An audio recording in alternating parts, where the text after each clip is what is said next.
Sup, my fellas. Don't forget to leave feedback, and enjoy the story. The plot begins in the capital city called Arzia. The guy has just arrived there. He looks at the temple and realizes that this is the beginning of his career. He looks happily. The plot shows us the entire building and informs us that this is the Amones Academy, which is also a comprehensive educational institution founded a long time ago by Emperor Amones the Great, and judging by the size of the local teaching staff and the curriculum, everything should be just excellent. Asks. Then he refers to the fact that this is a historical place where many children want to get to the yard, and he, in fact, is also the second son of a provincial aristocratic family and will become a teacher here. Rick looks satisfied and thinks that he will definitely start making connections here and will be able to help his own family with his own hands, while someone addresses him off-screen. The guy turns around at the voice. Around, the newcomers are asking each other what to do, because one doesn't know where to put his things, and the second says that it's better to do it outside, and another guy comes up to Rick and asks him why he's just standing here and asks him to get ready and get to work, and quickly, to which he doesn't understand anything. Rick, with boxes in his hands, tries to explain that he's a teacher here, but he doesn't listen and orders him to drag his things to the table. He tries to repeat, and he continues that if he's finished with the room, then he should go to the next one. The guy looks at the one who's shouting at everyone to go as quickly as possible and get out of here, perplexed, while he asks himself what's going on here and what kind of ceremony is this for accepting him to a new job. Rick asks if they're rebuilding the academy, to which the man with the boxes just asks him in confusion what he's talking about. Someone says that the head of the academy invested all her money in investments and went bust, so the academy is now bankrupt. Rick is stunned by this news. The man with the boxes smiles and asks if he came to work here without even knowing the latest news, to which he says that this is the first time he has heard of such a thing, to which he continues that this is true, because usually there is no such interest in part-time jobs. Rick grinned, saying that he got a job here as a teacher. The guy noticed something. He looks at the sleeping man and wonders where a beggar could hide in the academy.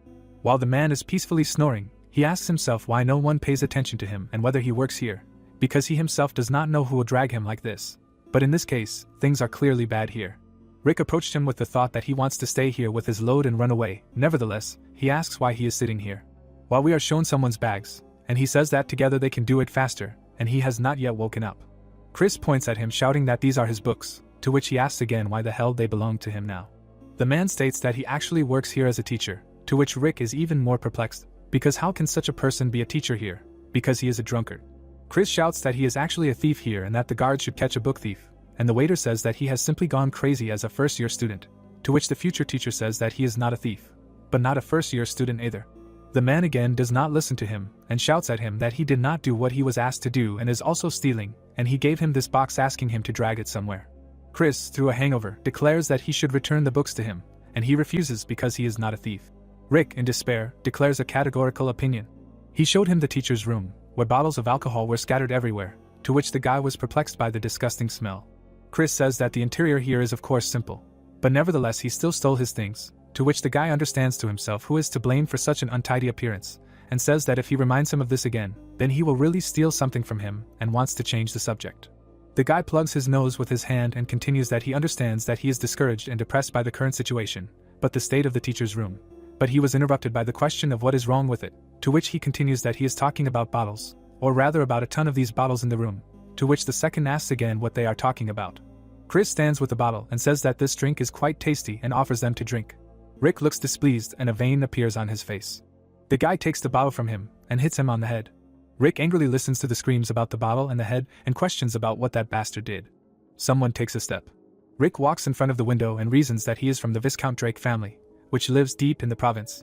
He looks at the sign and continues that the Viscount is an empty title for them, and the sign says that joining the teaching staff of the Amones Academy, because Amon is the second son of the Drake family, and he says that even though they have an estate, their family is poor and the entire territory is just a village with rough land. The man says that he pushed him into this position using all the connections he has with him and that his contract is concluded for 3 years in advance, and if he does not fulfill it, then he will have to pay a serious fine and his existence, like his entire family, will depend on his actions. Rick smiles and realizes that this is the end of him. He clenches his fists and understands that it is too early to give up, because there is still hope, because there are still 2 teachers and 2 students left. Rick walks down the corridor and thinks that if it comes to that, then he should at least win over these 2 students, and maybe due to some circumstances someone from an outstanding noble family remains here, and there is still 1 more teacher. The guy has something bad in mind and continues that suddenly he will still be able to establish some connections here. The voiceover says that unfortunately all his determination has faded, since either of the 2 students were suitable for his goals. Boris says that his village disappeared 2 years ago and he has nowhere to go, while Rick realizes that this boy is generally from the commoners. Chloe cries and says that she came here to study from the royal heir and last year her country was defeated and destroyed, to which the teacher notes that she is a descendant of a defeated family. Rick smiles at the thought that everything is now in his hands and says that he understands everything, but now they definitely have nothing to worry about, because he is here, while he himself realizes that they should experience all this together, as people who simply have nowhere else to go. The children reach out to the teacher. Rick hugs the children and is very happy. He sees someone and asks them what it is. He points to a caterpillar and asks if it is someone's pet. The child says that it is their fencing teacher, who is complaining about the noise. Rick realizes that things are getting worse and worse. Lori turns to him, to which he responds. The blonde discontentedly tells him that his headmistress was looking for him, so he better look in on her, and he turns to the children that if they have finished their self-study, then they are free, to which they agree unconditionally, and Rick is indignant that this is really the teacher. The guy wondered what kind of director would hire such a lazy person to work for him. Well, he will find out personally now. Someone says that he is pleased to meet him, and introduces herself as the headmistress of the school. Rick in response says his name and that he is from the Viscount Drake family, and that he only got a job with them today, while he was thinking that she looks like an adequate elf. He pays attention to her journal in Elvish. She addresses him, to which he responds. She asks which sounds better, a steel snail or a jojovu, and wonders what kind of questions she has. And writes something down, and says that it is good, and then she puts 10 gold on a steel snail, to which the guy asks her not to say that she is now betting money on horse racing. The girl turns around in bewilderment, and asks again, because why would a noble elf participate in such barbarity? Rick exhales and realizes that he seems to have made a mistake, and she clarifies that she is betting on snail racing. The guy is shocked, to which she does not understand why he did not know this, because in their days it is a sensational sport among elves in which giant snails compete to see who will be the first to reach the world tree. The guy grits his teeth while she continues that since there will soon be a new race, she was discussing who is better to invest in, and the voice says that then the words he heard earlier flashed through his mind about the head of the academy investing all her money in investments and burning out, and the academy in honor of this went bankrupt. Rick grabbed her by the shoulder. The girl listens in bewilderment to the question of whether she is betting from the academic budget, to which she replies that she will reimburse everything when she wins. The guy takes the magazine from her. The girl asks what he is doing, to which he asks the same question in response. He angrily reminds her that she is losing money from the budget, and after that she dares to call herself a headmistress, to which she does not listen and asks him to return it, because if the steel snail wins, then they will multiply everything many times over. He looks at the magazine while saying that the chances of winning are small and she knows it herself, to which she retorts that he should not underestimate the potential of the participants. The guy tears the thing in 2 halves and asks her why she cares about the future of the snails, but not the future of her own academy, and if she really wants to bet then let her bet from her personal budget. Rick looks at her and asks her to stop, because he will not tolerate spending the budget on this kind of betting, to which she says that she needs to win in order to invest, to which he asks again what she is talking about. Rick discontentedly clarified where she is going to invest, because where else is she going to invest, and she answers that she is in an orchard with dragon bananas. The voiceover adds that dragon bananas are considered the best crop and they grow in 3 years and bear fruit after another 12 years. That is, their cultivation takes a significant amount of time, but this is by human standards. And puts her hand on her heart, and says that if they don't wait just 15 years, they will be able to multiply the academy budget tenfold, while the voiceover clarifies that the average lifespan of elves is 1,000 years. The guy kneels and asks if she is serious about these 15 years, to which she agrees. The guy gets angry and shakes from this. The birds fly away because of his shout about her being a copper-browed elf. The guy declares that he has had enough and that he will leave this shitty academy at any cost, even if he has to destroy the academy to the ground. Someone opens the door and says that it is Rick. He is sitting in a cloak, and allows him to enter and asks what business he has with this copper-browed elf, to which he understands that she is sulking at him. The guy points to himself and says that he was thinking about the investments she made earlier and does not think that the headmistress of a prestigious academy would spend huge sums on snail racing just for her own pleasure, and if she does it only exclusively for the future of the academy, then he can still understand. Nevertheless, he clarifies if this is so. To which and happily replies that he is right. The guy bows to her, says that he did not realize this, and it was stupid of him to insult her, so he offers his sincere, to which the blonde says that she will close her eyes to it now, but he must be careful in the future. Rick continues that he has something else to say, like he himself was interested in his personal raids, and since they are popular among long-lived wise elves, he thinks that this sport can be considered elitist, and one can even say that this is already a kind of art. She grabs his hands and says that, and in that case, she offers to watch them together, to which he asks again what she offers to watch, and she clarifies that she is talking about snail racing. Several elves stand in a row while she says that the elves living in the village where the world tree grows are known for their divine beauty, but specifically this image. The elves are distorted in their bad habits, and the voice continues that perhaps this is just someone's invention because one says that he believes in a certain snail fighter, the second asks to show his strength and crush them all, while the third is rooting for the steel snail because it is very fast, and then asks another snail to try her best. Rick covers his ears in displeasure or realizes that these are not elves, but some kind of madmen, while the girl screams that the steel snail has won her heart, and she must show her strength. The blonde bursts into a scream, but someone makes a remark to her, and she asks for forgiveness afterwards. She turns to Rick, to which he asks if they have already started or not, since the snails have not even moved from their place, to which she asks what he is talking about. The voice comments that from the elf's point of view, this snail has just moved from its place. The girl is indignant that her snail was overtaken. Rick notes that from a human's point of view, it is unclear who overtook whom. The elves continue to rush them, since they are moving incredibly fast. They need a little more time, and someone else asks how she could let herself be overtaken, and encourages her snail, while someone says that today's participants are doing well, since in such a situation it is impossible to predict the winner, since they continue to overtake each other. Rick thinks that no one can really predict the results of this race. The guy looks at this and notes that they are very slow and asks if it will end today at all, while someone continues to comment that there is a suggestion to see what results the participants who train tirelessly will show, to which the guy snaps sharply. Rick yawns and listens to the snail Hannah no longer showing such stunning results as it did at the start. The elves encourage the snail, while the guy thinks that he is very tired. The plot takes us back a few hours, wherein shows him a glued magazine, where she asks him to look at the snail's Suprama, who won the race last time. The blonde enthusiastically adds that she still clearly remembers how she energetically climbed the world tree, to which the guy asks if she won then, and in response to silence, he asks if she bet on another snail and received a positive answer. Rick looks and analyzes what this means, and there are participants in the snail races and clarifies whether these numbers in the magazine are the chances of winning, to which she says that he is right and calls them by name. She asks him if he knows why she singled them out, to which he thought that he does not know anything at all, but said that she is insightful as expected. Rick points at one and says that he thinks she's good, to which and says that Hannah isn't so good and that she's the weakest, which is why it's worth betting on her. Rick says that it's all because of the desperation of the weakest, to which she asks him again. The guy thinks about the snail and says that she's still a professional and that she got to the races through hard training. In any case, the public's views are based on rough estimates and ridicule of those who are considered the weakest. Rick continues that the reason why she doesn't achieve high results is mostly psychological, but nevertheless, this can be overcome through expectations and trust of others, which means that Hannah can become a proud winner with a little support from others. The girl listens with interest to the fact that the bets are 500 to 1, and since she belongs to the clan of the Great Forest, she should play big, to which she says that he's right and offers to bet on her.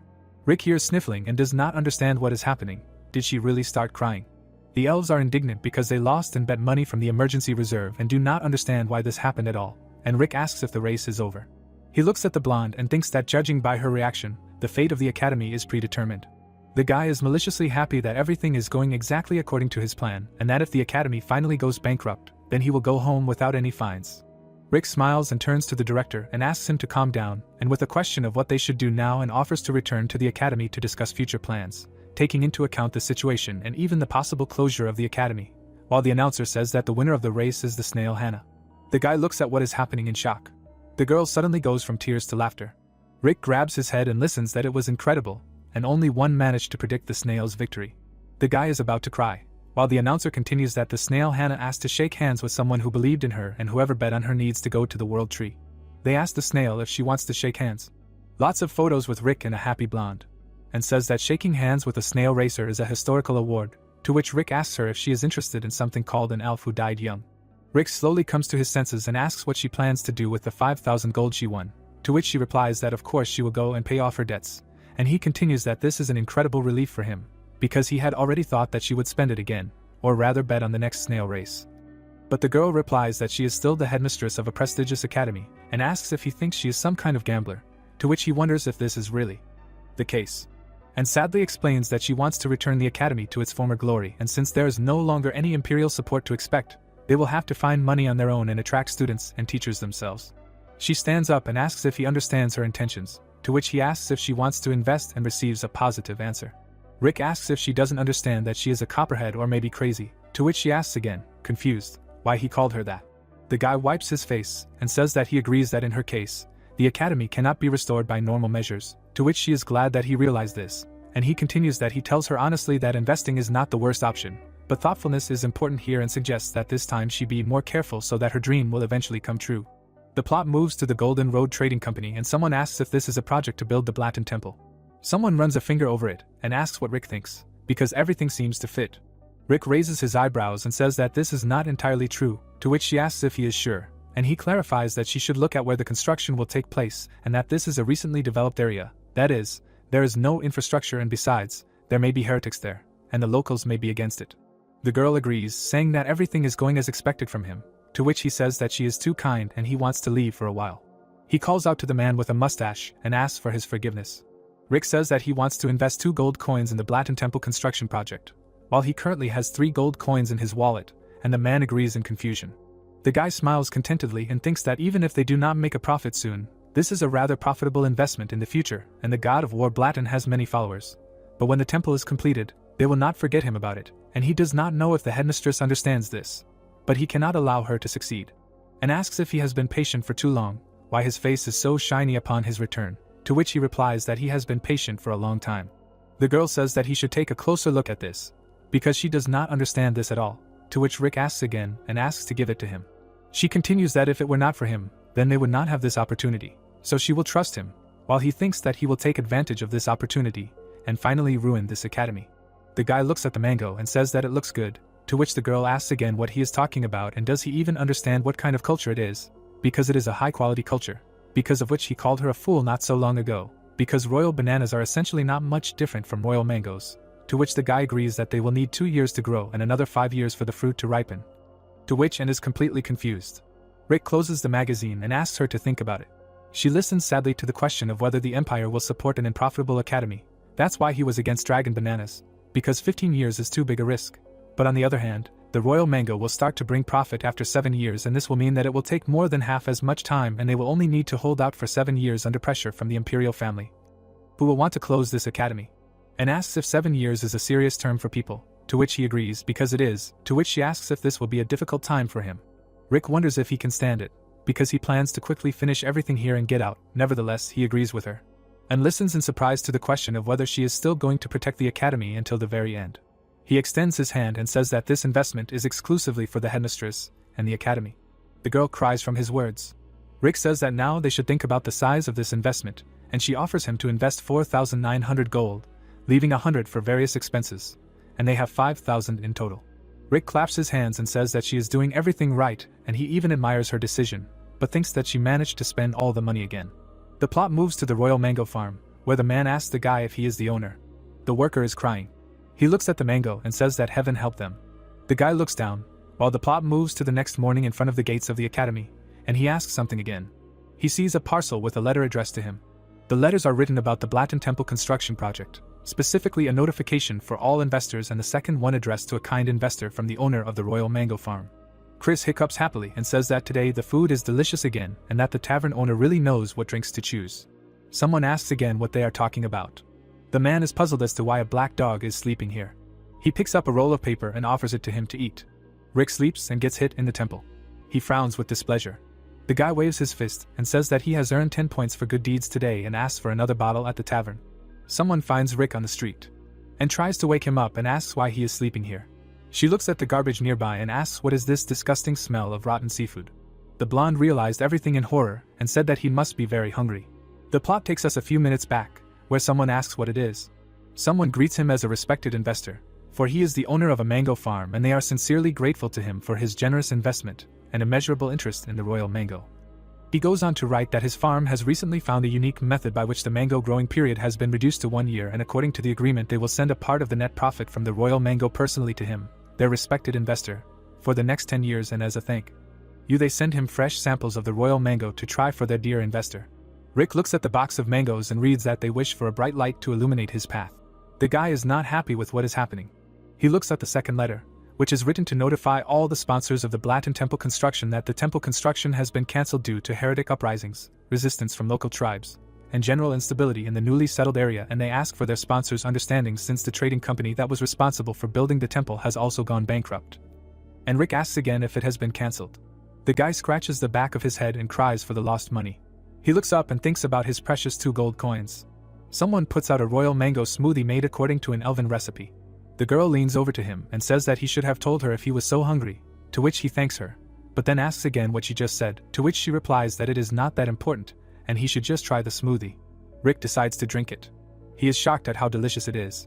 The guy covers his face with his hands and says that with such awesome mangoes, there is no way the business of growing them can go bankrupt so quickly, and he was wrong about everything, therefore his life is over. But his thoughts are interrupted by an elf, and hands him something and says that she is giving him 1 gold as a bonus. After all, investing in the royal mango was his idea, for which he thanks her, and raises her eyebrows and says that she would like to give him more, but she cannot freely use the academy's budget, to which the guy is perplexed, because didn't she already bet 10 gold on snail fights from there? The guy finishes his smoothie and thinks that in any case, the academy now has a source of income, so it will not be so easy for him to achieve its collapse, and since he is tied to them by a 3-year contract, it will be even more profitable for him to save this academy. He thinks about the teaching staff and asks himself how he can do this when the entire staff is going crazy. There is a gamer, a drunkard and a lazy person from left to right. Someone slams a mug on a table and scares someone. The bartender scolds him and says that at this rate he'll break his table and asks if something's wrong with him, since he came here at such an early hour. Rick holds his head and says that he has a job that he barely managed to get, but his boss and coworkers are just crazy and his future seems hopeless until someone acknowledges him from the outside. Chris stands there with a bottle and asks him if he got a job at the academy. Rick says that this is a very unexpected meeting for him and mentally hopes that he didn't hear what he just said, to which the latter simply asks if he minds if he sits next to him for a while, because even if he is one of those crazy people, but nevertheless. The guy shakes his hand and says that now that he thinks about it, they still haven't introduced themselves to each other, and gives his name, to which Chris says that he is a local magic instructor. One of them squeezed the other too hard. Chris jerks his hand away and says that even though he doesn't like him, why did he have to squeeze his hand, to which the other asks what his name is. Rick rubs his chin and tries to figure out how he knows his name. The bartender pours them drinks while Chris asks why the guy sighed so heavily, to which he replies that the future of their academy is rather bleak. Chris takes him by the shoulders and asks what he thinks the fundamental task of the academy is, to which he replies that this task is in teaching students and caring for them, to which he says that this is exactly so. Chris, drunk, says that as long as there are students, their future will not be bleak, even if there are only 2 of them. Rick is surprised that he is so serious about this despite his drunken appearance. Rick sighs and says that, however, running the academy itself is not an easy task, especially without the support of the imperial family. Someone asks what this is, if it is an announcement of an imperial competition for young sailors. The bartender points at the sign saying that since the academy has fallen into disrepair, there is no point in hanging it up, and orders the girl to take the poster down. Rick looks at it and thinks. The voiceover says that the academy's biggest problem now is that the imperial family's recommendations to close the academy exist. Rick wonders what will happen if they can achieve good results in competitions organized by the imperial majesty himself. On the poster, the king points at the viewer, where the imperial tournament among young men is advertised. The guy reaches out to it and thinks that if the emperor notices, then perhaps the recommendation to close the academy will be revoked, and asks to give him the poster. In the background of the building, someone thanks someone for their hard work. The waiters say they'll see each other tomorrow, and another one asks the bartender if he saw this crack on the table, to which he asks what he's talking about, because the table should be strong. He looks at the dent and asks who could have broken it. Rick looks down sadly. The plot says that there is still some time before the competition, and so the teacher decided to observe the classes of other teachers. Rick greets Lori at a fencing lesson, who says that she is sleeping, and he says his name and says that he is a new recruit and is here to observe and asks her to introduce herself. She says the name syllable by syllable, and Rick realizes that he knows it too. He reasons that the head of their family is a great master of fencing and all his direct descendants too, and understands that she must be quite skilled. Nevertheless, the question of why she is exactly like that does not disappear from his mind. Rick pokes her to wake her up and asks if she at least knows that the lesson is going on now, to which she says that she understood him and asks him to stop poking her. Lori gets out of the bag and asks why she should work when the academy is in decline, because she does not even get paid, and notes that Rick is somehow too strange and strong. Rick asks her what it means that she does not get paid. The boy hands her a roll of gold. Lori looks at her weekly salary with enthusiasm. Rick notes that, to his surprise, Lori can teach well if she wants to. She watches the children and says that Boris should lean more on his supporting leg, and Chloe should relax her wrist, because she is too tense, and the children unquestioningly follow all the recommendations, while Rick says that everything is fine. The boy looks at her sleeping bag and does not understand why she is hugging him. Maybe there is something hidden there. Nevertheless, she asks him if he said that he does not have a subject yet that he would teach. The boy rubs his chin and says that he did, because the headmistress thinks that it would be better for him to observe the situation for a while, and she asks what exactly he would like to teach, and he answers that, to be honest, he really likes history and has loved reading history books since childhood. Lori wonders why he wants to teach a general course, but nevertheless it suits him. Also, he is not very strong and has a very average physique.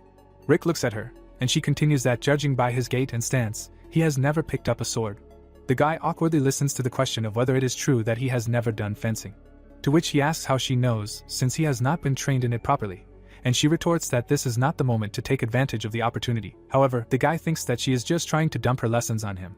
The brunette says that if the miss offers him to learn, then he will gladly accept this offer, and she notes his fighting spirit. While he thinks that learning fencing from a member of such a famous family will clearly not hurt him, and she thinks that this newbie clearly irritates her. But nevertheless she will teach him a couple of techniques and dump the lessons on him. Rick stands with a training sword and she suggests that they begin while he asks her to wait because she is not going to fence with a sleeping bag in her hand. To which she replies that it is just light training and he should not worry about it. Lori looks at him enthusiastically and says that she can easily handle him with just one hand.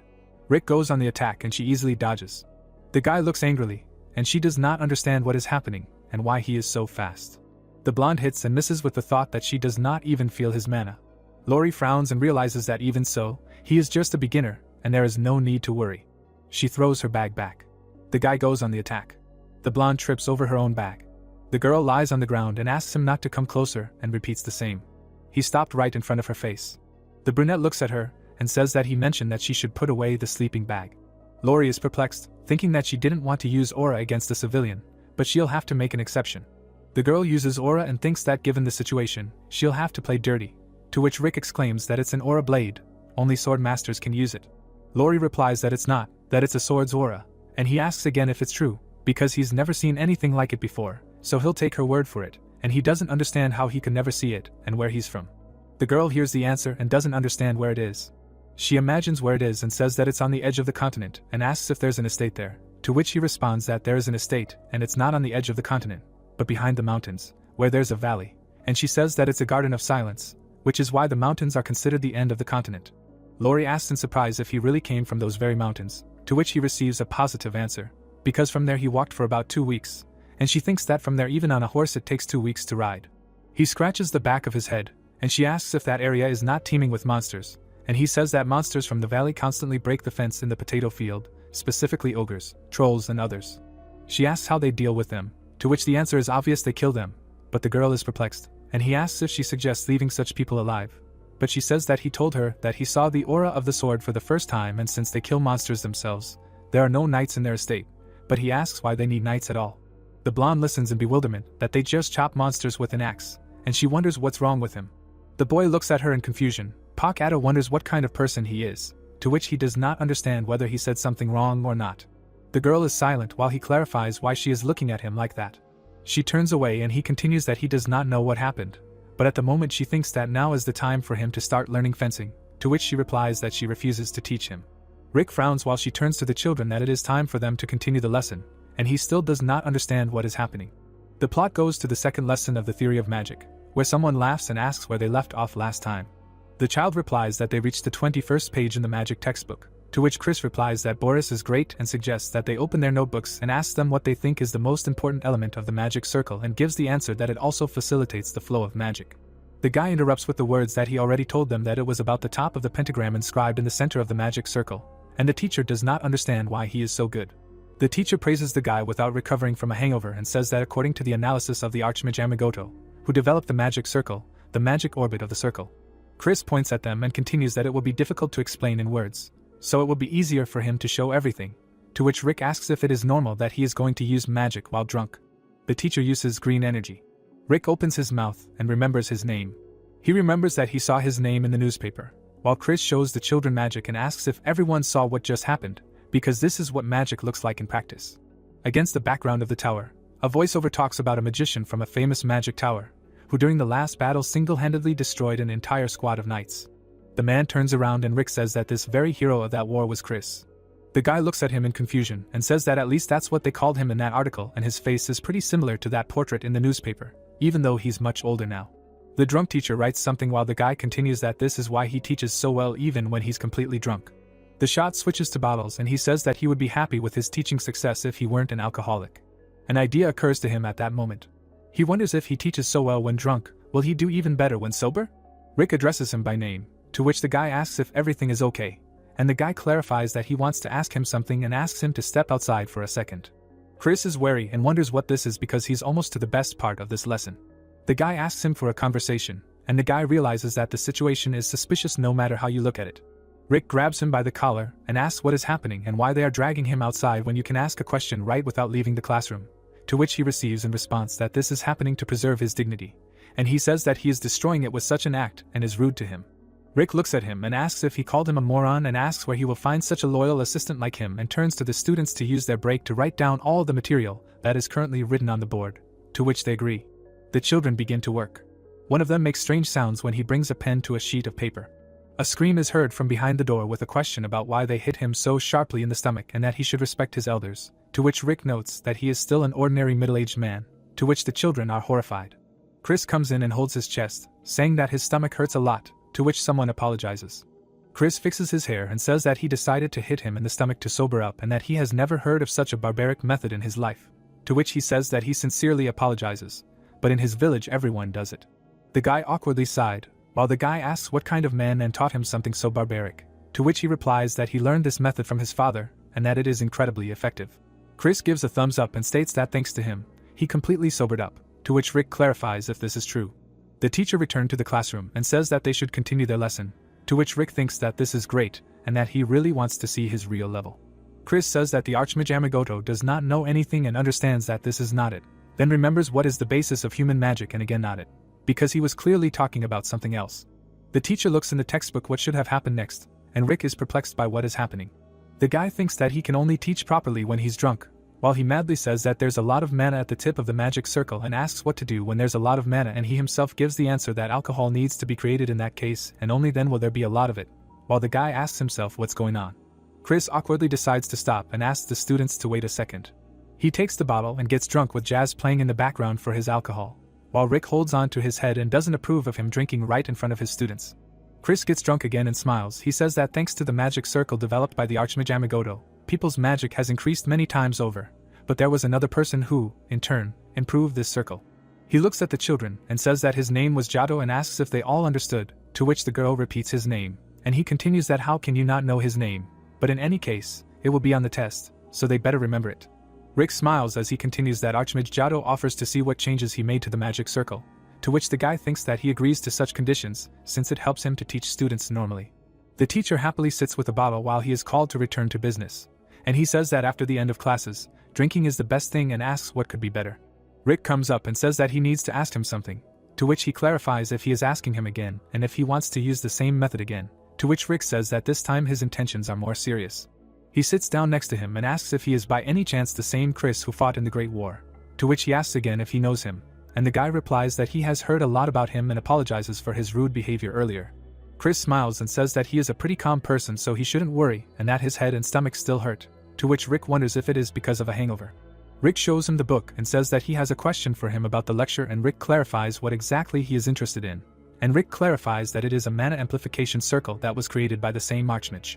Chris listens attentively to how the points of the pentagram are the most important element of the magic circle according to Gyato, and if mana flows along such a trajectory, then isn't its effectiveness halved. He draws with a pen in the textbook and says that if they force the ends to form a square, they can simplify the magic circle according to Gyato's idea and asks if he is right. Chris asks if he has studied magic before, to which Rick replies that his father is a mage, so he studied a little theory as a child. The teacher put his lip on the bottle and thinks that if he had told about this in the magic tower, he would have received an award, and asks if he could really find the error so easily just by studying the theory a little, and here he still does not mention the proposal to improve the magic circle.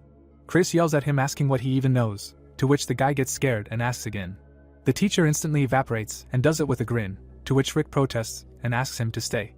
The guy looks at the floor and asks himself what was going on. He thinks that the instructors and the quality of their teaching of both fencing and magic are quite good, but something is going wrong. Rick looks ahead and realizes that they need special training. He imagines the students of the academy, and continues that it is unpleasant for him to realize that the students' abilities are always several times lower than those of the teachers, and at this rate they will receive a reward for participation only by a miracle. Rick smirks and remembers something. He looks at his tray and declares that the cafeteria is damn good, and it's incredible that he can eat something he used to only be able to afford on his birthday for such a reasonable price. He looks ahead and wonders where he should sit. Both teachers turn away while he thinks that this is to ease the awkwardness and build camaraderie with his fellow teachers, but asks if they are making fun of him. Chris asks if she agrees. Lori eats, and says that he said that he killed high-risk monsters without even learning mana or swordsmanship, and if he learns both, to which he expresses genuine agreement, and adds that he listened to some magic theory from his father, and he came up with a great hypothesis that would earn him gratitude, and why all the mages from the magic tower, but if he properly took up teaching, to which Rick realizes that his job is in jeopardy. The teachers exchange glances. They cross a fork and a spoon, and he thinks that at that moment an alliance was created against teaching him anything, the purpose of which was to not allow him to learn anything from them. He comes to the children and says hello. He is about to sit down at their table and asks if he can do it, to which they agree. Rick sits with the kids and says that they both studied hard during class, and they respond that their teacher worked hard too, while the latter thinks that these kids are the only ones who appreciate his work in this place and asks if they know that there will be an imperial tournament among young men soon, to which they answer positively. The kids are shocked that the teacher offered them to participate in it, because it will be a good experience that will serve them throughout their future lives. Boris looks sadly while he asks how they think they can gain experience together. The boy is sadly forced to refuse.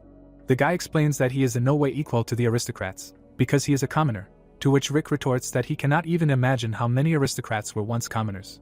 The guy realizes that he made a mistake, but says that this is what makes them great. Boris, with tears in his eyes, asks the teacher what a commoner like him can even do, to which Rick thinks that who would have thought that the person he considered the most intelligent would turn out to be so insecure. Rick takes his hand and calls him by name. He looks him in the eyes and says that his teacher in childhood had a nickname, Rick the Cowardly Weakling. The brunette remembers his childhood and thinks that in fact it is not so at all, because his name was Rick the Fist of Fire. With just one punch he could make the villagers respect him. He puts his hand on his heart and continues that he should look at him, because after that he was able to become a teacher at the academy, and after all, not every person can become a teacher. Boris is stunned by his words, while the teacher realizes that everything is not quite so. Given the current state of the academy, it seems that even stray dogs or cats would become local teachers. Boris parries the question of whether he is from an aristocratic family, to which he says that he noticed correctly, but still, becoming a teacher is more of an achievement even for a member of an aristocratic family. Rick smiles and continues that besides, if he participates in competitions and works hard, sooner or later he himself will be able to become an aristocrat, and if he becomes one, he will eat deliciously every day just like his teacher. Rick remembers his childhood and realizes that he lied here too, because the main food in his estate was potatoes, while his mother tells him in the background that he can eat as much as he wants, and he replies that it's not like he has a choice. The boy eats a chicken paw and thinks about becoming an aristocrat, while the teacher asks what he thinks about this and whether he really doesn't want it. Boris sullenly bites off a piece and says that he wants to become an aristocrat, while the boy thinks contentedly that he really wants to succeed and he is glad that he remained true to his goal, which actually brought him to this academy, and he is also glad that he didn't donate his food to him in vain.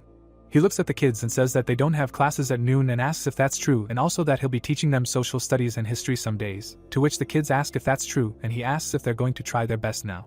The boy is excited about the idea and agrees to do his best until the teacher asks what Chloe thinks about it. He looks at her in surprise. Rick looks at the girl until Boris explains that Chloe is afraid, specifically afraid of socializing. The teacher awkwardly realizes that there will be hundreds or even thousands of spectators at the competition and that they should do something about her problem, and says that if that's the case then Chloe shouldn't force herself to, but she retorts that she really wants to participate. The girl clenches her fist and says that she really wants to overcome her fear. Rick smiles and thinks that Chloe will be a stepping stone on his path to success, but he only says that in that case he has an offer to meet them after lunch in the training room. The children agree with him unanimously, while he recalls that at the time they did not even suspect. He looks at them and clarifies that they did not understand what path they had chosen for themselves. Rick runs and addresses the children with the words that a healthy mind resides in a healthy body. The children run tiredly, while he keeps count, and they repeat after him. Lori and Chris peek and she asks how many laps they have already run, to which he replies that he counted all 89. Chloe fell to her knees and turns to the teacher, saying that she can't do anymore, and Boris that it was too difficult for him, to which the guy clarifies whether they are already exhausted. He smiles awkwardly and thinks that these two have even less stamina than he imagined and says that he has a suggestion to take a short break and move on to studying the theory of magic. The man in the audience says that in this way they prove the existence of magic. The children watch thoughtfully, while the teacher asks if they understood everything. The kid says it's too hard, to which he asks what's wrong, because it's literally the basics of magic theory. While Boris apologizes, he retorts that he shouldn't apologize and clarifies what exactly is difficult about the topic. Chris asks angrily who teaches like that, while Lori tells him to shut up, because otherwise he'll hear them. Rick erases the board and thinks that he studied the theory just at their age, but it's strange that they didn't understand and says that's okay and suggests that they clear their heads on the treadmill and try again. The kids run after him, he counts and says that a healthy mind resides in a healthy body. The guy runs behind and says that he sees their heels and encourages them to run faster and starts counting, while Boris tries to breathe, and Chloe still has difficulty repeating. The children fell down exhausted, while the teacher asks them why they are so tired, because they have not run that much yet, and thinks to himself that the children are really weak, and he thought that they would be worth something. Someone grabs the teacher by the shoulder. Chris asks him what he is doing. Rick turns around and thinks that they showed up at his lesson again and asks how these teachers can even interfere with his lesson, despite the fact that there are no classes in the afternoon, and answers that he helps the students with their physical training. Lori asks discontentedly if this is why he makes them run 100 laps, to which he asks what is wrong, because they were supposed to run 100 laps. But this track is so small, 110 laps are clearly not enough. Rick smiles and says that he also taught them a little magic theory, to which Chris asks if he is talking about etherology, to which he asks how he knows. He nevertheless, in any case, it is the basics of magic, and clarifies whether he is right or not, and continues that so he is laying the foundation for them, while the teacher notes that he probably should lay some basics for him first. To which Rick did not hear whether they told him anything. Chris gets angry and thinks that he is subjecting these children to Spartan training, and Lori adds that such an approach is difficult even for many adults. They look at the exhausted children and realize that they must immediately stop this, while the children's heads are spinning with everything they have been told today. Rick continues happily that he will continue the lesson if the two deign to leave. Chris and Lori are about to attack him. Birds fly away from the place of the loud sound. In front of a piece of paper with a standard of 100 laps, where 100 is corrected to 50, someone scolds Rick, asking if he thinks there's any point in making them run a whole 100 when they can barely handle 10. The guy replies, puzzled, that the mountains have been his backyard since he was a kid and he ran there, to which Lori asks him not to judge others by his endurance. Rick remembers how his father taught him the theory of magic, while Chris adds that he thinks he himself should relearn some of the basics of magic and asks who taught him such nonsense, to which Rick replies that his father read him the theory of magic instead of bedtime stories, to which Rick replies that not everyone's father is a great magician. He reminds him that he's at the academy, which is what they usually call a place where different students with different levels of training gather, but he relies only on those standards and methods that are familiar only to him. Chris, puzzled, clarifies whether he really thinks this method of teaching is correct. Rick listens that he must understand what society considers normal. Chris with a bottle thinks that he has defeated him with his cool monologue, and the guy remains of the opinion that his words sound only like annoying drunken ravings. Rick thinks that however much he does not want to admit it, he is still right. The guy stands at the board and says that this was Rick's special curriculum for the competition, where he says what is the main theory of Ronald, while the children answer that the definition of the 4 elements, while he continues that Chris will read the children the theory of magic, and the brunette will check what they remembered and learned. In the background of another endurance training session, he explains that he will train the students in endurance, and Lori in fencing based on the endurance from his classes. Chris hits and says that his training is much more thought out than he initially thought. Lori looks surprised and agrees with him, because running to exhaustion and then learning fencing is an ideal strategy for improving endurance. The children wave training swords, while she continues that previously all the students were children of aristocrats, and therefore many parents complained that running was not a worthy activity, and they could never imagine this kind of training. Chris quite clarifies if she does not mean to say that Rick was able to adjust his training to their background. While Rick praises the students and says that the next training is a fight of 1 against 2, where 1 is the teacher, Lori confidently states that he would treat them like that anyway, and Chris notes that she is right, though he hits him quite often. Rick smiles as the two come to the conclusion that he is just teasing them. Rick claps his hands and remembers that after a few days of basic endurance training, he says that it is time for them to start real sparring. The guy makes a remark to the kid not to bite his opponent, and to Chloe not to act like a cat, and he himself comes to the conclusion that both of his students have become excellent animals. The plot moves to the armor guard post. Chris asks who he sees in front of him, is it Senior Tomato, to which he salutes him and says that he is Thomas and also a Viscount, from which the drunk is very surprised and they ask him what brought him here. The teacher with a beard says that he came here about training students from their academy and asks if he has not heard of it, while he recognizes the family emblem. Thomas sullenly agrees to let them in. They enter the arena. Pete warms up and says his name. The kids stand awkwardly while someone says that today's lesson is a full-fledged sparring match with the proud city guard of Cupid. Boris enthusiastically says that he will go first, for which Rick praises him for such a fighting spirit. The boy asks the guard to be careful, to which he promises to hold back.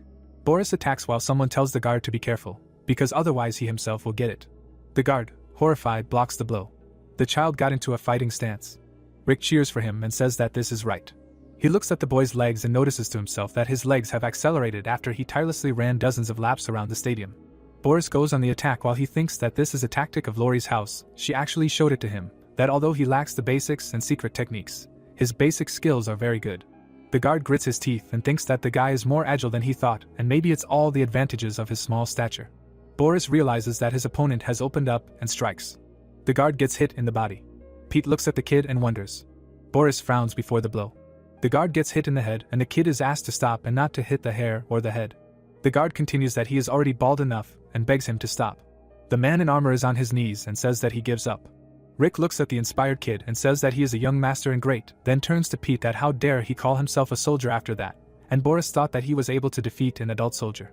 The brunette is glad that it was a great training session and again praises the guy. The teacher turns to the girl with the words that it is her turn and will she cope, to which she turned to him. Chloe turned away. She fearfully looks around. She feels like there are a lot of dissatisfied eyes around her, and she falls to her knees. The guard asks her what happened to her. The girl starts crying because she thought she wouldn't succeed. She covers her head with her hands and thinks that there are too many people looking around and everyone is looking at her. Rick calls her by name and asks if she is okay. He strokes her head and tells her that she should relax because these people will look at her once and then move on. The brunette smiles and continues that she should think of strangers as something familiar, something that she can easily handle, and suggests that she imagine that there are a lot of potatoes in her hometown and think of these people as sacks of potatoes. Chloe asks again about something familiar that can be easily handled. She says the word strange and asks if it is looking at her. Rick smiles and asks himself what it is and asks her how she feels and if she feels more confident, to which she agrees and says that she will try. The girl thinks about something that is looking at her. She looks at the guard who asks if she is going to attack at all or if he should do it first. The girl goes on the attack, while Rick comments on the timid Chloe fighting a stranger. Chris looks on enthusiastically, says that it is impressive and asks what kind of advice he gave her, to which he replies that it is nothing special and that he is just a talented teacher, to which the drunk says that he annoys him and takes his words back. The girl attacks in fear. The guard smirks and says that he is very scared. Chloe attacks from the side. Pete gapes in confusion. She strikes right in the core, and he exclaims that the blow hit the bones and asks her to stop. She strikes again, and he asks why he always strikes the same spot. The sword falls to the ground. Rick looks at Chloe and says that she won, while she says that this is the reason why something is happening. The teacher screamed with joy, because it was amazing. Rick says that since then their children began to train daily with the guards, while Pete asks the child not to hit him in the head. The guy stands at the board and understands that when they became more confident, they significantly improved their skills, and before they knew it, there was only one day left until the competition. Rick looks at them and says that they worked hard, so he suggests that they go eat something tasty, after which the children began to idolize him and ask what exactly they will eat: meat, steak, or maybe shashlik. The brunette smiles and says that they are going to the arena, because this is the place where the winner enjoys delicacies. The children are instantly disappointed with the question of whether this is normal at all. The plot moves to the fighters, while someone shouts that someone should get 2 more gold on top, and another that if they lose, he will not be able to go home, and a third that they must win at all costs. Boris discontentedly threatens to tell Lori everything, to which he receives in response that the teacher agreed with his proposal to take them here, and continues that he wants to register new participants and place a bet, and that in any case they should know the basic rules of this place. He looks at the wrestlers and begins by saying that in this place they fight with bare hands, which takes the children by surprise, and he continues that hitting pain points, for example in the eyes, or biting is more than allowed here. Boris bewilderedly reminds that they only studied fencing, to which Rick asks what he is going to do in a situation where he finds himself without a sword. The boy listens in surprise that even if this is a competition, no one can say whether your opponent will adhere to manners, to which he agrees. Rick pats him on the head and interrupts. He smiles and asks the child not to worry so much and to believe in himself, and in what they taught him. The child lowers his eyelids and thinks that he cannot believe that he taught them such a thing. Someone with a drink asks them if they are students from the academy. The man with the mustache points out that this is very stupid, because this place is not intended for children. Boris timidly goes to the arena, while the commentator announces that a fight between him and his opponent will soon begin. The boy is terrified and does not understand what he is supposed to do. He looks at the adult and realizes that he looks strong, while the latter smirks and asks what such a brat is doing here. The child stands in a stance, while the latter continues that it is okay, because he will fight seriously with such kids too. He remembers Rick's words that they are not strong yet and are poorly trained to control both the blade and mana. The brunette raises his index finger and continues that because of this he will teach them one special technique if their opponent seems strong and even invincible. Boris swings his sword at his groin, because the teacher taught him to hit the pain points in such a situation. With his opponent screaming, the commentator jokes about the punch and his nickname, and declares the academy student the winner. Rick smiles and asks the girl if she saw what her friend did and encourages her to do the same, to which she agrees. He watches and continues that he is rooting for Chloe and thinks that he has put 2 gold coins on her victory. Someone hits the table with discontent that children are interfering with their business. The man with a mustache calls for Jackson, to which he says that there is a random Jackson, to which he retorts that there is no connection between them and Jackson and that a random Jack will not be able to identify them. He asks again in bewilderment, and the mustachioed man says that the main Jackson is on vacation. All 3 are shocked by what Chloe is doing. She accurately hits her opponent in the body while Rick wonders if she has always been so talented. The opponent looks at her and says that she is a little brat. The girl does a somersault over him. Chris is wary and says that by the way, he is impressed that she can fight only with her bare hands, given that she studied only fencing, to which Rick replies that fencing at Lori's house was formed, including taking into account hand-to-hand combat. She hits him in the withers, while he says that without using a sword, this blow becomes a twisting one, but with a sword it cuts, to which Chris says that he understands everything, that he seems to understand it. The drunk asks if he learned it from Lori, to which Rick says that he did not, because she refused to teach him when he politely asked and thinks that the alliance against his training is still in force.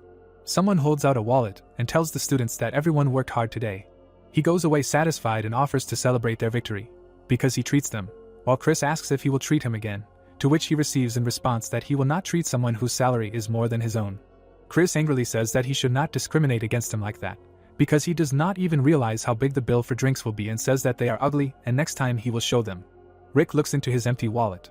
He sadly thinks about how the kids were hungry enough to empty his wallet and how he spent all his money earned that day.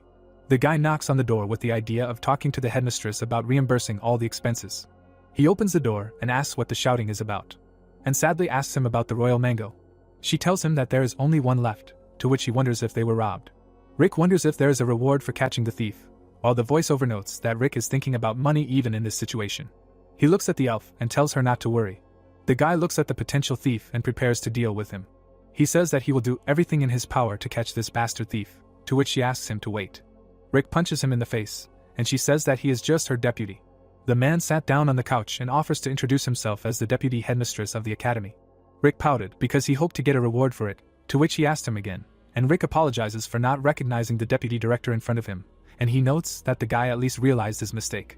The girl says discontentedly that upon returning she encountered all sorts of incidents and simply went on vacation, and her workplace is already on the verge of disappearing, and sits awkwardly while she says that she managed to manage this place while preventing this asshole from trying to do all sorts of stupid things, to which Rick asked again about management. Rick asks in surprise if she was the one who managed the academy all this time, to which she says that of course it was and asks how she could trust this copper-headed elf with anything, to which in protests that copper-headed is too much. The girl asks what kind of entry in the accounting book is this, because a one-time income of 5,000 gold, to which the blonde makes excuses, and her deputy asks to speak more clearly, and horrified, replies that this is winnings from snail racing.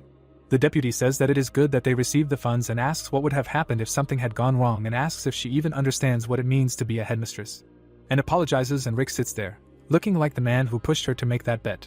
The deputy says that if she wants to invest the money somewhere else, she should invest it in Royal Mango. Rick asks where she tells them to invest additionally, to which she replies that she takes into account the contents of the farm owner's letter and asks if he thinks this is a safe investment, with which Rick does not fully agree. The deputy continues that, in addition, the reduction in the cafeteria staff is simply critical and asks the director to sign the papers for hiring new staff, to which she agrees.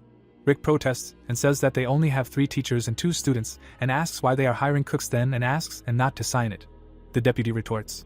She grabs his head and explains that they can't allow the morale of the remaining staff to drop because of the poor quality of the food and asks if it wouldn't be right to improve the quality of the food, to which the guy asks again what kind of nonsense is this. He turns around and thinks. He looks at the paper and realizes that it's all about the cafeteria. The deputy looks at him with displeasure and says that their meat supplier is also disgusting and they should find a new one, from which the guy distracts her. She asks him what he wants against the background of the window. He says that her participation is necessary as a supervising teacher, that she is monitoring the preparations for the imperial competition, which will take place tomorrow. The white-haired girl is indignant why her. Rick smiles and thinks to himself that if she is simply left here, the academy will turn into a restaurant, and says that if she, as the deputy director, shows up as a representative of the academy at the competition, then he is sure that the emperor will treat them favorably.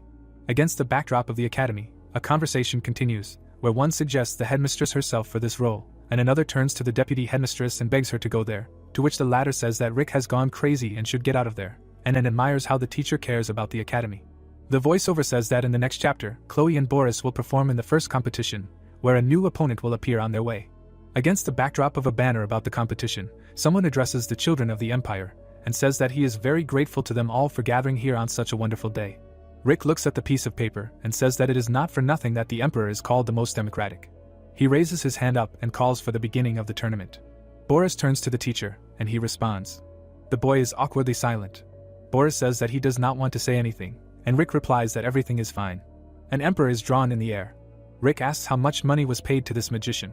The guy looks at this spectacle and asks if this is what the taxes are spent on. He is holding a kebab in his hands. He pulls it into his mouth. Rick asks if it is tasty, to which the children agree, and he continues that it is excellent, and he knew for sure that they would like it, and he himself thinks that now, for such a price, it would not be tasty. Chloe pulls the kebab to him and allows him to bite. She dropped it on the floor. Boris and Rick look at it hungrily, and the latter tells the girl that it is still edible and reminds her of the 3-second rule, and she makes a remark to them. Chloe looks at this in horror. She imagines someone and calls an uncultured something a son. Boris asks where the deputy and Chris are, to which he replies that he does not know this, because they were supposed to meet at the opening ceremony. Rick noticed something. He remembers and then realizes that many dark elves are obsessed with one passion. The guy looks at a mountain of unwashed plates and wonders if she got so hungry during the vacation that her obsession became even worse. He looks at them angrily. The children do not watch the adults squabble. Someone turns to the guy. The girl asks if he is thinking about turning against them, and both clarify if she is right, and he asks so what, because of them the participants will not have a normal lunch. He yells at them that this is all because someone ate the entire budget and calls on them to remember one thing. He looks angrily and continues that any commander who treats subordinates like shit will die at the hands of their own soldiers. The deputy gets angry and he continues that, however, killing them would be too much, and asks why not beat them half to death. She asks him if he knew that there are private bets on tournaments. The deputy gives him a package and says that he will bet 6 silver coins on Chloe and Boris getting through the first round, to which he agrees and gives her a ticket. The guy thanks him for using their services, to which Rick is indignant at how he got himself into all this. He reads from a piece of paper and thinks that they have beaten adults before and maybe the bet will win. The commentator says that the first stage of the tournament is fencing. The children go forward while he continues that he asks the participants to come forward. Rick frowns and silently asks them to cope, because if they don't, they will starve and have to walk back to the academy. The children walk anxiously to the battlefield. Boris touches his shoulder, which hurts. Rick says that finally his special training has started to show results. Chloe smiles, while the announcer says that she is winning, and Rick shouts that she is the best, and the voice continues that the tournament began with Chloe's first victory. Against the background of crossed swords, he says that Boris also fought quite hard against the students of a prestigious academy. The boy hits him. The man with a mustache is surprised that a commoner fights like that. The child is horrified, realizing that his shoulder is hurting more and more. Rick is pleased that thanks to Chloe's victory, he will receive 60 gold pieces and another 100 if the boy wins, since he is a commoner. The boy goes on the attack. Rick thinks that he believes in him. Boris prepares to strike. His face twists in pain. He hears the voice of his parents that they believe in him. His mother says that he will become better, and his father says that he will do well at the academy. The boy listens to this happily. He asks them to give it to him, but after entering the academy, he realizes something, that he is an ordinary man among nobles and that he needs to work 10 times harder. He looks at the duck, while Rick asks if he is still practicing. The boy paid attention to him, while he says that while he looks at him, while he is practicing, he gets motivated. He offered him 100 laps, and he says that it will be difficult.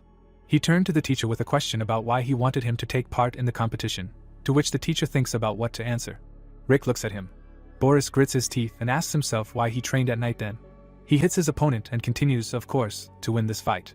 The boy feels a sharp pain in his shoulder. The guy jumps back. The teacher does not understand why he retreated so suddenly. The opponent attacks and asks what happened and where is his pressure. Boris blocks the blow, and the man asks if this is all that a commoner can do. The boy, offended, asks what he knows and prepares to strike.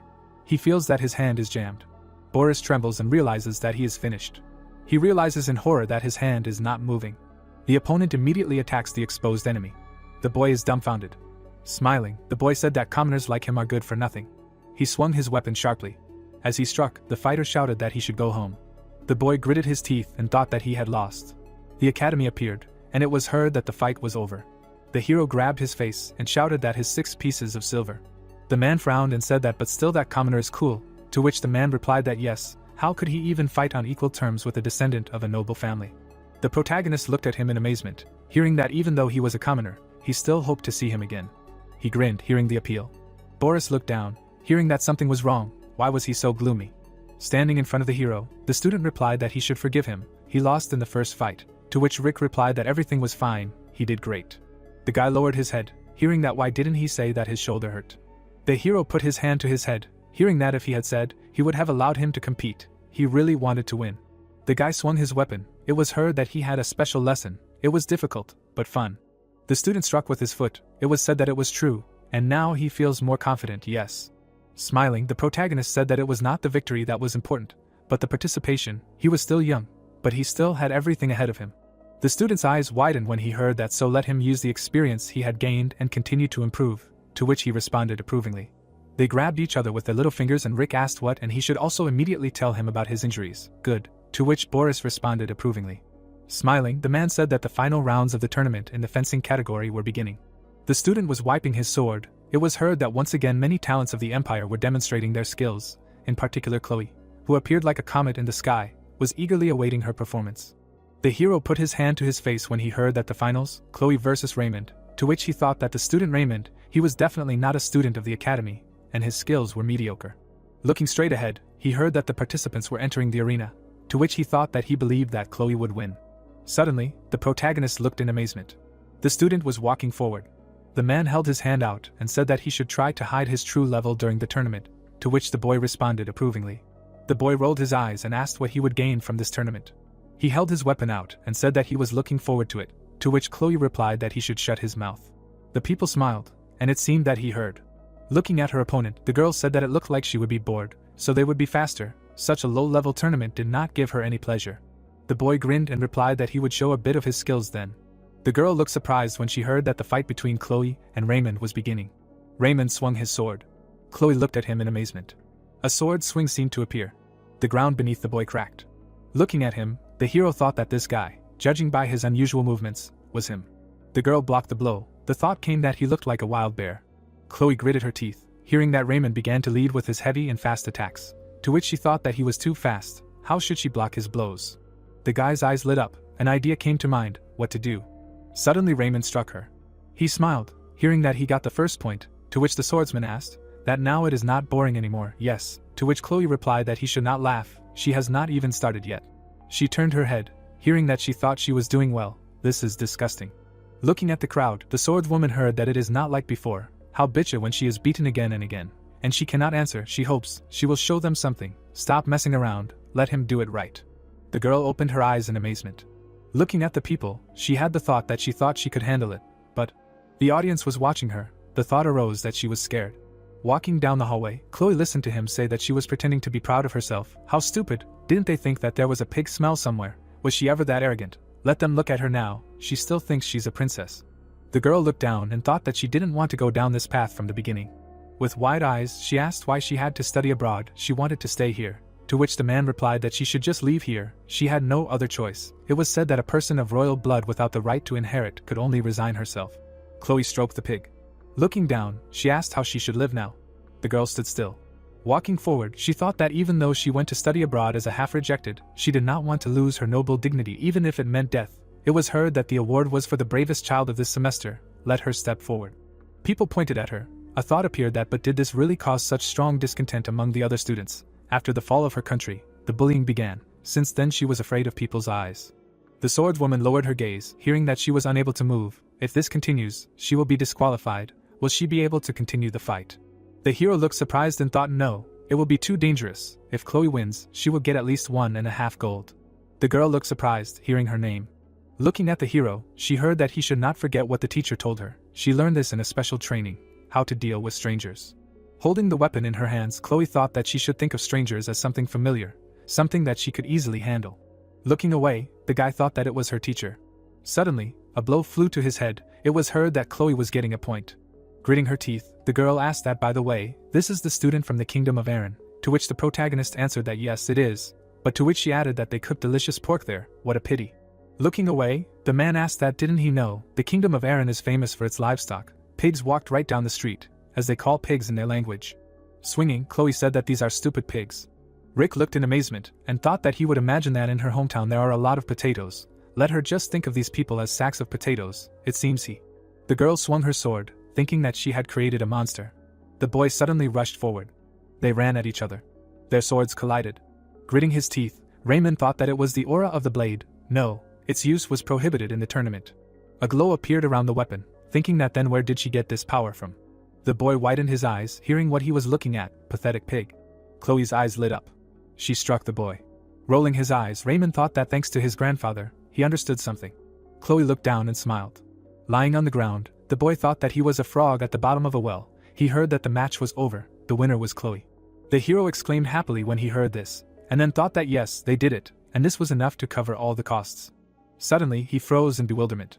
The girl lay unconscious. The balloons were flying through the air, and it was heard that everyone should stand up. Now His Imperial Majesty would give a congratulatory speech. Smiling, the man said that he was sincerely glad to watch the swordsmanship competition this year. How could one not be happy, watching the brilliant performance of children who would become their support in the future? The guy was climbing the stairs, and it was heard that well, and now asks the winner of the swordsmanship competition to go up to the platform. Looking straight ahead, Rick thought that Chloe should have been there, and the girl added that she should say about the easy victory. The hero raised his eyebrows, hearing that according to the rules of the competition, going beyond the arena or losing consciousness automatically leads to defeat. This is part of the knightly code, the rules of combat. So the winner of the swordsmanship competition was Raymond, to which he thought that everything seemed correct, but it still pissed him off. The student looked surprised, hearing that he wanted to talk to the girl who showed herself well in the competition, let her go up to the platform. The man smiled and said that he sincerely thanked them for today's fight, and would give them each 10 gold as a reward. Looking at the student, he asked if she was from the Aran Kingdom, to which Chloe replied that she was, and the emperor added that she must have been through a lot. The hero put his hand to his face when he heard that he had met her father several times. It was all because of him. Let him forgive him. It was okay. This pigsty would have collapsed sooner or later anyway. Yes, it must have been so hard for her to try to justify herself. To which he thought that although the fall of the Aran Kingdom had nothing to do with the Ammoni's empire, the emperor was offering a sincere apology. As expected from the greatest government. He widened his eyes when he heard that, by the way, the man who shouted during the match was her teacher, to which she replied that she was. The emperor extended his hand forward and shouted that he would ask the teacher who trained Chloe to come up to the platform. As the protagonist walked forward, he thought that who would have thought that this would happen to him. Smiling, he added that after all, the road to success begins with the first step, and then said that it was an honor to meet him. Closing his eyes, the man said that he never thought that the teacher who raised such a magnificent student was so young. He would give him 10 gold pieces as a reward, to which the hero replied that he was deeply grateful. Holding a bag in his hands, he asked that, however, he looked familiar, what was his name, to which Rick introduced himself. Clenching his fist, the emperor asked again. The hero looked at him in bewilderment, and answered approvingly, to which the man asked that who was his emperor, a pathetic fool. Frowning, the ruler said that it was no wonder that he had such a nasty, greedy face, all because he was from the Drake family. Lowering his head, the protagonist thought that he was greatly honored, and then thought what was going on. His Majesty had grievances against his family, to which the emperor replied that, as expected, the greedy expression on his face did not change at all, and he added that he himself offered the money. Holding out the bag, the man said okay, let him keep it, to which Rick thanked him. Taking the bag away, the emperor asked why he fell for it. The hero smiled, hearing that he was joking. Here, let him keep it, to which he replied that he scared him. Well, he would accept his gift with gratitude. Waving his hand, Ammoni said no, they disappeared. Smiling, the protagonist thought that he was definitely a great ruler, he should endure it. If he blurted out something wrong, his entire family could perish, so he would pretend that it was a mistake. Suddenly, a blow flew at the man. The woman smiled and asked what kind of behavior was this. He should show the dignity of his position, since this was an official event, shouldn't he call her the empress? Smiling, Ammoni said that due to his busy schedule, he showed his unsightly side for a moment. The thought arose that this was Empress Victoria. Standing in front of the hero, the woman asked that he was from the Drake family, to which he responded approvingly. Frowning, the empress said that it seemed that he did not know the details of the relationship between the Ammonis and Drake families. The protagonist looked surprised and asked what she meant. Holding the bag in her hands, Victoria replied that he should just know that His Majesty has reasons to act one way or another. Well, now he can go, to which Rick replied that he understood. Looking down, the hero thought that it turns out that he will not get the gold after all. A view of the sky opened up. Things were lying on the floor. It was heard that well, how did it go? He won. Looking straight ahead, the man asked that he won, hiding his real skills, as he told him to. The guy looked at him silently. Smiling, Reynolds said that it seems, no, well, life is not that simple, to which Raymond replied that yes, as he said. Frowning, the swordsman said that in this world there are indeed many strong warriors hidden. Although he is known as the king of the heavenly azure sword, there are probably those somewhere whom even he cannot cope with. That is why he wanted to show him the danger of arrogance now understands, to which the guy responded approvingly. Raymond looked at him in confusion, hearing that by the way, who made him reveal his skills, to which he replied that it was a girl named Chloe, a student of the Ammoni's Academy, a surviving member of the royal family of Aran. She could not be an ordinary person. Looking at him, the man heard that there was a teacher who taught her, to which he asked again that he wanted to say that there was someone who had an incredible talent for teaching, and he was able to make him show his true level, although his mentor was himself. He smiled and laughed. The settlement appeared. It was heard that, and this is already more interesting. The girl looked at him in fear. It was said that in the meantime, a new crisis was brewing at the Ammoni's Academy. The hero opened his eyes wide and asked that he could repeat it again. Holding the paper in his hands, the guy said that due to the disrespect shown to His Imperial Majesty, Teacher Amon from the Drake family, currently working at the Ammoni's Academy, is recommended for dismissal, that's all. Looking directly, the protagonist heard that he does not know what disrespect he showed to His Imperial Majesty, but let him be grateful to His Imperial mercy that everything ended with just a recommendation for dismissal, and now asks to forgive him for its time, to which he thought that he did not expect this. Gritting his teeth, Rick added that a recommendation for dismissal, if he knew that this would happen. Smiling, he thought that he would immediately go to the Emperor, to which the girl thought how unfairly he was treated, and the hero added that he could have left the academy a long time ago without any penalties. Closing his eyes, the protagonist thought about what and why he chose the long road when there was such an easy way out, and then asked what actually happened. Sitting at the table, Rick said that he was not sure, but it seemed that at one time there was an unpleasant incident between his family and His Majesty's family. He suddenly got angry when he saw it, to which the girl asked that they should also kick him out for such a trifle, after everything he did for the academy. Memories appeared. It was said that, well, a lot happened. It's true, finding a source of income for the academy, special training for students, keeping the desires of the deputy director in check. Closing his eyes, the hero said that he will have many pleasant memories, but will not do anything. Thanks for everything, to which Anne replied that he is right, nothing can be done. Smiling, she added that unless they ignore the recommendation of His Majesty, to which the hero asked what she said, and she added that their academy has already received a recommendation to cease working activities. The gates of the academy appeared. It was heard that, however, the recommendation is just a recommendation, and they still work, right? The Emperor will not be able to force them to make a choice, simply because they will ignore him again, to which the protagonist shouted that he should just listen to the Emperor. The girl looked at him in amazement, and said that as a principal, she could not allow such a wonderful teacher like him to be fired under any circumstances. Her pride and convictions would not allow it, to which Rick shouted that enough was enough, let him fire him already. Sitting at the table, and said that it was too early to give up, it was very important to have an indestructible spirit. To which the hero replied that yes, now was the time, to which the woman asked what all the fuss was about, a recommendation for dismissal. Bowing, the protagonist said that yes, he was asking to be fired, to which the vice principal replied that it was impossible. Rick gritted his teeth, hearing that how could they fire him when he taught their students so well, even despite the imperial recommendation, they could not do this, to which he thought that he was a damn glutton. The woman smirked, a thought appeared that she definitely knew that he wanted to quit, and intentionally. The man abruptly opened the doors and asked what kind of nonsense it was to fire such a talented young man. Chris frowned and shouted that he would talk to the Marquis, the commander of the army in the north, about an audience with His Majesty, to which the hero replied that he had already said that there was no need for that, and what should he do about it? Clutching his head, the protagonist shouted that damn it, if they didn't want to fire him, let them at least give him a vacation. The thought appeared that he had stopped trying to escape from the academy. Rick looked at his hometown. Grinning, he thought that he had finally returned home. The girl raised her ears and said that she was seeing the Arma Mountains for the first time. Raising her hand, she said that this was what the end of the continent looked like, to which Chris added that the weather was perfect for enjoying a bottle of wine, and the deputy director said that she thought she could smell something delicious coming from there. The thought occurred to him that, wherever he was still surrounded by these people who were disgracing themselves. A room appeared, and he heard that 3 months had passed since he had started working here, so he had earned 3 days of rest. Putting his hand to his face, the protagonist thought that just returning would take about 15 days, according to the rules of the academy. Vacation days cannot be accumulated for more than a month. Well, since it had come to this, he would have to resort to negotiations. Closing his eyes, Rick shouted that his house was located in the Arma Mountains, to which the girl replied that in this case, given the long journey, she would add another day to his vacation.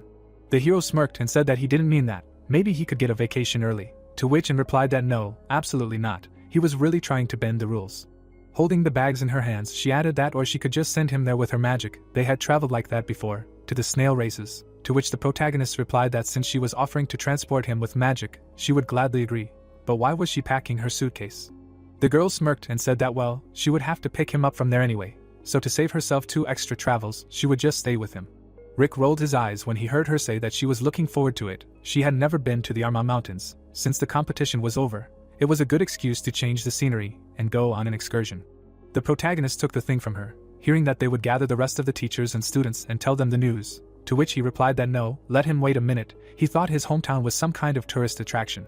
The girl looked at him in surprise and asked that, wasn't he going on vacation, so he didn't need it? Clenching his fist, the protagonist replied that no, he wanted to say that there was no need for them all to go there, let them just let him be alone. Raising her finger up, and said that then, let her announce 2 options. Stretching her hand forward, she added that option number 1, he takes 4 days off and goes on his own, without travel magic. Option 2, she uses travel magic, and they all go together. The protagonist clenched his teeth tightly. Smiling, the girl said that the air was so refreshing, to which Rick thought that in his opinion, the atmosphere was simply murderous. The woman looked at the potatoes, and it was heard that everyone was welcome. Smiling, Kyle said that this is a modest place, but let them feel at home. Sitting at the table, the girl replied that she thanks for the hospitality, to which he said that it is not necessary, and Chris said that he happened to have grabbed some good drinks here, then they will drink together. The man looked surprised and said that what a lucky day, his son has simply wonderful colleagues at work, to which the hero thought that he should not be deceived, what matters is what kind of person inside. Looking straight, he added that he must take these troublemakers away from his father before they finally intertwine. The man smiled, hearing the address, to which he asked what was wrong. The protagonist frowned and said that since he was home, he would like to ask him something. The emperor looked down. It was heard that it was about Amonis. Victoria looked straight. It was said that yes, he thought about it. The reaction to his last name was unusual. Sitting in front of his father, Rick asked if there was some kind of disagreement between their guilds, to which his father replied that well, it seemed like it was time for him to learn the truth. The hero asked in amazement, hearing that the Drake family was a branch of the Amonis family, the current imperial family. Stretching his hands forward, the protagonist asked that then why were they only viscounts if they were relatives of the emperor? Shouldn't they have a higher title, like the Grand Duke of Orca, a relative of the emperor? Holding a book in his hands, Kyle replied that he would understand everything when he read it. Rick mumbled in confusion, to which his father said that the chronicle, kept since the time of the first emperor of the empire, as he said, although a lot of time has passed since their separation, their family is also the descendants of the first emperor. The hero opened his eyes in surprise when he heard that this is why they kept this copy, though the chronicle was interrupted during his father's time, to which he thought that this was the truth about his family. He flipped through the pages of the book. The first year of the unification of the empire, a conversation with the Grand Duke, to which the hero thought that it was the Grand Duke Drake. His family were originally the Grand Dukes. The man smirked. It was said that according to the chronicles, the emperor said that he would not rest until he beat that fucking bastard Grand Duke Drake. Even when the Eastern Sea dried up and the mountains of Arma were ground to dust, the third year of the unification of the empire, the emperor was beaten and fell ill after a fierce battle with Grand Duke Drake. The man raised his hands. It was written that the 6th year of the unification of the empire, the emperor said that this damn Grand Duke was just stupid. However, the Grand Duke only replied that yes, long life to the emperor, which made the emperor flip over the table in anger. The thought arose that, then he was stripped of the grand title of Duke. The people fought. It was said that on the same day the emperor said that he told him not to write down, and threw the scribe to the ground, to which the hero thought that yes, he should have stopped when it was said. The coat of arms appeared. It was said that as Amonis said, Marquis Drake is an intolerable bastard. He slapped the count. The emperor dealt with the viscount. The thought arose that they should wait. How far are they going to go? The man held food in his hands. It was written that the prince said that Drake stole his sausage, and called for him to be demoted to baron. Looking at the people, the protagonist asked what came over everyone. The woman exclaimed in amazement and said that Rick was here. It had been a while since we met, but why this one?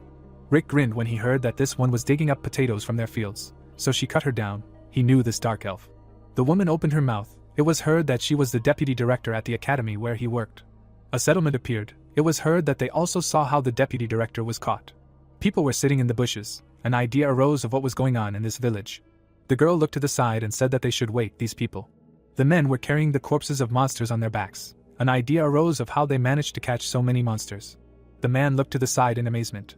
His eyes lit up and he asked who they were. He had never seen their faces before. The hero looked in surprise and said that he heard a strange noise, like from a slaughtered pig. Judging by the situation, it was not about the monster. Looking at him, people asked when he returned, to which he replied that just recently. Colleagues froze, listening to the fact that today's catch was unsuccessful. Yes, there were suspiciously few monsters lately. That's how, they couldn't have caught so many that they began to die out. The thought arose that they really killed all the monsters, really for potatoes, and there were almost none left. Rick smiled and said that in any case, let them introduce themselves. This is the director, teachers and students of the academy where he works. Smiling, the man said that he really became an excellent teacher. He will work well. One day he will become a director. Closing his eyes, the hero thought that there is no need to say such horrors. He will close the 3-year contract and leave, and then said that okay, they look unsightly. Why don't they go and wash up? To which he was answered that since they have guests, they need to quickly wash up, they will hurry. The protagonist sighed and said that it was nice to see them again. But how noisy they are. Okay, it's already getting dark, so it's time for him to go. He looked in surprise and exclaimed. Looking at the people, Rick asked what came over everyone.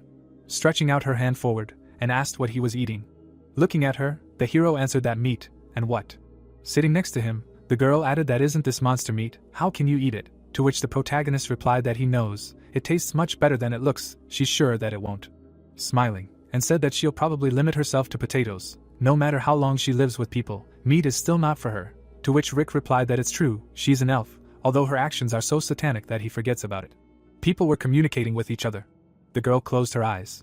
The hero grinned and thought that for the first time in a long time everything was so calm. Suddenly, an explosion flared up near him. Chris looked in amazement and asked what was going on. What kind of sound was that? To which the girl replied that there was a loud signal.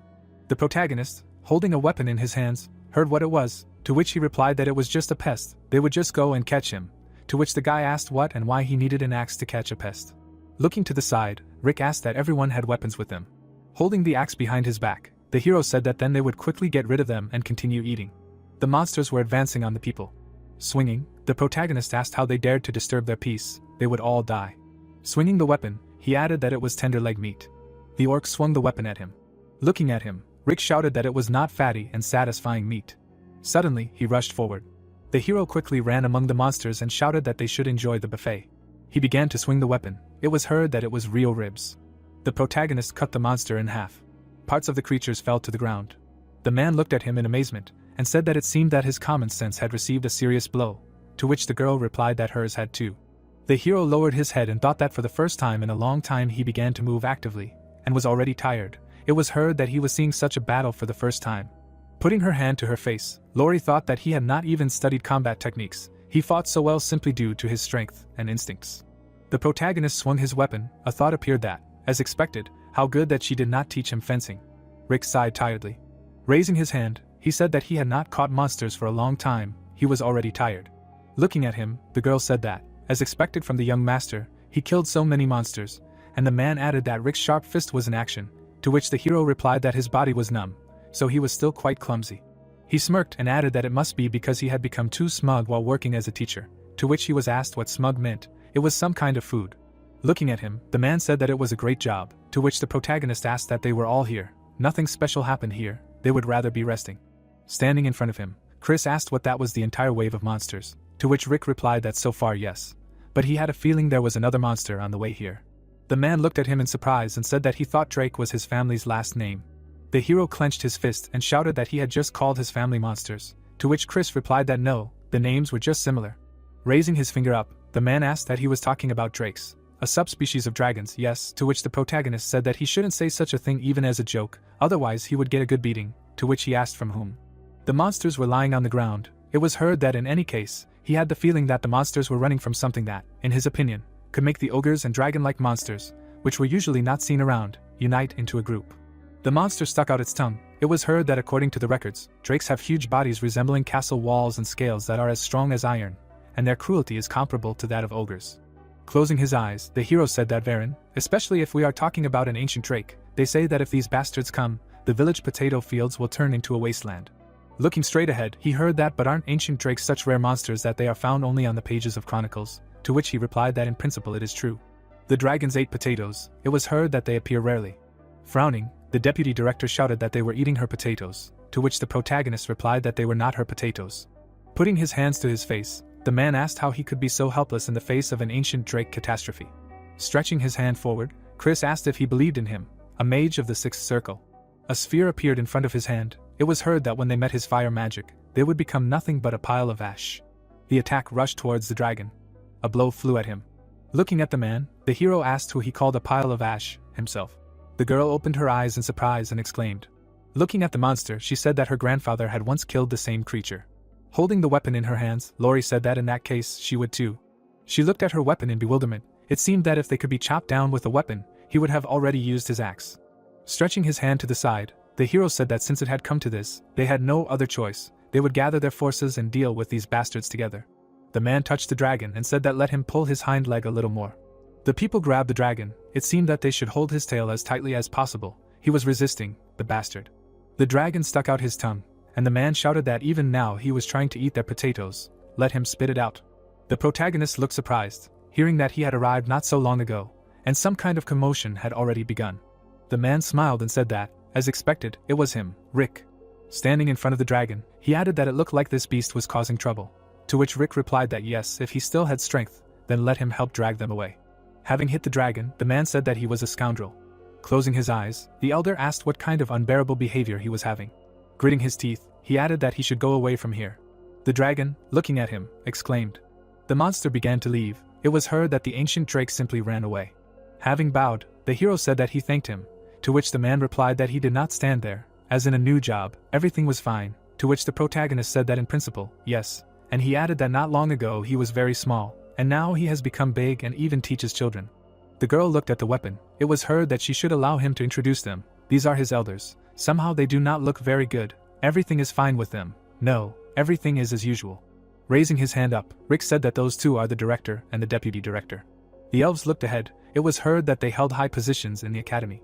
Extending his hand to them, the elder said that it meant that they were Rick's superiors. Let them take care of him. His name is Carl. The girl exclaimed in amazement. It was heard that something was wrong. Falling to the ground, the elf screamed about the dragon. A building appeared. It was heard that why a black dragon lives in a human village. Sitting next to the girl, the hero said that he was just a neighboring elder, that he lived here when he was still a child, and he was also friends with his father, to which and asked that the black dragon was a neighboring elder. The dragon was sitting in a cave. It was heard that Elder Carl said that he was old and sick, so he could not go out often. He also said that he did not know other dragons, so communicating with them was his only outlet. Wiping away tears, the protagonist said that the elder was very lonely, to which the girl asked if he really thought that the dragon was some kind of stray dog, kicked out of the pack. People were sitting in the garden. It was heard that in any case, since the village was in such a mess, it would be better for her to quickly return to the academy, and he would stay and clean up here, to which the girl responded approvingly. Putting his hand on her shoulder, Rick said that but he would like her to stay, to which and asked again. Looking at her, the hero added that he heard that elves have special magic that allows you to grow a bountiful harvest, to which she asked how he knew. The elf was standing in the garden. It was heard that the owner of the Royal Mango Farm wrote him about it in a letter. He said that she arrived there on the weekend and used some kind of spell, to which and replied that he said that he would keep it a secret. With wide eyes, she added that if she stayed here, she would go crazy with fear. Let him see. Her hands were shaking. Crossing his arms, the protagonist replied that at first she dragged the entire academy here because of her own desires, and when she encountered the slightest difficulty, she tries to escape. Unfortunately, it will not work. Smiling, and asked what she thought. She will not be able to leave here. She has movement magic. Let him direct her to the place where she wants. It was heard that the elder was here. Grinning, Rick said that he was joking. Let her not be afraid. He said that he would go for a walk around the village. Carl closed his eyes and said that there he was, to which the hero asked how he was. Standing in front of the hero, the man asked when he would return to the estate next, to which the protagonist replied that he could not say. It would probably take a few more months to save up vacation days. The elder smiled and said that that was great. He would have time to prepare a gift for him, to which Rick asked what the gift was. Gold. The hero looked surprised, hearing that no, something even more valuable. The hole was stuck into the ground. People were digging the earth. It was said that a sudden invasion of monsters turned a field trip into a trip to the fields. The elf used a spell on potatoes. The grown crop appeared. People looked at it happily. It got dark outside. It was heard that they were returning to work tomorrow. The hero sighed and thought that he did not feel this vacation at all. Walking through the forest, the protagonist thought that in reality he just wanted to visit everyone from the estate, to hear advice from his father, before leaving the position of the teacher of the academy. However, looking at the documents, Rick thought that the estate was not in the best condition. The graphs appeared. The thought arose that while he was gone, the frequency of monster attacks had significantly decreased, and their income had also decreased proportionally. Putting his hand to his face, the hero thought that although thanks to his brothers they had some income, it was not nearly enough to recover from the disaster. If this continues, they will not even be able to pay the fine for breaking the contract. Raising his head up, he added that he really was a harbinger of misfortune. The monsters looked furiously. The thought arose that then why did a horde of monsters attack as soon as he returned? The dragon ate potatoes. The thought arose that in addition, the incredible had happened. One of the ancient drakes appeared, which previously appeared only in myths. Clenching his fists, the protagonist wondered if his first place of work, the academy, was in such disrepair because of him. Raising his hand, he added that no, it had nothing to do with him. It was all the fault of that thick-headed elf. Rick grinned and thought that he should become successful as soon as possible. Suddenly, he looked in surprise and added what that sound was. The forest appeared, and the thought came to him that they should not tell him that these were still monsters. Peeking out from behind the bushes, the hero thought that it seemed like the sound was coming from here. He opened his eyes wide. The girl was training with a sword. She swung, and the thought came to him that these were her family's real fencing techniques. The protagonist crawled out of the bushes, thinking that she had not helped him on the field. Had she, all this time, and then said that he would not leave it like this. Now he would say everything he thought about it. The girl was breathing heavily. Rick looked at her in surprise and thought that she had been waving her sword until her hands bled. Lori lowered her head. Looking at her, the hero thought why she was training so desperately. The girl clenched her teeth tightly. A thought appeared that this was why she was constantly half asleep during the day. All this time she had been secretly training in fencing. The protagonist looked at her silently. Closing his eyes, he thought that he had many questions, but for now he would just pretend that he had not seen anything. The building of the academy appeared. He heard that she was here. Grinning, and answered that yes, she was what brought them here. Looking straight ahead, the man asked where teacher Rick was. The papers were lying on the table. A thought appeared that several months had passed since he became a teacher at the academy. Grinning, the hero thought that until now he had only tried to escape from here, but from now on he would act seriously. He would make every effort to teach his students properly, as befits a teacher. The students looked away. A thought arose that given their skills, they would obviously go far, and when this happened, he would receive his benefit. Putting his hand to his face, the protagonist thought what was needed for success. Let him just follow successful connections and come to him himself. Opening the door, the girl turned to him, to which he asked that she had not tried knocking before entering. Standing in front of him, the elf said that he should excuse him, he had a visitor, to which Rick asked again. A view of the office opened up. The hero looked in surprise and thought that it was the same.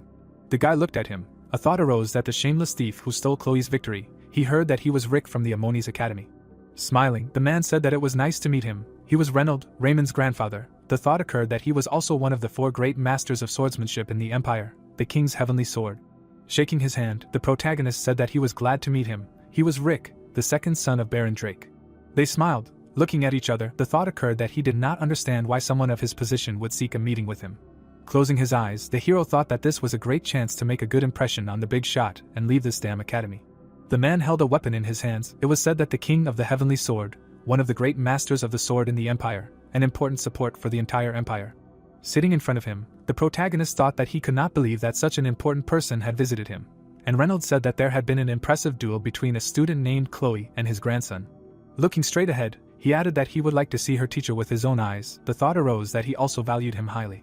Smiling, Rick thought that this was right. He had done so much for the students, nothing special, and then said that he flattered him. He was just showing her the way. Stretching his hand forward, the swordsman replied that he was so modest, it meant he came to the right person. Watching how he taught students, I wonder if he did too. Looking at him, the hero heard that he was a sword master, but he did not feel his mana, to which he replied that he thought this was some kind of misunderstanding. He did not teach them the art of sword fighting, he just gave advice on the path of hard work. Reynolds looked at him sadly. Looking at his grandson, he said that he did not tell him that, to which Raymond replied that but they definitely call him a teacher, to which the protagonist thought, what kind of face? The swordsman put his hand to his face and asked if maybe he should invite Chloe's sword instructor here. Bowing, the girl said that she was a lazy girl from the field house. It was an honor to meet him. Sitting in front of her, the man thought that she was from the field house, which meant that she had experience in teaching. Frowning, he objected. Lori looked away. A thought occurred to her that at best she was a master. He had heard that the Field family did not let their family members go until they became sword masters. Putting his hand to his chest, Reynolds thought that her mana was similar to that of Marquis Field, whom he had once met. He could test it, and then said that as a sword master, she did not dare to refuse him a duel. Walking forward, the girl said that of course, she would take him to the training ground. The hero smirked, thinking that of course, what he had hoped for, he had failed to form a bond that he could use. The view of the training grounds opened up. Lori was breathing heavily. Standing in front of her, the man asked if that was all. He looked down, hearing that no, to which he thought that she was a sword master. Lori frowned, thinking that that made sense. The Field family did not teach their secret techniques to just anyone. It seemed that they had not taught her anything special. Holding the stick in his hands, Reynolds said that he would show her the last move with the stick, to which Lori responded approvingly. Suddenly, he took a step to the side. The man began to swing his arms. The girl dodged the stick. She froze in front of the man. Looking at her, the swordsman said that from now on, she should work hard. Looking down, Lori thanked him. She fell to her knees. Frowning, the man asked why this girl had given Raymond a hard time, to which the hero replied that it was true. Her name was Chloe. Putting his hand to his face, Reynolds thought that she must be born with good endurance and strength, since she is from a higher kingdom. So this is not the result of her work, but an unrivaled innate gift. Looking at him, the protagonist heard that he would soon leave. Let him report to the headmistress that it was nice to meet him, to which he replied that it was good, thanks for demonstrating excellent sword fighting. The swordsman slightly opened his mouth. Rick grinned, hearing that he said, excellent sword fighting, to which he replied that well, yes, the thought occurred that an ordinary person would not attach much importance to stick fighting. Turning around, the man asked what he saw in him, to which the hero replied that he changed the trajectory 36 times. Pointing to the side, the protagonist said that the fulcrum of his body did not waver for a second, and he finished simply excellently. How can it not be impressive? Frowning, the man offered to fight, to which he asked what was happening so suddenly. Standing in front of him, Rick said that he barely knew how to hold a sword. How could he? To which the swordsman replied that they would not strain themselves too much, and he added that but it was not easy for him.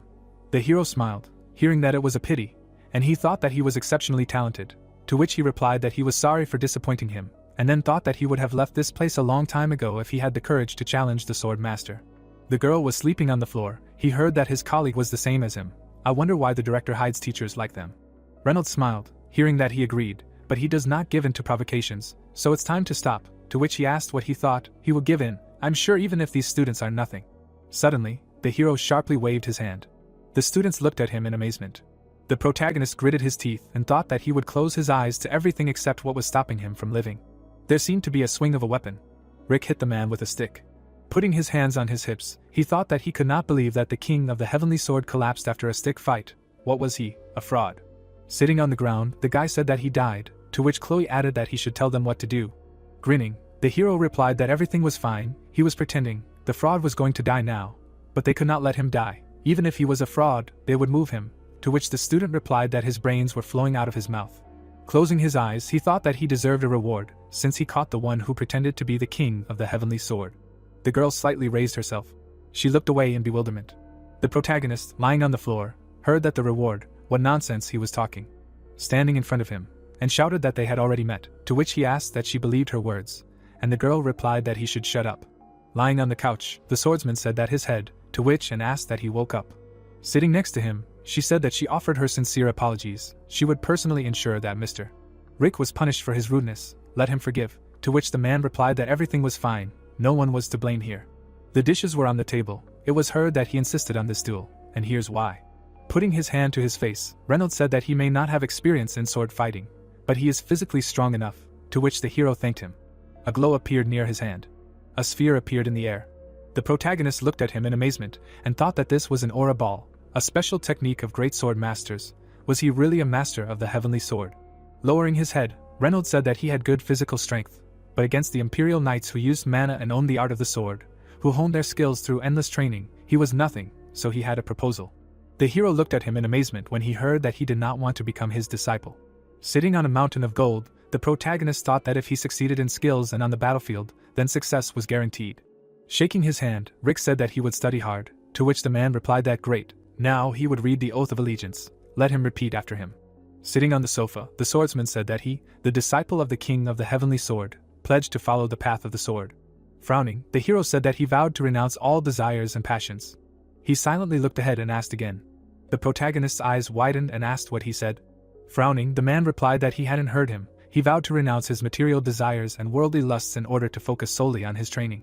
Putting his hand to his face, Rick asked if he could give him some time to think. Frowning, he thought that everything had been so chaotic up until now that he didn't realize anything was wrong. The man sat in front of him. A thought occurred to him. Why did one of the 4 great knights of the empire look so dirty? Looking at him, the hero asked that just out of curiosity. What was his title? To which the man asked again. Smiling, Reynolds said that all this was just a show. The emperor once offered him the title of Marquis, but he refused it immediately, to which the protagonist asked why he refused, and then said that his inner thoughts were leaking out.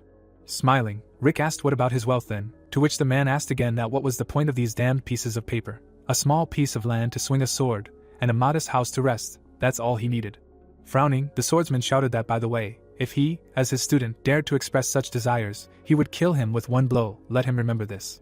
Holding the cup in his hands, the hero thought that since he thought about it. The guy was looking at the food. He looked up. Raymond tilted the plate towards him. Looking straight ahead, he asked that he still had these crunchy things. The thought appeared that this child, he had been swallowing cookies for a long time. The man looked at him, and the thought occurred to him that this old man, he didn't even have enough money to feed his grandson. Raymond frowned, and the thought occurred to him that he dressed like a commoner at the competition, even if he was a student of a great sword master. Standing up, the hero thought that nothing good would come of this, and then apologized. Rushing forward, he shouted that he needed to go to the toilet, to which the man asked where he was going. The wallet looked at him in bewilderment. He fell to the ground. A building appeared, and he heard that he would like to pay now. Yes, he owed 20 coppers. Putting his hands in his pockets, the protagonist asked where he was. Rick looked surprised and thought that his wallet, and then asked that he could write it down on his account. Walking forward, the hero added that where the hell did he drop it? Holding the wallet in his hands, the man said that here it is. Looking at him, the protagonist said that it was his wallet. The swordsman smiled and replied that he couldn't believe that he was so grateful, to which Rick asked why he was still here and what those clothes were, and he added that he had started working as a guard at the Ammonite Academy. It had gotten dark outside. The hero, lying on the bed, thought about the old man. Standing in front of the man, the protagonist asked what but why, to which Reynolds replied that the position of guard at the main gate was vacant, and he decided to work here for now. Stretching his hand forward, the protagonist shouted that he was someone who was not attached to the secular world. Why was he trying to live in it? He should hurry up and get the hell back to the mountains, to which the swordsman replied that he should just ignore him, but Raymond should go back there too. The man frowned and said that he was now a sword master too, so he didn't need to keep an eye on him all the time, and besides, wasn't it time he got an education that suited his age? The protagonist looked at him in amazement, and said what did that mean, and he shouldn't tell him, to which Reynolds replied that he was right, Raymond was going to enroll here, but the tuition was pretty expensive, so he decided to work here. Rick sighed in displeasure, to which the man replied that he might not understand swordsmanship, but he seemed to believe in knowledge, so he believed that he could teach Raymond well. The man smiled and said that he would count on him. Gritting his teeth, the protagonist thought that who would have thought that Chloe's upbringing would come back to haunt him for so long.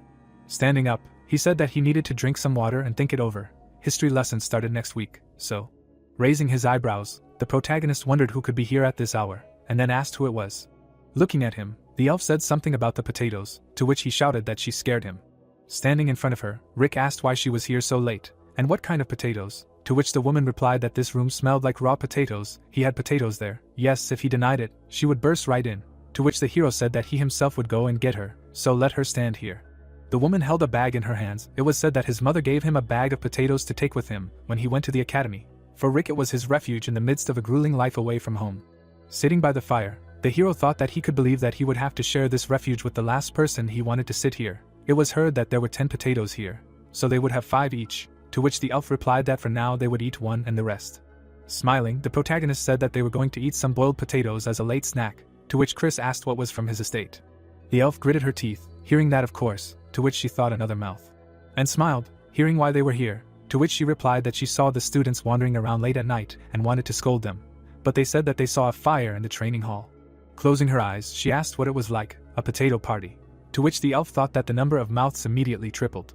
Looking at the hero, the girl asked that he had some for her too, yes, to which the protagonist replied that there was very little left. Smiling, she said that oh well, she would not eat much. A thought appeared that yes, then what was that dripping from her mouth?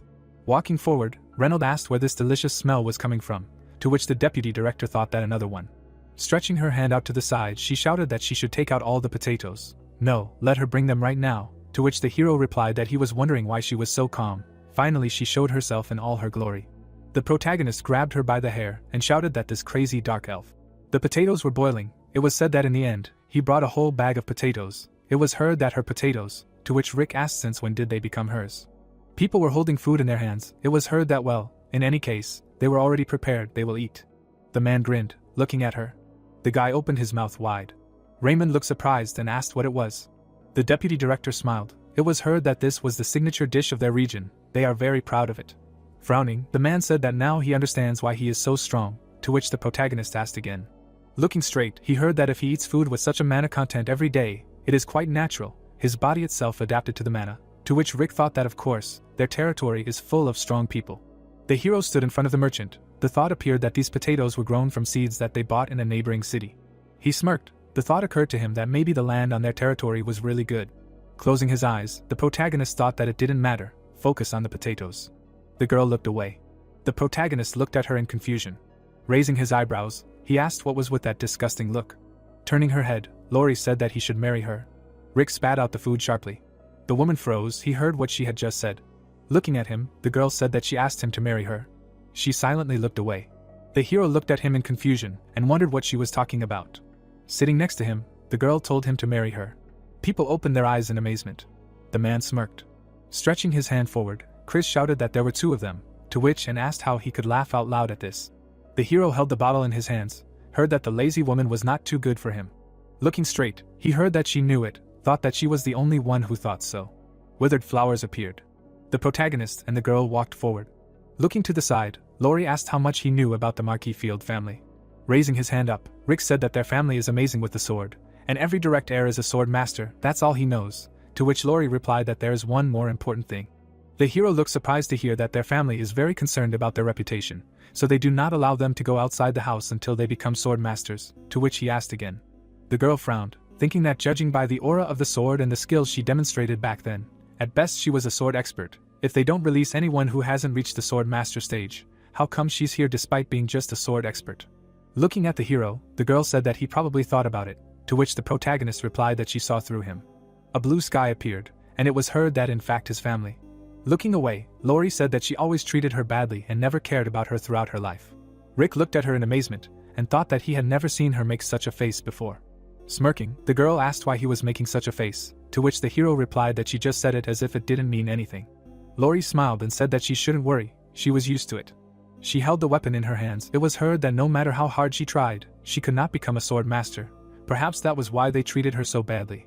And then one day her father, the patriarch, told her to go to the Ammonite Academy. Closing her eyes, the swordswoman said that she kind of understood, they would treat her as if she did not exist. She tried to resist, saying that she could not disobey the rules of the family. But the man looked straight. It was heard that he said she did not need to worry about such things. After she was kicked out, they did not even try to look for her. The girl looked at him with fear. It was said that they did not need a weak person like her, so they wanted her to cope on her own. Lori looked at the potatoes. It was heard that, however, while she was eating these potatoes, an epiphany came to her. She thought, if she ate more, she would be able to show her family what she had. The swordswoman held out her hand and said that given her situation, she bet they wouldn't even blink if she married him. To which the hero replied that he wasn't in that situation, but he understood what that sad feeling was. The protagonist looked away. It was heard that only the eldest could inherit the nobility. He was the second son, so he wouldn't get anything. His family could take care of him. But he was the same as her, he had to find a way to survive on his own. Rick turned his head and asked, well, that's it. So that's why she asked him to marry her, so she could eat potatoes from their estate, become stronger, and get revenge on her family. To which the girl replied that it was exactly that. Sitting on a bench, the hero said that it was a little marriage of convenience. To which Lori asked that wasn't that how all marriages between nobles were made, and he asked what he would get. The girl grinned and replied that first of all, he would get a beautiful woman like her as a wife. To which the protagonist replied that, he values personality, not appearance. Rick put his hand to his face, hearing that they would allow her to eat his potatoes, become stronger and return to her family. She could even win the fight for the inheritance. He understood, to which he replied that she meant. The swordswoman grinned and asked what he thought. She could handle all the work that the head of the family had to do. The hero extended his hand forward, hearing that, of course, she would also have some power, but most of it would be his, to which he replied that then financial management. The protagonist smiled, hearing that, of course, she was terrible at managing money, to which he thought that embezzlement was the most beautiful word in the dictionary. His eyes widened when he heard that if he became a member of their family, he could even learn their swordsmanship, to which Rick thought that the Marquis's power, wealth, and swordsmanship were like killing 3 birds with 1 stone. He took the girl's hand. Looking at her, the hero said that they would go and tell their father-in-law about their wedding in the morning. The next day arrived. Putting his hand on his side, the protagonist thought that the sun had finally risen in his life. Looking away, he added that by the way. Rick stood in front of the salon, and wondered if she had slept in a sleeping bag.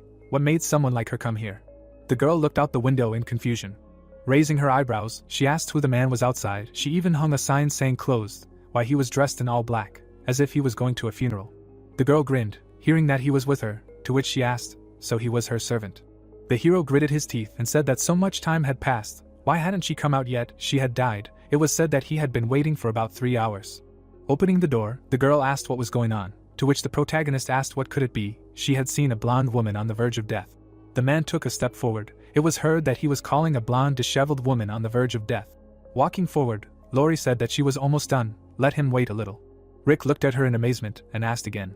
Looking at the girl, he asked that the older lazy woman, to which the swordswoman replied that he should just not say that he did not recognize her. Grinning, the girl thought that it was logical. Usually she did not pay so much attention to her appearance, and when she did, she looked completely different. Looking at her, the hero thought that now they were in the same boat. He should at least try to be on good terms with her. Closing his eyes, the protagonist asked that if he thought about it, she had just done her hair and makeup. Yes, it was no surprise when she was already so beautiful. To which Lori asked that now he finally understood, yes, and now let him tell her who was too good for whom. Smiling, the girl asked that he could step away for a minute. They still had some things to do, to which Rick asked that the servant. Smiling, the swordswoman said that he was not her servant, he was her fiancé, to which she replied that she was sorry. Looking at them, the protagonist thought, what the heck, she said that he was her servant. The girl smiled widely. Putting his hands behind his back, Rick thought, of course, what did he expect? Just because she looked good, didn't mean that her character had improved. The city of Lengsley appeared. It was heard that this was the city under the control of her father. Looking down, the girl said that although before she was kicked out of the family, she didn't have much of a chance to get to know this place, to which the hero thought that he couldn't believe that he was in charge of such a huge city. Lori looked away, hearing that everything was fine in the future. Grinning, the protagonist said that this city would only become a toy in their hands. The girl frowned and asked that he was only in it for the money. Yes, to which Rick replied that this is how all marriages of convenience work out. The Marquis's mansion appeared. It was heard that in front of the father, that is, the patriarch, it is better to remain as quiet as possible. The hero looked at her in amazement and asked why, to which Lori replied that he did not really listen to others. People were sitting at the table. It was heard that no matter how busy the family was, he often held meetings. All 13 swords of their family must constantly gather together. Swordsmen appeared. It was heard that 13 swords, yes, 13 of the best swords of their family, the patriarch of the first rank, the other 12 were her older brothers. Putting his hand to his face, the protagonist thought that 12 older brothers. He did not understand what she meant. The swordsmen were looking at him. Lowering his head, Rick thought that until all 13 pairs of those eyes were staring at him. The hero grinned, looking straight ahead. People were looking at him, thinking that these were the 13 swords of the Field family. The man's eyes lit up, thinking that he should be his father-in-law too. Stretching her hand out to the side, the girl asked how she was doing. She came to talk about something important today. Looking at her, the man heard that while working as a teacher at the Ammonite Academy, she met a person with whom she wanted to build a future, so she wanted to share the news with him. The hero closed his eyes, hearing that let him introduce him. This is the son of the Baron with whom he had a good relationship. To which he replied that it was nice to meet him. He is Rick from the Drake Barony. Frowning, Lori said that although this marriage has not yet received his approval, could she? Looking down, she added that she would ask for his blessing. People were sitting at the table. Clenching her fist, the girl thought that they were not listening to her at all, which means the words of the weak are not even worth listening to, right?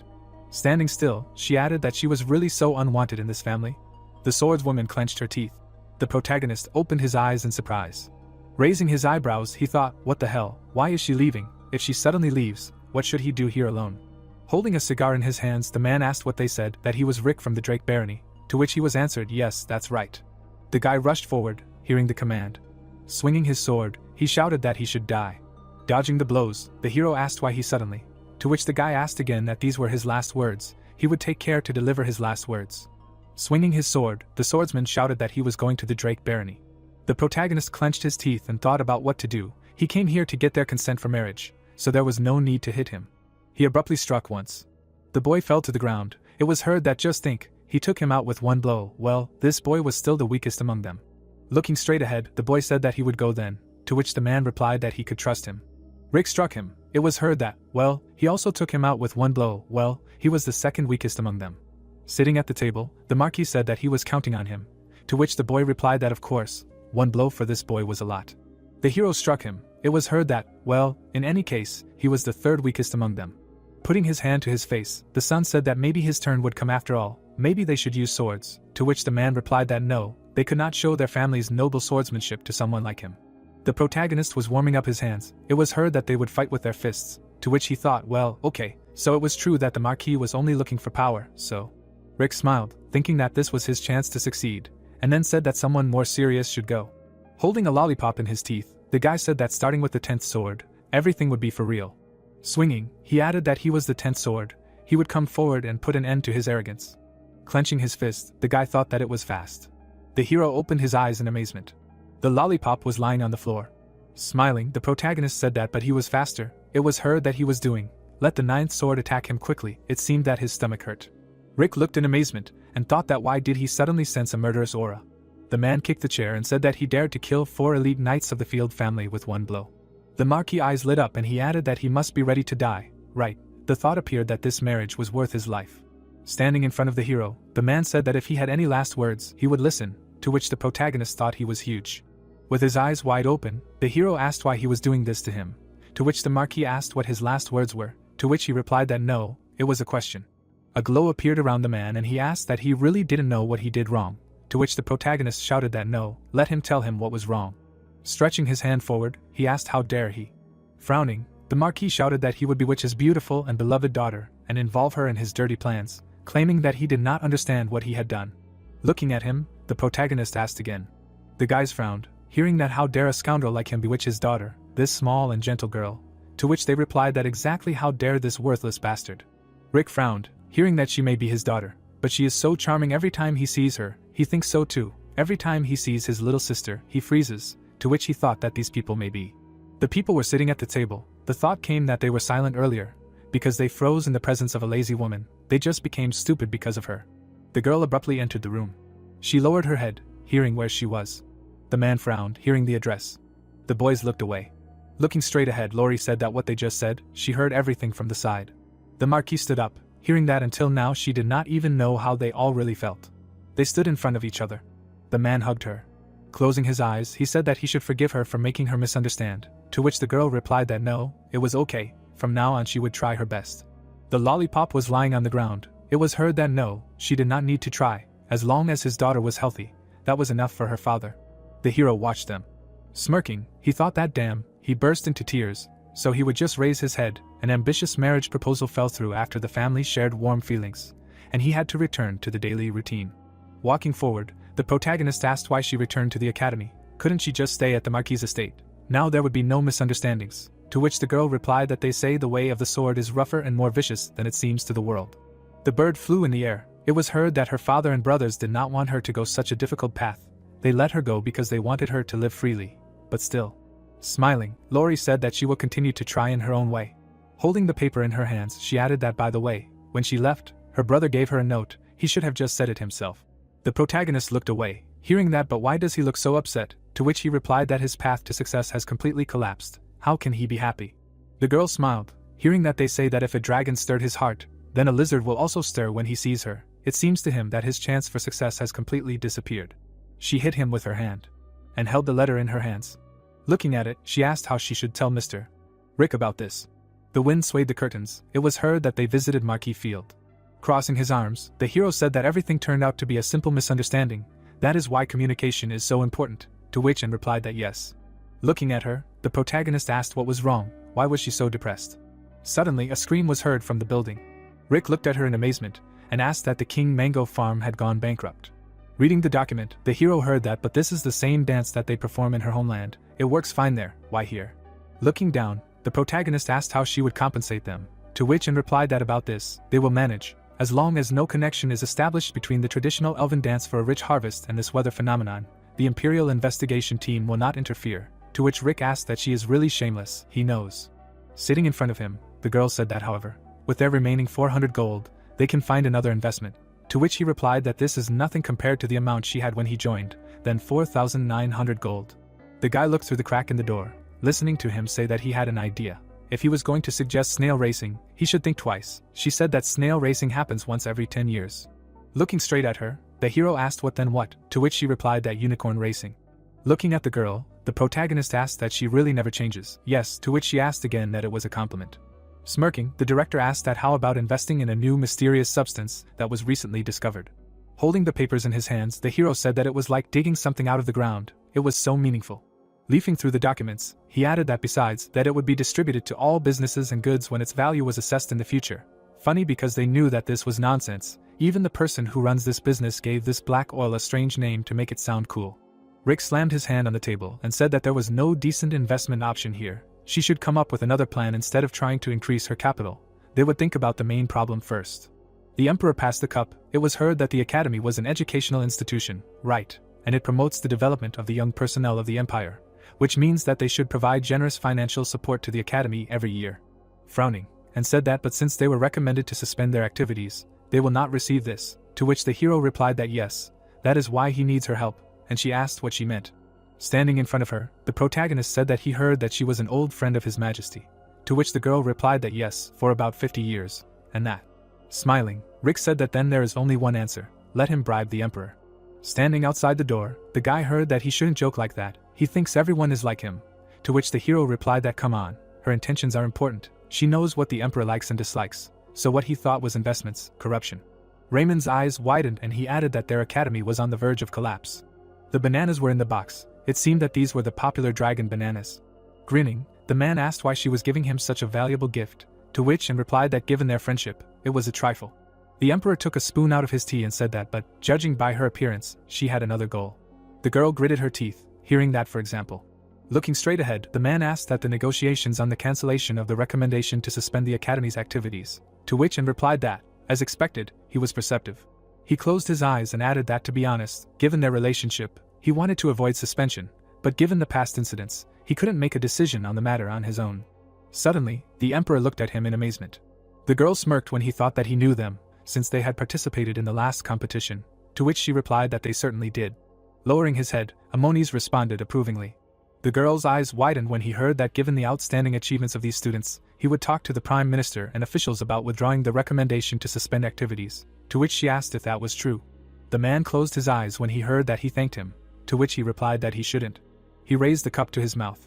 Amonis began to sniff the entire room. Suddenly, his eyes widened in amazement, and he thought that this smell. Standing outside the door, the hero thought that he wondered how things were going there. Putting his hand to his face, he added that the elf might not be the smoothest negotiator, but they could revoke the suspension recommendation due to her insistence when he met a member of their family. He might be a little inadequate, but he was a wise king. As long as he didn't meet him, everything would be fine. Opening the doors, the man shouted that he found him. Frowning, Amoni shouted that it was no wonder he smelled that disgusting Drake scent, since he was the one behind all of this, to which the protagonist asked what in the world, what did he mean? Holding his hand out in front of him, the man shouted that he was the one who forced and pressured Princess and into rescinding the suspension recommendation, to which Rick replied that he was merely doing his duty as an academy instructor, to force, to pressure. Standing around the corner, Victoria heard that he should keep his personal feelings out of the matter. The disrespect from the Drake family for a long time and this case are completely different things. The girl closed her eyes, hearing that as they showed in the competition, they have the ability to develop children that can interest him, but the current situation of the academy is too desperate. Closing his eyes, the protagonist said that the children are forced to starve due to the bankruptcy of the academy. Plus, the lack of funding is disrupting the normal curriculum of the academy, and they do not even have the necessary teaching aids for classes. Frowning, he added that before being a member of the Drake family, he is a teacher. The fact that the poor funding of the academy is the reason why children are forced to starve and deprived of the education they deserve is simply saddening him. Bowing, Rick shouted that he sincerely asks him to show generosity and withdraw the recommendation to suspend the academy's activities. Grinning, the hero thought that it was perfect, the teacher's pride, faith and desperate appeals with kindness for the students. His opponent is the emperor who values students and education. Looking straight, he added that he gave a good speech as a teacher with beliefs about education and students, so he definitely will not remain indifferent. The man stuck his finger in his ear and said, "They talk a lot," and that's all he wanted to say. The thought appeared that he did not care. Frowning, the protagonist shouted that seriously, why does he continue to pester him with old things that he does not even know about? To which Amonis replied that yes, he is nice to look at, he finally shows his true dirty face, yes. Looking away, the woman asked what she thought. The prince frowned and replied that he was betting on young Drake to win. Looking straight, he asked what she meant by the revocation of the recommendation to suspend the Ammonite Academy. He looked down. The hero put his hand on his chest and said that before being a member of the Drake family, he was a teacher. Looking straight, the prince said that it would be better to withdraw the recommendation and observe, even if there were unpleasant incidents here before, they should be generous to outstanding students. The man stood in front of the protagonist. It was heard that the Drake family must have really annoyed the father, so that such a generous person like him would act like this. Even if he did not start talking about it, she had only met him twice in those days. But she was already fed up. Rick smiled widely. It was said that, but he looked quite decent. Looking straight, the prince said that so, he will make sure to put an end to the bad relations between the two families of his generation. The woman smiled, hearing this. She stretched her arms and said that of course, if he wanted it. Smiling, Victoria said that it was time for her to end this childish fight. The hero stood before her. It was said that although the bribe was a worthy offensive move, they could not get the offer to be rescinded because the emperor was beaten half to death, and the empress ordered them to return. Closing his eyes, the protagonist wondered where exactly his life had gone wrong, and then said, "Okay, let's begin the lesson." Suddenly, he exclaimed in surprise. The boy looked away, hearing what the doll next to him was. Looking straight ahead, Raymond replied that it was not a doll, to which Rick asked what it was then. Holding the doll in his hands, the student said what it was. Smiling, the boy added that it was him. The hero looked at him in confusion. Someone was sweeping leaves with a broom. Reynold turned around when someone called out to him. The man saw Rick and told him that he was finally ready to become his student. The hero walked up to him and said that he thought his grandson had gone crazy. Reynold jumped up sharply, raising his broom and screamed questioningly, "What is this way people challenge to a duel now?" The boy objected in fear, saying that no, it was his grandson hugging the doll and saying that it was himself. Listen to the end, for God's sake. Rick looked at him in surprise. The man calmed down and said, sighing, that he was talking about this. Raymond looked at himself in the mirror smiling. Reynold answered that the boy had a serious form of Prince syndrome. Rick asked again in surprise. He spread his arms out to the sides and asked why he didn't wear a mirror then and why a full-fledged doll. The man pressed the broom and answered that at first it was a mirror. Reynold remembered how he, having opened the door, watched the boy and continued to tell how later he made a doll, an exact copy of himself, and began to carry it with him. Rick asked if he made it himself. The man answered that he did and even made a new one when he grew up. And he said that he tried to take her in a good way, but he raised a terrible hysteria. Raymond was hysterical on the floor. The hero listened in surprise and said that he did not carry anything with him at the competition.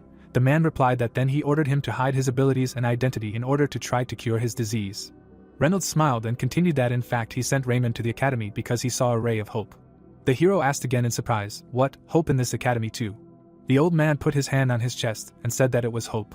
He looked closely into his eyes and added that it was him, Aman. Rick asked what and said that he was sudden. The hero opened his mouth and listened to the man, who said that he defeated him with one blow, despite the fact that he is the master of the sword, and added that he is a teacher who is able to turn an ordinary student like Chloe into one who can fight on equal terms with this boy. He looked sternly at the hero and repeated that he believed that a great teacher like him could guide Raymond on the right path. Clouds floated across the sunny sky. The hero sprawled on the bench and thought that it seemed like an unnecessary burden had just been placed on his shoulders. He concentrated on looking up and repeated in his head the words that he believed that a great teacher like him could guide Raymond on the right path, thinking that it was as if he could not even get the finances of this academy in order. Suddenly, someone appeared before his eyes and called out to him, and he got scared and screamed that he almost died of fear. He turned around and shouted menacingly, calling him a scoundrel and saying that you can't shove a doll in people's faces. The boy with the doll in his hands apologized for scaring him. The hero exhaled and asked what he wanted. Raymond sat down next to him and asked if the academy was in a difficult situation. The boy turned to him and asked how he knew about it. The boy calmly replied that he thought so. Rick smiled and assured him that adults would do it, and that he should concentrate on his studies. Raymond objected that he had a great idea. The hero asked him again. The boy smiled broadly and suggested organizing an exhibition of dolls. Rick looked at him and asked again, an exhibition? Raymond answered that yes, people would flock to see his dolls. Dolls of different shapes were in his thoughts. The boy continued that they had a lot of empty buildings, so they could rent one and invite people, sell them replicas of his dolls. Rick looked at the doll, lost. It is said that after Raymond's grandiose plan, the hero realized that he had no choice. Moonlit night, fish splashing. A bird suddenly grabbed the fish. The plot tells that on that day Raymond began to appear at strange times. The boy came to Rick's bed and asked if he had thought about his idea. The boy asked him irritably to let him sleep. It was said that he began to pester the hero with questions. The boy climbed onto the door and asked how about the exhibition. Rick turned around and told Raymond that this was the toilet. The boy hung upside down with a doll in his hand and asked if he had thought about his plan. Rick tiredly answered that again. The plot narrated that in fact he had not thought about it at all, but in the end he was forced to agree. Raymond looked at him cheerfully and said that if he would just give him a room, he would do everything without funding. On a piece of paper it was written that a special academy exhibition would take place, the date and time. The hero thought that this scoundrel. He smiled, remembering how he showed him first, noted that he even made leaflets and was serious. Rick looked at the structure with the clock and thought that more than half of the buildings in the academy were empty anyway, and it didn't matter what he was going to do. The hero entered the dark room and said that they needed to see what he had prepared. The guy screamed in horror. There were a lot of dolls around, they were hanging everywhere, even under his feet. He looked dumbfounded and said, "What was that?" Eyes from the darkness called him. The guy threw the leaflets and ran to the exit, shouting that it was a ghost. The boy with the doll was annoyed and said how he could call him a ghost, it was so rude. The city of Amor at sunset. The glasses with the drink clinked from the impact. Someone asked if they had heard about it. The girl looked at the man and said that it looked like there was an exhibition at the Ammonite Academy. The man held a glass in his hand and replied enthusiastically that she meant that academy with a long history. He couldn't wait to see what great works of art they would have. Reynolds looked ahead in surprise. A crowd of people outside the closed gates were asking about the exhibition. The man didn't understand what was going on here. He looked at the hero, calling out to him. Rick grabbed his head and asked who all these people were. Reynolds pointed to the leaflets and said that he was just about to look for him. He added that it was in his booth. Did he know anything about it? The guy began to tell about what happened. The man looked at the leaflet and said that so that's what happened. Rick asked him what to do with all these people, because the two of them couldn't handle it. Reynolds asked what he meant and where the other teachers were. The hero grabbed his hair and said not to make him even start. He was talking about how all the senior teachers had gone off to enjoy their personal lives. Some were drinking, some were visiting the house, and the vice principal never cooperated with him. The principal said it was his fault and to leave her alone. Rick continued that the principal was also angry with him. The old man shook his head, talking about Raymond. The hero opened his mouth wide and wondered where the boy was now. Raymond was lying on the bed surrounded by his friends. The man said that he had been sick since yesterday due to overwork. The boy sighed. He looked at them and said that they would have to deal with it. It was said that as soon as they saw the exhibition, the doors of the building were closed, and the plot reported that they would never return. People ran out of the building in horror. The man held a cross in his hands and screamed that the Almighty Vlaton would protect him with his eternal light, and repeated about the Almighty Vlaton and the eternal light. The man laughed, saying that they were such uncultured people and that no matter how varied the work was, there was a deep meaning hidden in it. The boy with green hair told him that he was right. Afterwards, the man ran as fast as he could and shouted that the essence of hell was there, and the boy ran after him, asking him to wait for him. The ladies watched from the sides, saying what a pitiful scene. The woman asked what kind of work of art it was. People were queuing up to see it, and discussing that they were saying that it was a work of art that would remain in their memory for a lifetime. The girl replied that she wanted to see it as soon as possible. It was said that due to the reaction of the visitors, rumors instantly spread among commoners and nobles, regardless of their status, and the number of visitors continued to increase. The heroes held signs in their hands and shouted for people to line up, not to push the person in front of them, and to enter slowly. The protagonist was cornered in a crowd and he thought that this would not work. He had no choice but to resort to the last resort. He put his hands on the floor and asked for help. The boy stood on his head and asked the headmistress, the vice mistress, and the headmaster for help with the crowd at the exhibition. All three looked at him in surprise. They stood at the front of the crowd and tried to line everyone up. The headmistress shouted that if they didn't line up they would have to pay a fine of 10 gold, and it was said that things were finally getting a little better. Chris pointed at the hero and said that by the way, he did all this in just a few days. What an extraordinary student. The hero was sad and thought that there were too many eyes looking at them, and answered in agreement, in every sense. Chris held the dolls in his hands and said that he might not understand art, but he was sure that someone would see its true value. The boy replied, "Who knows?" The man scratched his beard, looking closely at the dolls. Birds flew by the academy building. The old man in the suit continued to stand, looking at the dolls. The headmaster said that it looked like people were starting to disperse. Rick turned to him and asked if he thought they should end the exhibition there. Chris exclaimed that it was a great idea. The man looked at them and thought that these dolls, their accumulation caused a subconscious fear. But if you look at each one individually, there is something cute about them, and it seems like this is a work imitating modern society with its fake smiles. It attracts attention so much like the smell of his belly button. Rick walked up to him and said that it was time, and it was time to close. Mr. turned around and asked that it was really that late already, and how much this doll cost, pointing to one of them. The man looked closely at the hero and listened as he said that 1 silver, the price is a bit high, but part of the money will go to help needy students and support the academy. Mr. smirked and thought that the smell of the belly button for 1 silver. The finger pointed to one of the dolls. The heroes were carrying dolls in their hands and Chris asked Rick, the teacher, how much they managed to earn at today's exhibition. He thought that someone wanted to buy a doll. The guy was upset and answered that 0, no one bought anything. He was carrying a doll and closing his eyes said that the money could have come in if they charged an entrance fee or sold at least one. But since the entrance was free and there were no sales, there could be no profit. And looked at him with pity, and said that Raymond would probably be very upset. The boy sat in bed and angrily said that these fools were simply unable to appreciate his high-quality works. Rick sat opposite him and said that it was true, the level of most people was simply terrible. Raymond lowered his head and added that although he himself ran away after seeing his work. The boy grabbed the blanket, and said that such a chance to show everyone his beauty was missed, and that since this was the case, next time they would occupy 2 buildings for a second exhibition. The guy looked at him in fear. The plot says that in recent days, Raymond has created hundreds of dolls. The boy sat at his desk and wrote in a notebook, and it was said that he never dozed off during class. And besides, each doll was made well, although they had a creepy look. The hero reflected that at first he thought that he just had golden hands, like a sword master. He called out to him. Raymond looked into his eyes. The hero sat opposite and asked why he was so obsessed with this exhibition. The guy raised his hand and noted that he fainted because he was trying to combine studying and preparing for the exhibition and the academy's financial problems. This is not his business. Adults should deal with this. Raymond silently listened as he continued that he did not need to strain himself so much. The boy lowered his head and said that the teacher, he had never lived so peacefully. The house by the river and memories. He said that in the mountains everything was homemade, food, clothes, friends. The boy looked at himself in the mirror. Raymond continued with his fist clenched. That's why he wants to protect this life with his own hands, the life he has now. The hero looked at him attentively, silently.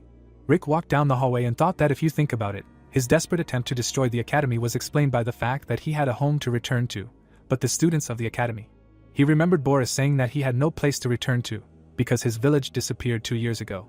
Chloe, clenching her hands, said that she came to study from the kingdom of Aaron, but after the defeat in the war last year, the kingdom fell. In front of his face was Raymond, clenching his hand into a fist, saying that's why he wants to protect this life with his own hands. Someone called out to the guy and asked how he was doing. The guy said that she would come tomorrow. Lori was holding a bunch of bags and replied that only during classes can she get a good night's sleep. The guy asked what she was holding in her hands. She held out a bag and said that this was the academy's aid, supplies and funds from our kind. The guys turned around, hearing that someone had good news.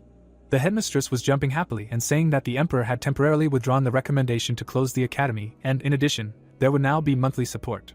Reynolds followed her and shouted that this was not all. At the exhibition, one elderly gentleman was deeply touched by Raymond's works, and he said that he wanted to support the academy so that Raymond could fully devote himself to art. Rick looked at Chris and the deputy and asked if they also had good news. The man with a bottle in his hand exclaimed that no, they all just ran here, and the girl added that she was hungry. The heroes pounced on Rick and Reynolds said that it was all thanks to him. The guy, surprised, said that he did nothing.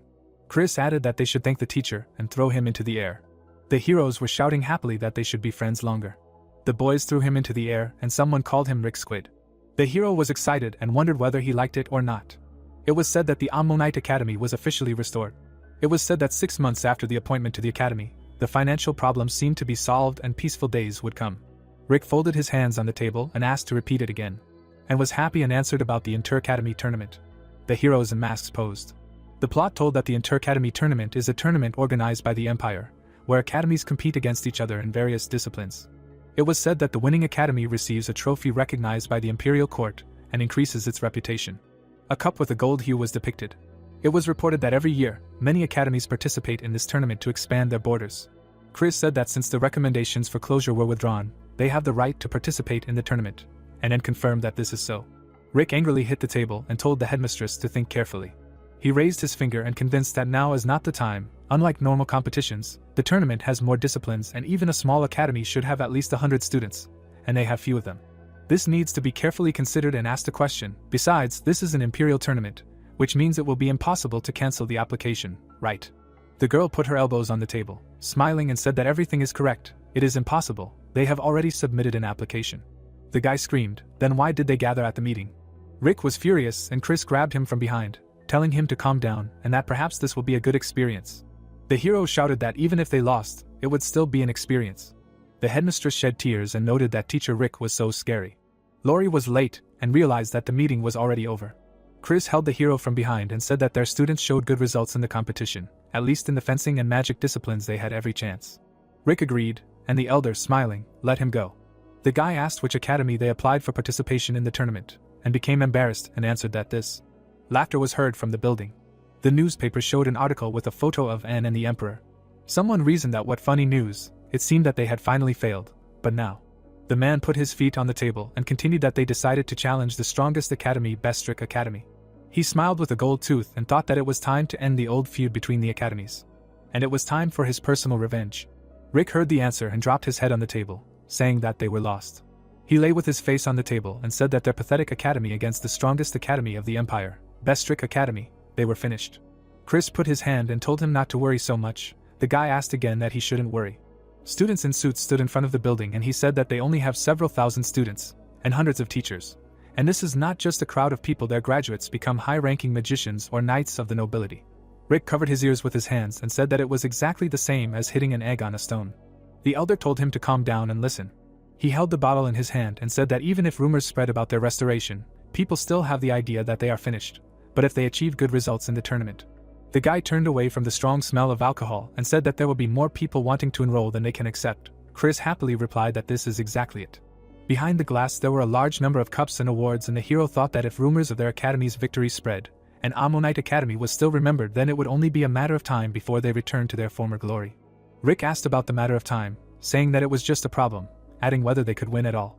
The guy looked away and added that in any case, he understood the director's intentions. They just wanted to revive the academy. She replied that it was. Rick said that they were trying to do something in the end. He smiled and thought that he would not have to suffer anyway. The boy read from a piece of paper. Someone shouted for the hero to wake up. He replied that he was not sleeping. The teacher raised his wand and addressed them all, asking them to read the notes and remember every last word.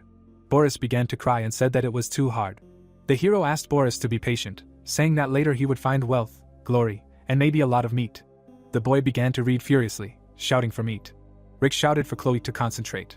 The girl cried loudly and read that the secrets of Rod Bastrode were to concentrate strength. The hero praised her. Rick called out to Raymond, who looked at the sheet of paper and said that he was reading diligently. The teacher noted that he could read more slowly. The boy looked at the teacher in surprise and asked if he would participate in the fencing competition. Rick smiled and replied that no, he would not. He asked again, then in which one? The boy replied that he should just continue reading. He put another pile of papers on the table and said that Boris and Chloe would not leave until they read everything. The children looked at the mountains of papers and thought that they were coming to life. They stared at the teacher, who told them that in a healthy brain, healthy knowledge, and asked them to repeat it after him. The children repeated. It is reported that the nightmare from the end of the course is returning again. On the day of the exchange between the Ammonite Academy and the Bestrick Academy, the leadership of the two academies met with each other. Benjamin began a dialogue, turning to Anne, saying that they had not seen each other for a long time, and she still had the same look. The headmistress smiled and replied that she was an elf. What did he want? But he was still alive. She already thought that he died of old age. He narrowed his eyes and paid attention. Children were standing in front of him, and he thought that these students would participate in the exchange competitions. Their condition left much to be desired. Then he looked at the teachers and thought that the teaching staff was not in the best shape either. Benjamin pointed and said that there was so much talent in Ammonite Academy, and it was enviable. The headmistress said that his holy eyes, it turns out, are not for nothing. He laughed, calling her a damn elf. She in response assumed that he meant a damn human. He clenched his teeth in anger. Rick, watching this, thought that the headmaster of the school aroused such hostility. Chris put his hand on the guy and asked who this person was. The hero looked at him and asked again that he did not know him. The guy pulled out a loudspeaker in front of him. Rick said that it was Ron. In their magic tower he was known as a legendary swordsman mage. This is how he sees him in real life for the first time. The guy said that his name is Ron and he is an inspector at the Imperial Court. He noted that it looks like both academies are assembled, then they need to start the exchange competition. The heroes of the two academies looked at each other's faces and Ron added that the first test, the theory of magic and the construction of a magic circle. A red flag was waving and the inspector sent the students forward and wished good luck to everyone. In the stands sat the support of the Bestrick Academy, led by Benjamin. In the stands of the Ammonite Academy there were only teachers. It was said that they had only 4 days to prepare for this competition, not like a normal course, and therefore had to apply Spartan training, and as expected from a famous academy, the first opponent was already difficult. A student in glasses with a flower came out and Chris said that he heard this student from the magic tower. But why is he holding a flower in his mouth? The headmistress replied that they say that in Bestrick he is known for his outstanding magic and attractive appearance, and not that she cared. The guy put the flower behind his ear and thought that this is his opponent. He looked at Boris, who was reading a book and thought that magic was a science closely related to talent and origin, but this type, obviously, was a pathetic commoner. The students greeted each other with a handshake and the boy with the flower said that he was Mayor from Bestrick Academy. The boy with a book replied that he was Boris from Ammonite Academy. Mayor thought that he had no last name, which meant he was a real commoner. Ron raised the loudspeaker and said that in this test, after building a magic circle, they asked questions on theory and discussed them and he clarified who would go first. Mayor smiled and said that he would go first, and Boris thought that this was an unpleasant type. The boy stretched out his palm and thought about the pathetic commoner watching carefully.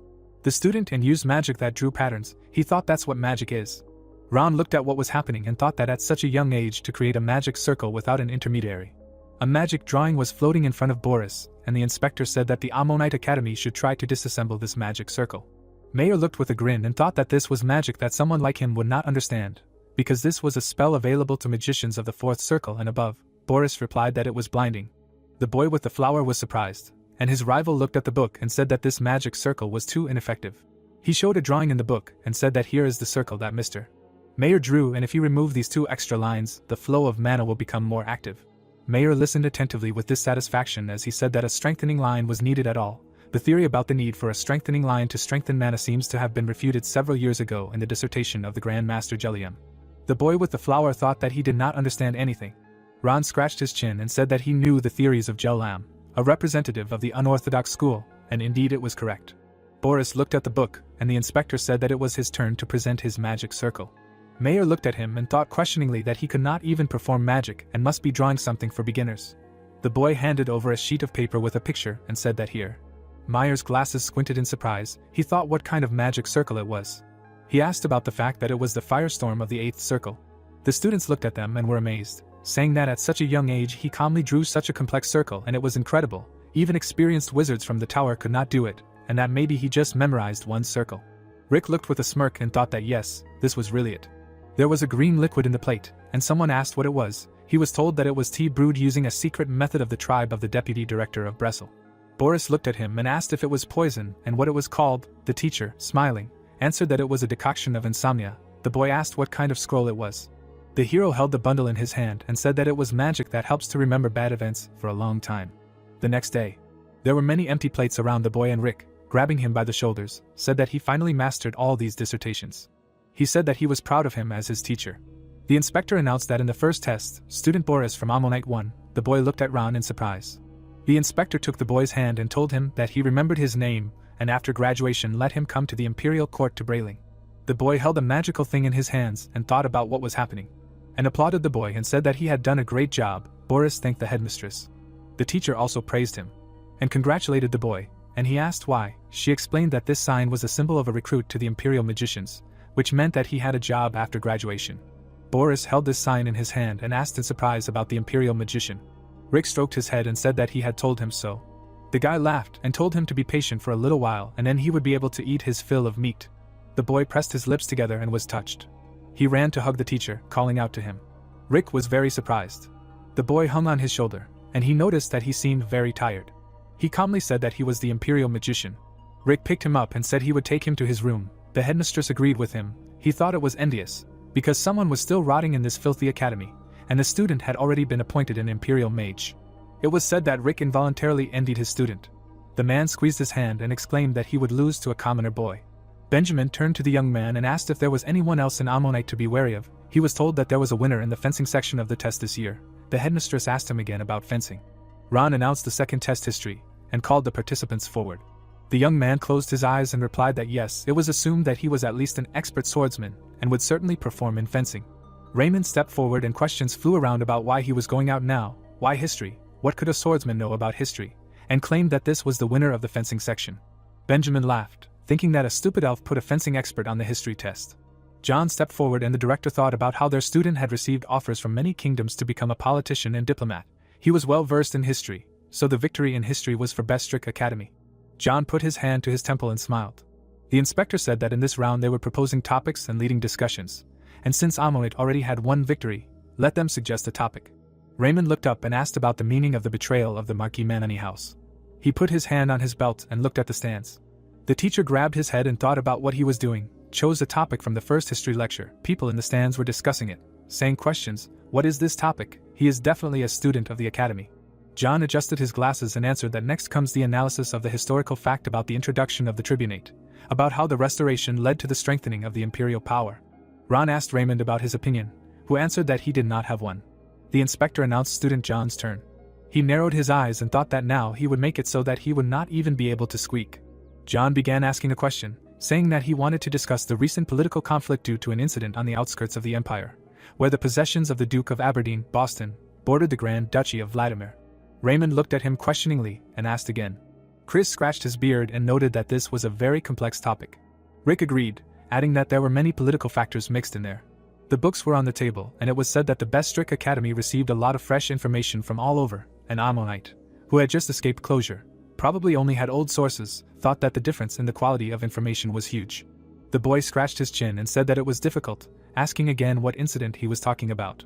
The teacher looked at him questioningly. Raymond raised a finger and continued that he mentioned a recent incident, asking whether he meant a fight between regular troops and mercenaries in the neutral zone, or the disappearance of the Grand Duchy escort. The teacher wondered how he knew so much. John adjusted his glasses and exclaimed that any specific incident would do, thinking that this was the first time he heard of such a thing. Rick lowered his head and thought about Raymond. He thought that he was only good at fencing and manual labor, and that he was bad at history. The boy placed his hand on his belt and said that they would discuss the conflict with the principality because of the anomaly on Mount Boston in the Duke of Everglow's domain. The boy wondered if he was even at the level of a sword master in history. Raymond stood in front of his opponent when he repeated what he had said. Sweat appeared on John's face when he asked about the conflict caused by the strange incident in the Boston Mountains, and he thought that he had no idea what it was. The inspector looked at the boy when he addressed him, saying that he had never heard of such an incident. Then the boy explained that it happened 2 years ago, and that it worsened the conflict between the Grand Duchy and the Duke of Everglow.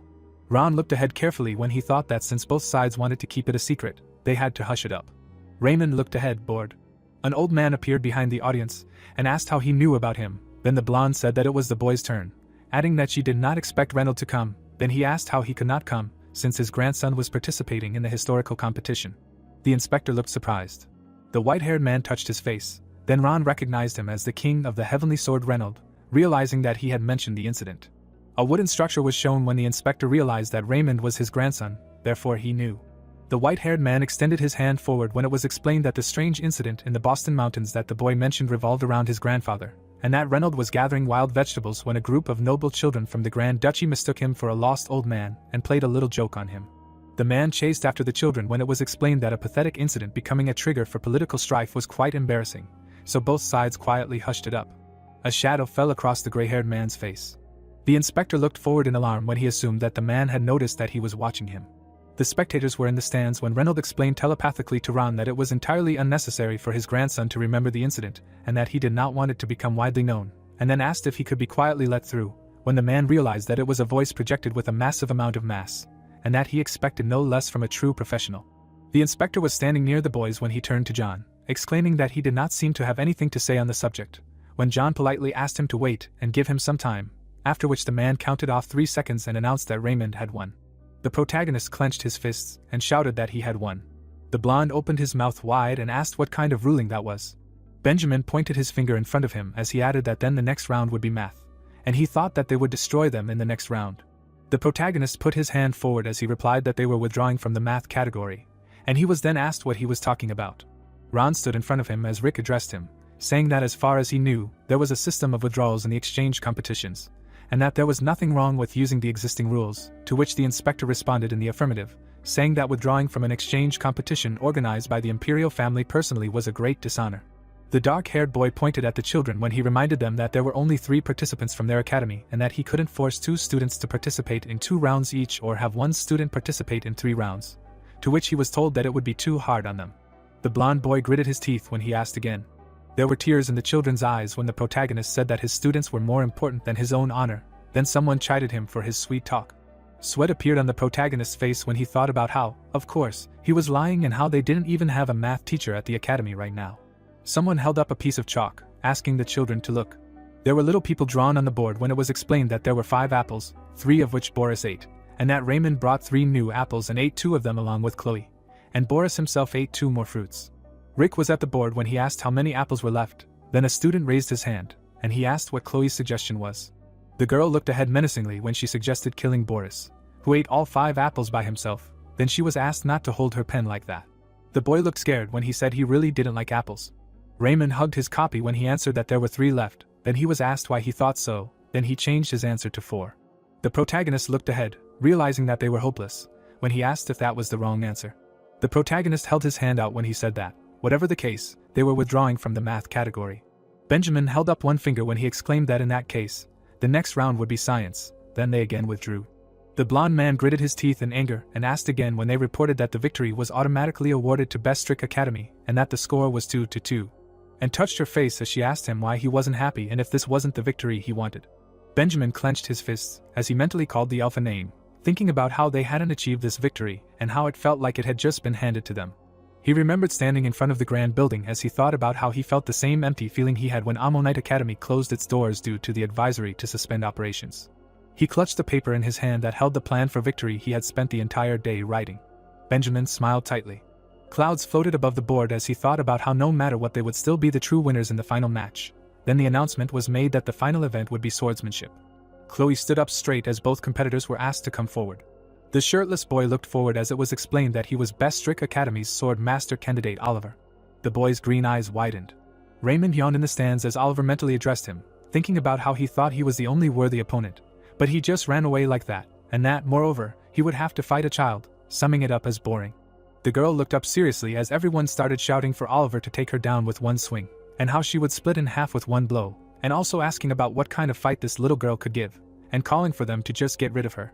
And looked at the boy with concern as she turned to Rick and asked why he didn't put Raymond, after all, the same sword master, adding that Chloe could get hurt. Then she was told not to worry about it.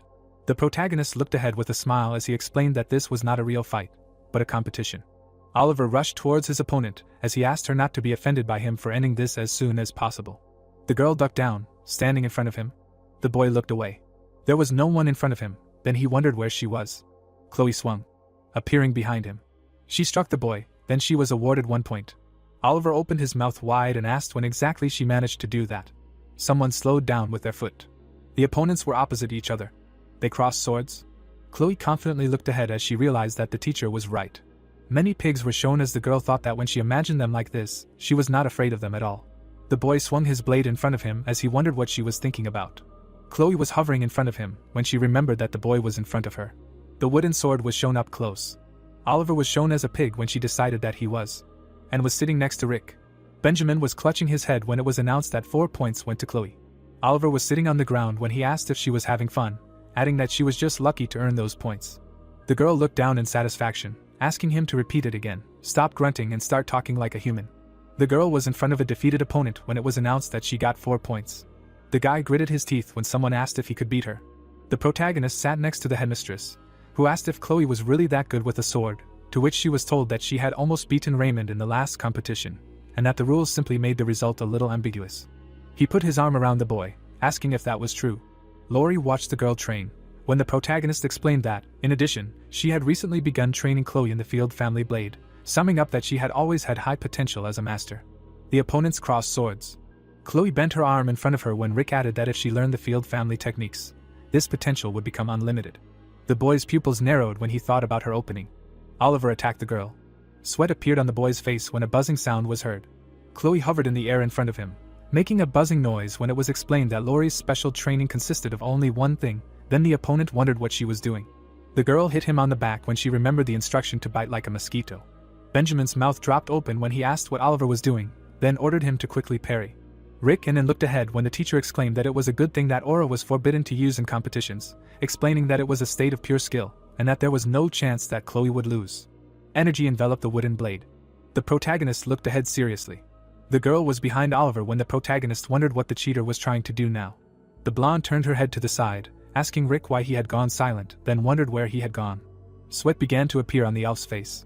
The protagonist grabbed the boy by the throat when spoken to. The protagonist stared ahead with empty eyes. He squeezed the boy's throat with his hand. Benjamin pointed his finger forward when he asked how a teacher could interfere in a competition between students, and then asked the proctor to remove him from there right now, to which he was refused. Ron held the megaphone when he announced that a student from Bestrick Academy had just tried to use the aura blade, which was a very dangerous weapon that could take lives. Oliver grabbed the hand that was squeezing his throat when it was announced that for using such a dangerous weapon in a competition aimed at strengthening friendship, the student from Bestrick Academy was disqualified. The blonde man was in the stands when it was announced that, therefore, the winner of this exchange competition was Ammonite Academy. The boy let go of Oliver. Sweat was pouring down the student's face when he wondered who he was. The protagonist crouched down in front of Chloe, asking if she was okay, to which she replied that everything was fine, after which it was revealed that the competition between the two academies ended with a score of 3-2 in favor of Ammonite, who achieved a grand victory. The elf looked down, gloating, as she said to Benjamin that it seemed like they had won this time, and then asked if she should say that they did it again. The angry man stood in front of her, as he replied that he never thought he would have to face the humiliation of losing to a fallen academy, to which the girl suggested that for him it must be an honor, not a humiliation. The protagonist looked at the elf with admiration, thinking that their precious headmistress had done a good job, and that she should continue to smirk to make them cry. Rick looked confused when the inspector said that he didn't think it was right to end it like this, and then asked about how about deepening the friendship between the teachers too. Then the protagonist wondered how it had come to this. Sweat appeared on his face when everyone agreed, asking about what the first competition would be. Then he thought about calming down since they were all nervous, and that they would probably want to compete in fencing or magic. Rick turned to his senior colleagues, wishing them a good time. They looked at the shocked boy with a smile when the black-haired teacher was asked to step forward. The man closed his eyes, holding his sword, when he asked to come to him. After the second round of the exchange competition between the Ammonite and Bestrick academies began, then it was explained that he was Alfred, a fencing teacher and a mid-rank sword master. The protagonist looked forward worriedly, asking about how he didn't tell them that he was a refined scholar, and why he should do that since he was a history teacher. Alfred stood in front of him when he asked him not to joke with him, since his movements just didn't match the movements of a weak scholar. Then the protagonist began to argue with him. Rick was wearing a red tie when the opponent said that, as expected from the disgusting Ammonite Academy, he lies as soon as he opens his mouth. The protagonist rushed to Alfred, who added that he was just like his headmistress, and then wondered why he threw away his sword, and how this wasn't a fencing competition, to which he was told that no one said that, and covered her mouth with her hands when she decided that Mr. Rick was angry because she was insulted. The angry protagonist clenched his fist and thought about how he dared to compare him to that stupid elf and how it was the worst insult he had ever received in his life. Alfred's eyes glowed purple as he mentally called his opponent to him, assuring him that he would show him everything he could. The man was lying on the ground. He stood up, holding his bruised spot. When he asked why he was on the floor, it was then announced that Ammonite Academy had won the teacher exchange competition. Alfred tilted his head back, looking up as he began to remember. The protagonist was in front of him when the teacher realized that the moment he was about to attack, his fist came crashing down on him. The man's pupils narrowed greatly as he remembered that he was able to feel it at that moment. The protagonist looked down with a smirk as Alfred realized that it was a killing intent that he had never felt before in his life. Rick extended his hand to him, asking if he was okay. The fencing teacher opened his mouth wide and screamed. He ran away from the protagonist, asking for help. Then the protagonist assumed that he had gone crazy. An angry Benjamin was near the teachers when he said that it seemed that he ran away in fear, thinking that he was going to cut Alfred's salary. Then the man said that his eyes were beautiful when he opened them, and smiled widely when she asked the opponent if he saw their level, adding that their teachers would do everything for their academy, and not like one particular person who ran away with his tail between his legs. Benjamin looked forward smugly when he asked why such an all-powerful academy was on the verge of closing down, and then called the headmistress a gambler. The protagonist looked away when he was called a young teacher, saying that his skills seemed high class. The protagonist looked surprised when he was asked if he wanted to work at Bestrick Academy, and was assured that the penalty for breaking the contract would be paid. He imagined the magnificent building when it was explained that it was the best institution in the empire at the moment. The ominous gates of Ammonite were shown when it was explained that it was a failed academy that was barely staying afloat. Rick wiped away tears when he thought about changing jobs and how the institution might be in decline, but he had already become attached to it, and then decided that it was an offer he could not refuse. The protagonist shook Benjamin's hand, thanking him and saying that he would look forward to it, to which Benjamin replied that he had expected as much and that he had excellent taste. The kids looked to one side when the protagonist added that it would be good to transfer these students from Ammonite Academy, because they seemed quite talented and had potential. Then he was asked about the teachers. The colleagues looked at the smiling guy, who replied that they were terrible. Then he was told that this was expected. Lori looked forward languidly when she called Rick evil, wondering how he could leave his lovely wife there alone, to which he replied that he did not have a wife, and that they had never gotten married. The man covered his mouth with his hand and asked if all the days spent together were a lie. Then the protagonist assumed that he was talking about the time he listened to his drunken ramblings. Then the teacher called him names. The protagonist stood in front of the blonde man when he suggested that he leave this unpleasant place, because their standards were falling just by being there. Then Benjamin laughed, exclaiming that he liked this guy. The men looked in the same direction when the headmaster asked and if she had anything to say. The elf's ear twitched. The blonde put her hand on her chest as she screamed that his slick tricks were the reason she turned him down when he confessed his love for her. The boys from Bestrick Academy looked shocked. The teachers and students of Ammonite looked ahead with interest. Rick glanced at Benjamin. Sweat was pouring down the boy's face as he decided that if he thought about it, something was wrong. The elf smiled sweetly and looked down arrogantly. The bearded man clenched his teeth. The angry headmaster pointed his finger forward as the boy thought about how, unlike the headmistress of Ammonite, who looked quite relaxed during all the events, Bestrick Academy had this air of inexplicable anxiety, like a loser clinging to his last chance. Benjamin held his hands out as he replied that it made no difference, and that it was all in the past now, and the girl asked him again, explaining that she was an elf and that for her, what happened 30 years ago was the same as what happened yesterday. She remembered him getting down on one knee and confessing to her in front of the academy gates. The boy was lying on the ground in front of her when and added that he then got drunk and threw a tantrum. Benjamin brought the bottle to his mouth when she summed up that after that, he suddenly started singing about his love in the pub for her and all the other staff. The elf wiped away tears when she admitted that thanks to him, she had enough drunken stories to last the next century. The blonde man looked shocked when she added that she had told him many times that he was just not her type.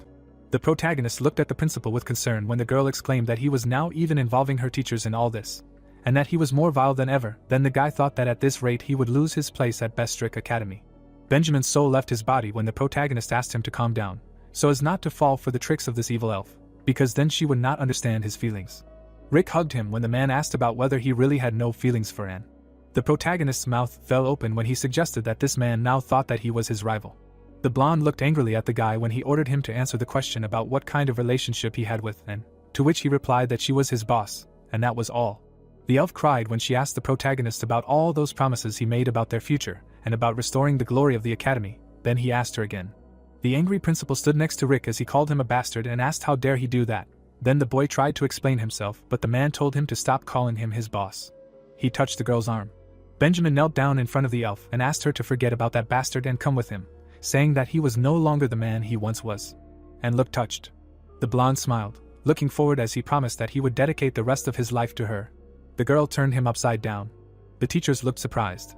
The protagonist's mouth opened wide. The boy's eyes bulged out of their sockets, and looked down with disdain as she refused. Benjamin lay on the ground as it was explained that the headmaster of Bestrick Academy had passed out from shock due to a broken heart, and that for now, Rick's transfer plan was also cancelled. Thus, Ammonite Academy won the exchange competition. The blonde boy was placed on a stretcher when the protagonist realized that he was finished. He looked back when he asked the kids not to get him wrong.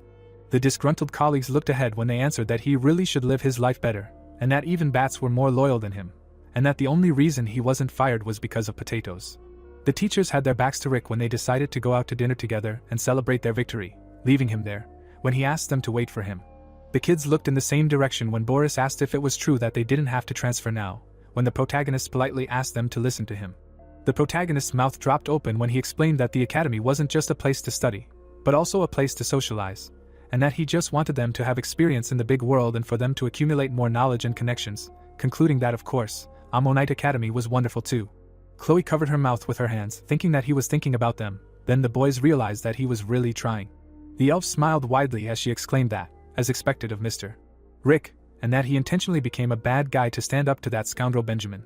The boy's eyes were closed as he replied that, as expected of the principal, she recognized his true intentions, and he silently thanked God. They held hands and exclaimed that he did all this for the academy, and that there was no way he could betray them. Then the teacher agreed with her.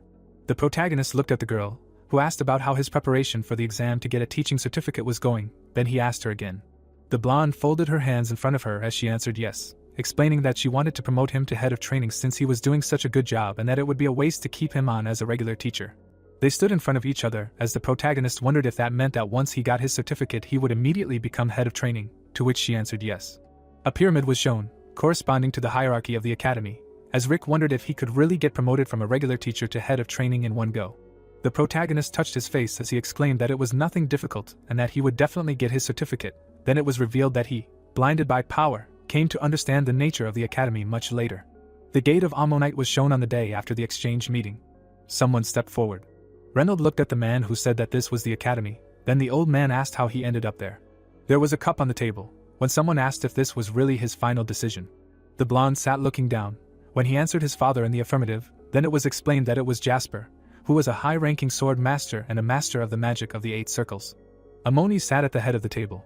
When he asked why he chose the Ammonite Academy of all places, when he could teach in many other academies, to which the blonde replied that it was to put an end to past grudges, and that he felt the need for it after listening to him and young Rick last time.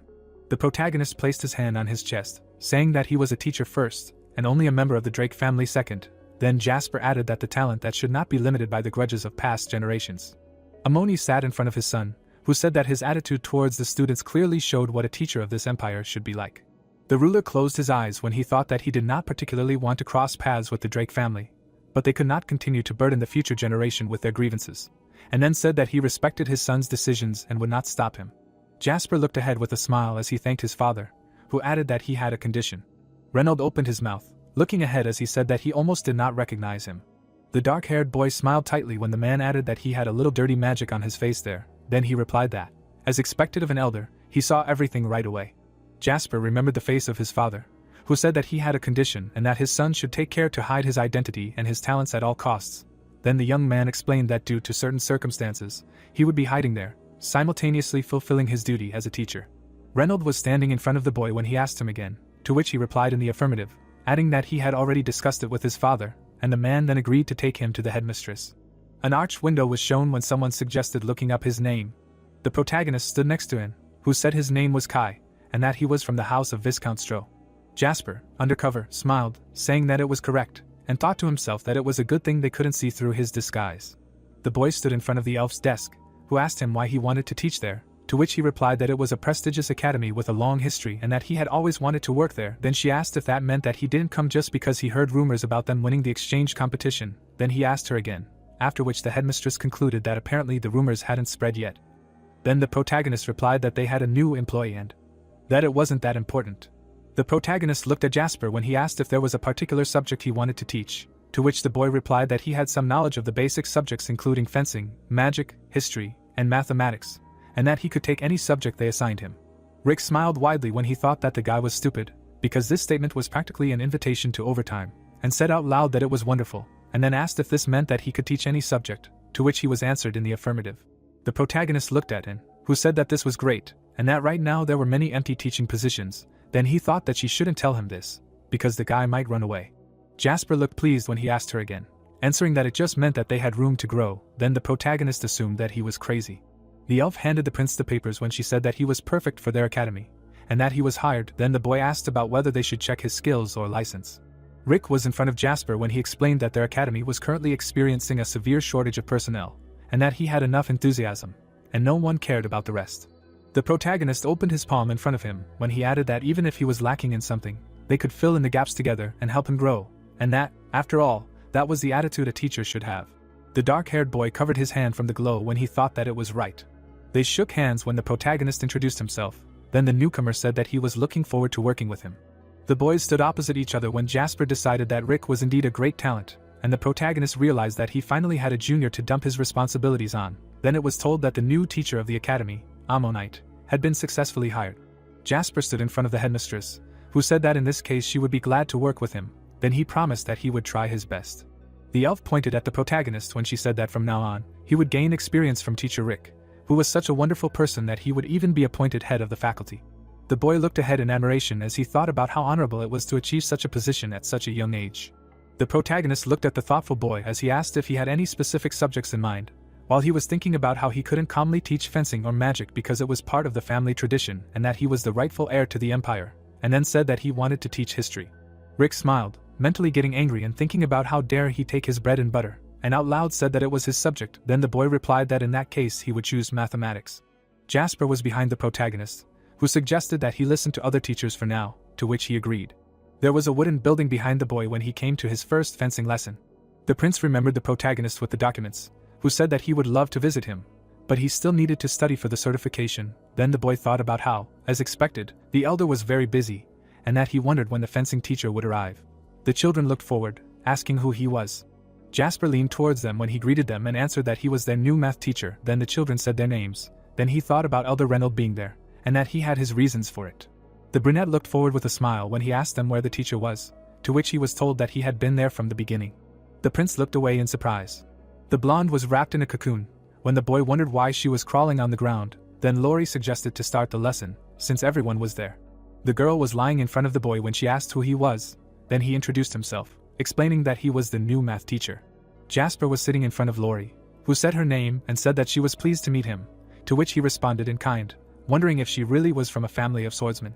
Clouds were floating in the sky when she suggested starting the lesson, then they agreed with her. The brunette looked ahead carefully when he wondered what it was. The students were doing different things, then the guy wondered if this was really a lesson.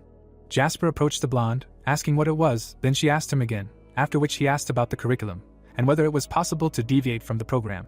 Boris was holding a book in his hands when the girl explained that he had already decided to become a magician, so he only needed fencing for general development. The dark-haired boy looked away when he thought about how physical training was also important.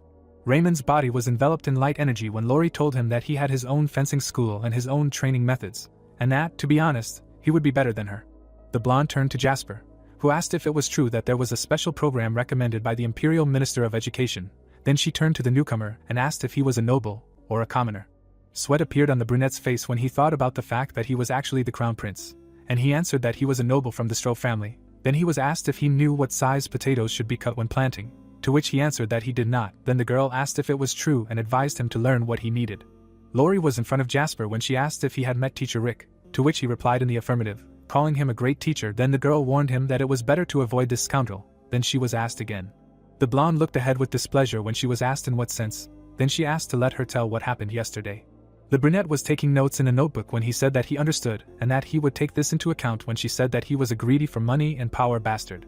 Lori stood in front of the newcomer, continuing to tell about Rick, when it was shown what the guy wrote down.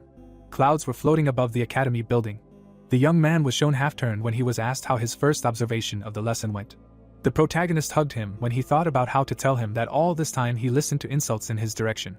Jasper was shown in profile when he was asked if something was wrong and if he wanted to say something, to which the boy replied no, deciding that there was no point in telling him about it. The teachers turned their backs when the protagonist suggested that the older one was cursing him again. Then the newbie asked how he found out. Rick opened his mouth, answering that there was nothing to be done about it. The protagonist put his hand on his chest when he said that it was all his own fault.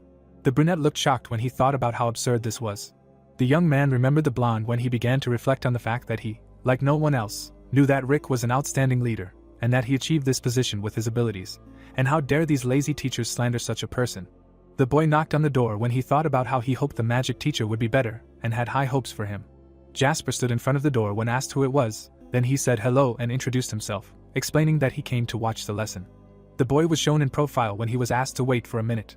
He imagined the long-haired man when he thought about how Chris was a nobleman who had been through a great war and graduated from a famous magic tower, and how he had a lot of experience in the army, so he should be able to judge people. The bearded teacher pointed forward when he called Rick a dirty bastard. Jasper looked forward in shock when he asked if it was true, wondering if this was something a drunk person would say when standing in front of a class. Chris was standing at the board in front of the class when he told them that yesterday it was hard to tell if he was a man or a bat, and that he just disappeared. Then the new guy asked the kids if it was true. Chloe remembered the handshake of the men when she thought that if we talk about yesterday, Rick was hardly pretending. Jasper smiled widely when she answered that the teacher cared about the students more than anyone else, and that he was very smart. Then the guy exclaimed that he now understood. The girl looked closely at the guy who said that he knew that the older one could not do such a thing. Then she decided that this man was strange. There were bottles on the table when it was explained that despite the fact that Chris was always drinking and slandering Rick, the lesson went well. The teacher with a book stood at the board.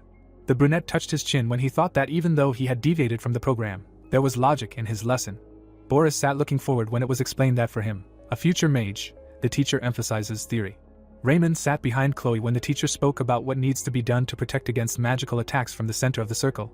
Then it was explained that for these guys who dream of becoming knights, Chris emphasizes practice.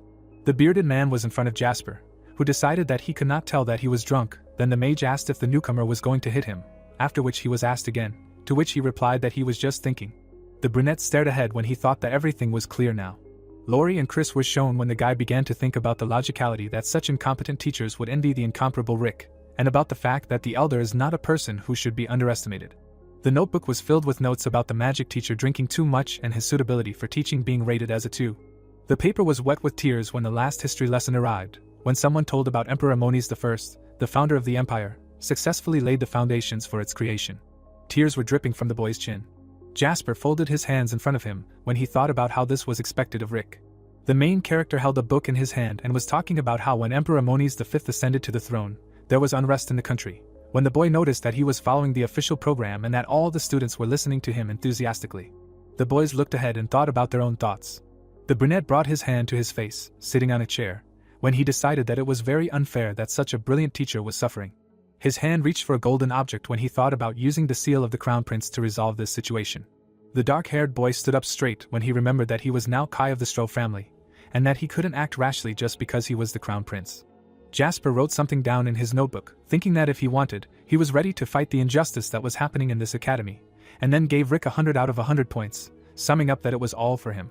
The protagonist adjusted his cloak when he thought about it, which sent shivers down his spine. The brunette was holding a notebook when he realized that a week had already passed since his arrival at the academy. Notes were made in the book when he added that Rick had decided to take the exam for a teaching certificate in order to take the position of head of the department, so he had been studying hard all this time. The protagonist had a book in front of him when he exclaimed that with such preparation, he should pass with flying colors. The protagonist imagined the faces of his colleagues when he thought about how the other teachers hadn't spoken to him for days, and the elf hadn't bothered him with any little things, so there was plenty of time. Rick raised his hands when he decided that was enough for today. He opened his mouth, looking away. Chris and Laurie were standing nearby. The protagonist looked ahead in confusion, asking what brought them there at such a late hour. They showed him the items they had brought when they explained that they were a popular drink and dessert, and then asked him to take them. The protagonist looked at the treats, and wondered what had gotten into them. His hand reached forward. He touched the blonde's face, assuming that it was because she was tired that she looked so unwell. Laurie frowned, her mouth slightly open, when the guy added that she seemed to always look like this. She kicked him in the leg and asked what she was doing. Then Rick shouted that decent people didn't behave like that, adding that he thought she had been replaced. Chris stood next to his colleagues when he explained that they came to make peace with him, when the girl apologized for jumping to conclusions and ignoring him all this time. After all, he had saved the academy many times. Her knees buckled. The blonde stood up straight when she said that her legs were buckling when the guy asked her to wait. Chris waved at the protagonist when he asked for forgiveness and offered to be friends again. The protagonist looked surprised when he asked if they were serious.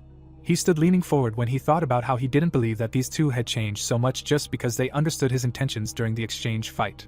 He imagined his colleagues reaching out to him when he wondered if they were trying to appease the future head of the department. Rick bit into a cookie. He stuck his finger in his mouth when he realized what power was. The blonde rolled her eyes.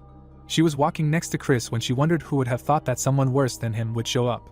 Clouds were floating in the night sky when the mage said that this guy would soon find out the true nature of this newbie.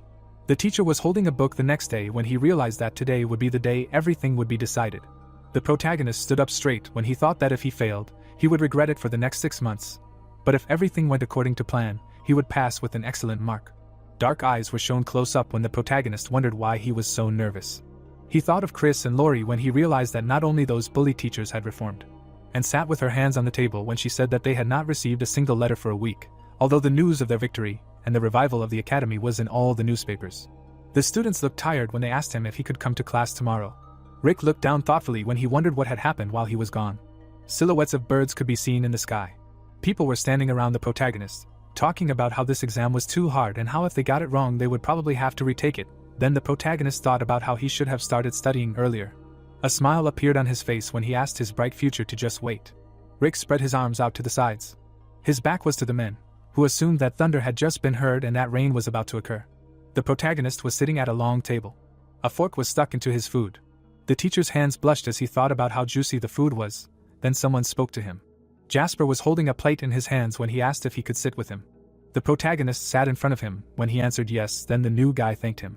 The teachers sat opposite each other. Rick looked ahead with a smile, thinking that since he would soon be the head of the department, he should listen to the teachers, and then asked about the boys' work there, to which he replied that there was something. The protagonist's face was shown close up when he asked him again, thinking about how the teachers today are very slow-witted, and that classes had not even started yet. Jasper brought food to his mouth when the protagonist assured him that he could tell him anything that was bothering him. Then the boy replied that it was not something he should worry about. Rick's eyes were closed when he realized that he felt passive aggression from this boy and said that only a week had passed and that he would soon get used to it, and that he should not worry.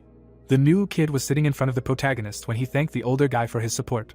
Then the protagonist asked him what he would say to the fact that he would like to come to his class tomorrow. The brunette opened his mouth wide and exclaimed that it would be an honor for him. Rick's eyes were shown close up when he asked if the guy was going to eat his sausage.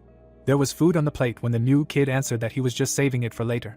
The protagonist reached for his plate when he clicked his tongue, saying that he seemed like a grown man and that Jasper left him no choice but to eat this sausage. The new kid grimaced when the protagonist said that it was very juicy and that the food in this cafeteria was very tasty.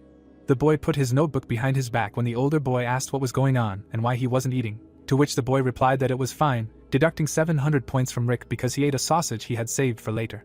Clouds floated over the wooden buildings. The next day during a fencing lesson with the protagonist as an observer. The protagonist looked away in shock, wondering what he was seeing when someone was ordered to be louder and faster. A tired Lori ran forward when Rick realized that it was the lazy girl running around the training ground singing the national anthem, so the newbie ordered her to do it louder and harder. The protagonist and Jasper exchanged glances when the older boy asked about what was going on and how he made her practice, to which the boy replied that he threatened to report her to the Ministry of Education. The protagonist looked surprised when he asked him again, saying that it couldn't be. The blonde looked away with tears in her eyes when she exclaimed that it was too much and asked Rick to save her quickly, thinking that now that he was there, they would finally get rid of this crazy newbie. The boys stood behind Lori when the protagonist said that the usual running would not be enough and that it was worth adding at least sandbags. Then Jasper answered that he would prepare everything for tomorrow and that, as expected from an older man. Then the girl thought about how stupid she was to believe that this scoundrel would help them and that she should not have treated him to desserts. The protagonist touched his chin thinking that this young man, surprisingly, was doing very well and then wondered why everyone was acting like this. The students stood in front of Rick as they greeted the teachers. Then he suggested that they get started quickly, asking why they were all so sad. The children put their hands behind their heads when they were ordered to take wooden swords. Then it was told that when the lesson began, he understood everything. Boris swung his sword in front of him. Raymond looked ahead boredly, counting quickly. The protagonist looked ahead in horror when he wondered what it was. In front of Lori stood the students she was reprimanding. Then the protagonist realized that something was wrong there. Clouds flew over the building as the students' screams filled the training ground. Wooden swords rose into the air when someone thought about their trajectories moving under the screams. The children held their blades in front of them when it was told that such a peaceful lesson could be seen in the academy except for one person. The protagonist touched his hair, wondering what the mess was. The protagonist covered his face with his hand when he thought about how Raymond was obviously practicing sky-piercing blade. The boy grabbed the hilt of his sword, wondering why he had to do it at all, and Rick wondered why she had suddenly introduced the field family training. Boris held a blade above himself when the protagonist asked himself why he was training with everyone. Then Jasper explained that he was not getting enough exercise, and told him to run 10 laps around the training ground after class. The protagonist held Lori in front of him, asking her why she decided to start holding classes, to which she replied that she did not know. Then he asked who the teacher was, reminding him that Boris was weak in fencing, and asked if they had not decided to adjust to everyone's capabilities. The newcomer put his hand on Rick's shoulder when he explained that this was wrong. Then Rick asked him again. Jasper opened his palm when he said that the students should be on equal terms and that in the future, the students would go down different paths, and then asked if they weren't supposed to receive the same education within the academy. The protagonist looked serious when the newcomer added that according to rumors, it was the protagonist who initiated such a division, but he did not believe it. The brunette stood in front of Rick when he said that the elder one followed the imperial program the most and that he was an excellent teacher. The protagonist gritted his teeth when the young man asked how a person like him could suggest such a disastrous plan. The protagonist looked angrily ahead, asking him again. Rick stood behind Raymond when he said that he could train at his usual pace and could forget about the field family technique, because it would be bad if everything got mixed up. Then he would agree with him. The teacher was drying Boris's hair when he allowed him to rest and then go read a book on magic and the shadows. The protagonist turned to the blonde, telling her that she could bring her sleeping bag, then she asked why, when he asked how she was going to teach Chloe in such a state. The girl watched the teachers, when the protagonist asked her if he was right, to which she answered affirmatively, and Lori wondered what was wrong with this guy. The blonde covered her mouth with her hands, when she thought about how he finally perceived them as comrades and about how he rose in her ranking. The brunette watched Rick, who advised Chloe to rest too. He grabbed the teacher by the hand. Jasper was behind the protagonist, when he asked him about what he was doing. A shadow fell on the protagonist's face. Rick clenched his fist, when he asked to be allowed to ask him the same thing, then the newbie exclaimed that he was for fairness in education, after which he was asked if it was true. Jasper's mouth dropped open while looking ahead as he explained what would happen if all students were given equal opportunities according to the regular curriculum. The protagonist stood in front of the boy, disgruntled, as he asked why he didn't teach everyone indiscriminately, like an eagle to jump or a frog to fly. The protagonist touched his wrist as he explained that education should be fair, not equal. The brunette placed his hand on his chest as he reminded that according to the Imperial Ministry of Education's guidelines, only such a curriculum could ensure the future of the empire. The boys looked into each other's eyes as Rick suggested that he should have fun fairly. Boris and Raymond looked in the same direction. The protagonist held a wooden sword as he said that the rules were simple and that they would hit each other once with the blade, but they were not allowed to dodge, suggesting that with his skills it would not be difficult. Jasper stared ahead as he wondered how a normal person knew about his hidden magical power. Energy enveloped the wooden sword. Rick stood in front of the newbie when he warned that the sword's aura cannot be used, then he was asked why, to which the leader replied that he was an ordinary person and could not use it, so it would be unfair, adding that this also applies to magic. The brunette was shown in profile when he exclaimed that this was nonsense. The protagonist's mouth fell open when he asked why, because this was exactly the training system he was offering. Chloe and Raymond ran next to him when he explained that Boris was behind them in fencing, but Jasper made them train at the same level. Someone pushed the boy in the back. The newbie looked at the sword when the protagonist concluded that not using aura and magic would be fair, then the young man decided that he was right, because his opponent was an ordinary person. Rick bent his finger when he suggested that the newbie attack him. The brunette with the blade rushed forward, answering that the elder would regret it. The protagonist looked forward without fear. Jasper's pupils narrowed as he cursed inwardly, realizing that the more he thought about it, the angrier he became. He remembered watching the leader leave, thinking about how he never told him anything about his job and only knew what to ask. The newbie was hiding from an angry teacher who said he was studying for an exam, when he thought about how he stole his sausage and left him alone for a whole week, and now this. Chloe and Lori looked shocked. The brunette was sitting in front of the protagonist when he asked if the elder was okay, to which he replied that he seemed to have dislocated his shoulder, then the guy apologized to him, explaining that he had overestimated his strength. Rick grabbed his shoulder, deciding that this young man was definitely asking for trouble. He jumped up. The protagonist swung his sword, exclaiming that now it was his turn. Jasper gritted his teeth in pain. The protagonist was in front of the newbie when he asked if he was okay and if it hurt a lot, to which he answered affirmatively, adding that it was good. Then the leader objected, saying that he had only touched him slightly. Then the young man asked him again, wondering if he was really an ordinary person. Jasper put his hand on the hilt of the blade, deciding that in that case he would hit him much harder this time, and then said that it was his turn now. Then the elder suggested that he attack. The guy rushed to Rick, promising that he would regret these words. The brunette swung, looking forward. Sweat appeared on his face. Chloe stood in front of the protagonist. The newbie extended his hand to her, asking what she was doing, because the lesson was not over yet. Then she asked why they were fighting in that case, to which the guy replied that she did not understand and that it was for their sake. Jasper looked ahead in surprise when the girl asked why he did not take the teacher's side then. Chloe put her hand on her chest when she explained that she had always learned the Field family's fencing techniques, and that she did not like the others, so she trained at her own pace. The girl pointed at her friends when she exclaimed that they were in her way and that because of them she had to stop. Chloe lowered her hands while looking ahead when she politely asked the teacher not to change the program. Jasper looked surprised when he thought about how fairness and honesty were the same terms at first glance, but in reality they were not. A scale and a hammer was shown when he added that fairness does not tolerate bias, while fairness involves subjective judgment. The protagonist placed his hands on the boy's shoulders when he said that she was very important when working with students. The protagonist looked ahead with determination as he exclaimed that they should guide them in the right direction, not try to make them all the same, concluding that this is why education should be fair. The brunette's mouth dropped open as he thought about what he realized, and that it seemed like he had been wrong all this time because he was used to the imperial education system. The teacher watched the boy reading as Jasper realized that his horizons had narrowed. The crown prince sat on the throne as he decided that he needed to learn to understand people in order to become a wise ruler like his father. His knees touched the ground. The brunette folded his hands in front of him as he thanked the elder for such a wonderful lesson. Rick brought his hand to his face as he replied that it was better late than never, and mentally asked the boy if it was true that he would never dare challenge him again. He stuck his finger in his ear, saying that it itched, thinking that he now understood Chris's feelings a little. Bookshelves were shown when the protagonist said that the lesson would start soon. A bearded man was sitting by the window when he said that it was time to start his last lesson.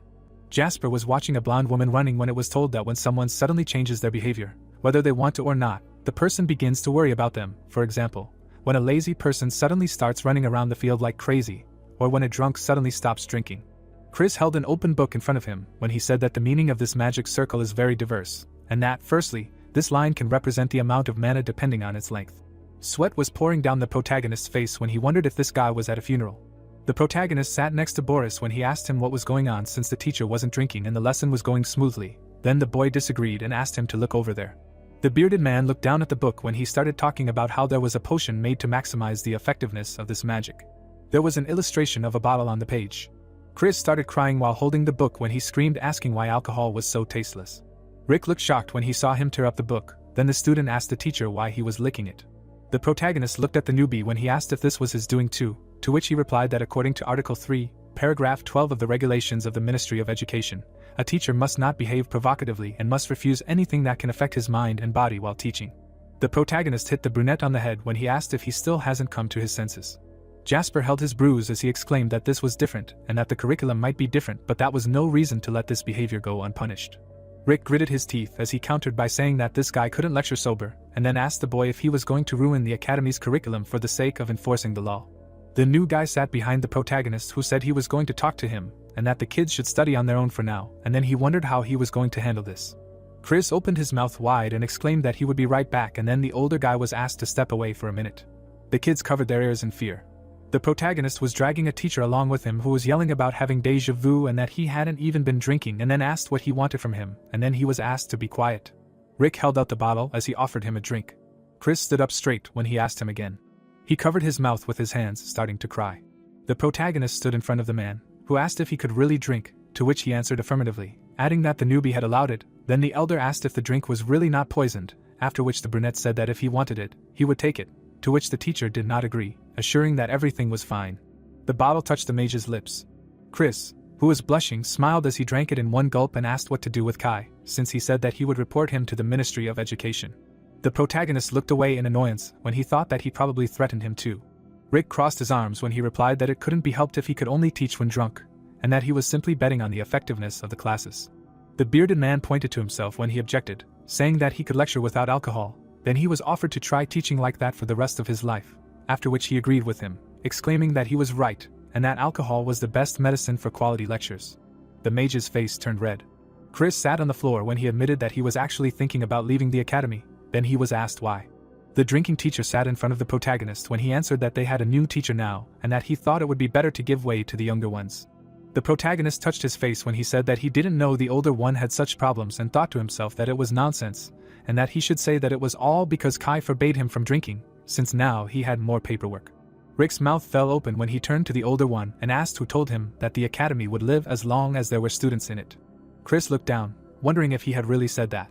He imagined a student sitting in front of him when the protagonist explained that the same thing applies to teachers, and that as long as at least one student listens to him, he will continue to lecture, since the role of a teacher ends the moment a student graduates from the academy. The protagonist looked up thoughtfully when he added that it might sound strange, but thanks to him, he learned to accept and acknowledge things that are different from him. There were arched windows in the hallway when the leader summed up that a real teacher is a person who can give valuable advice not only to students but also to colleagues. Rick extended his hand to Chris, asking if this was true. The dark-haired guy opened his palm in front of him. The touched man smiled when he asked the protagonist if he really thought that way about him. His hand reached for the bottle when the older man laughed and offered to have a drink together. A smile appeared on the protagonist's face. Rick broke the bottle when he asked his colleague to stop fooling around, reminding him that it was time for them to get back to class. The mage stood at the board when it was explained that after a week of abstinence from alcohol, Chris gave a lecture that would definitely go down in history, and that Boris even burst into tears of joy and applauded until his hands ached. The leader stood in front of the students when it was told that Jasper had become more loyal. Clouds floated above the building when someone said that he had a hard week. The protagonist sat across from the newcomer when he asked if he had gotten used to the academy, to which he answered in the affirmative, adding that the food there was very tasty. Then he asked if it was true, explaining that it was the pride of the academy. Jasper bent one finger when he admitted that in fact there was something else. In front of the protagonist, he opened his palm, exclaiming that this was their department head. The newbie looked at Rick with admiration, who agreed with him and advised to follow him, Then someone asked him again. Chris and Lori were holding trays when they were interested in what they were talking about. They sat down next to their colleagues. When the leader asked about the fact that they really didn't know, to which the magician replied that he heard for the first time, then they were asked about the snacks and alcohol that they gave him earlier. The teachers looked closely at Jasper, thinking that it was all because of this fool. Then he asked about what he really had on his face. After that, the blonde explained that it was an ordinary gift, and then asked what he was thinking about, to which she answered that about a bribe. The main character put his hand behind his head when he said that it was not official yet, but the headmistress warned that he might take on the duties of the head of the department. Jasper was sitting in front of the protagonist when he exclaimed that he was almost approved, and he was still being modest. Then the manager thought that the guy was stupid. He imagined dissatisfied colleagues when he thought about how power changes everything, and that if he, their junior, ended up in a higher position, they would hate him even more. Chris and Lori were sitting opposite each other when Rick decided that they were openly showing their dissatisfaction, while the blonde was thinking about how tired she was today and how she would have to reschedule her night training, and the magician was thinking about what to drink in the evening.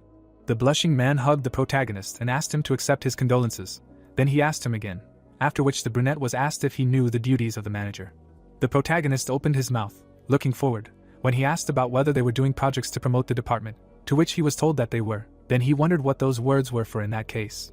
Sweat appeared on Rick's face. The chair began to fall when he thought about how he was so blinded by the sweet power of the third person in the academy that he forgot that being the head of the department meant helping the higher-ups with their tasks.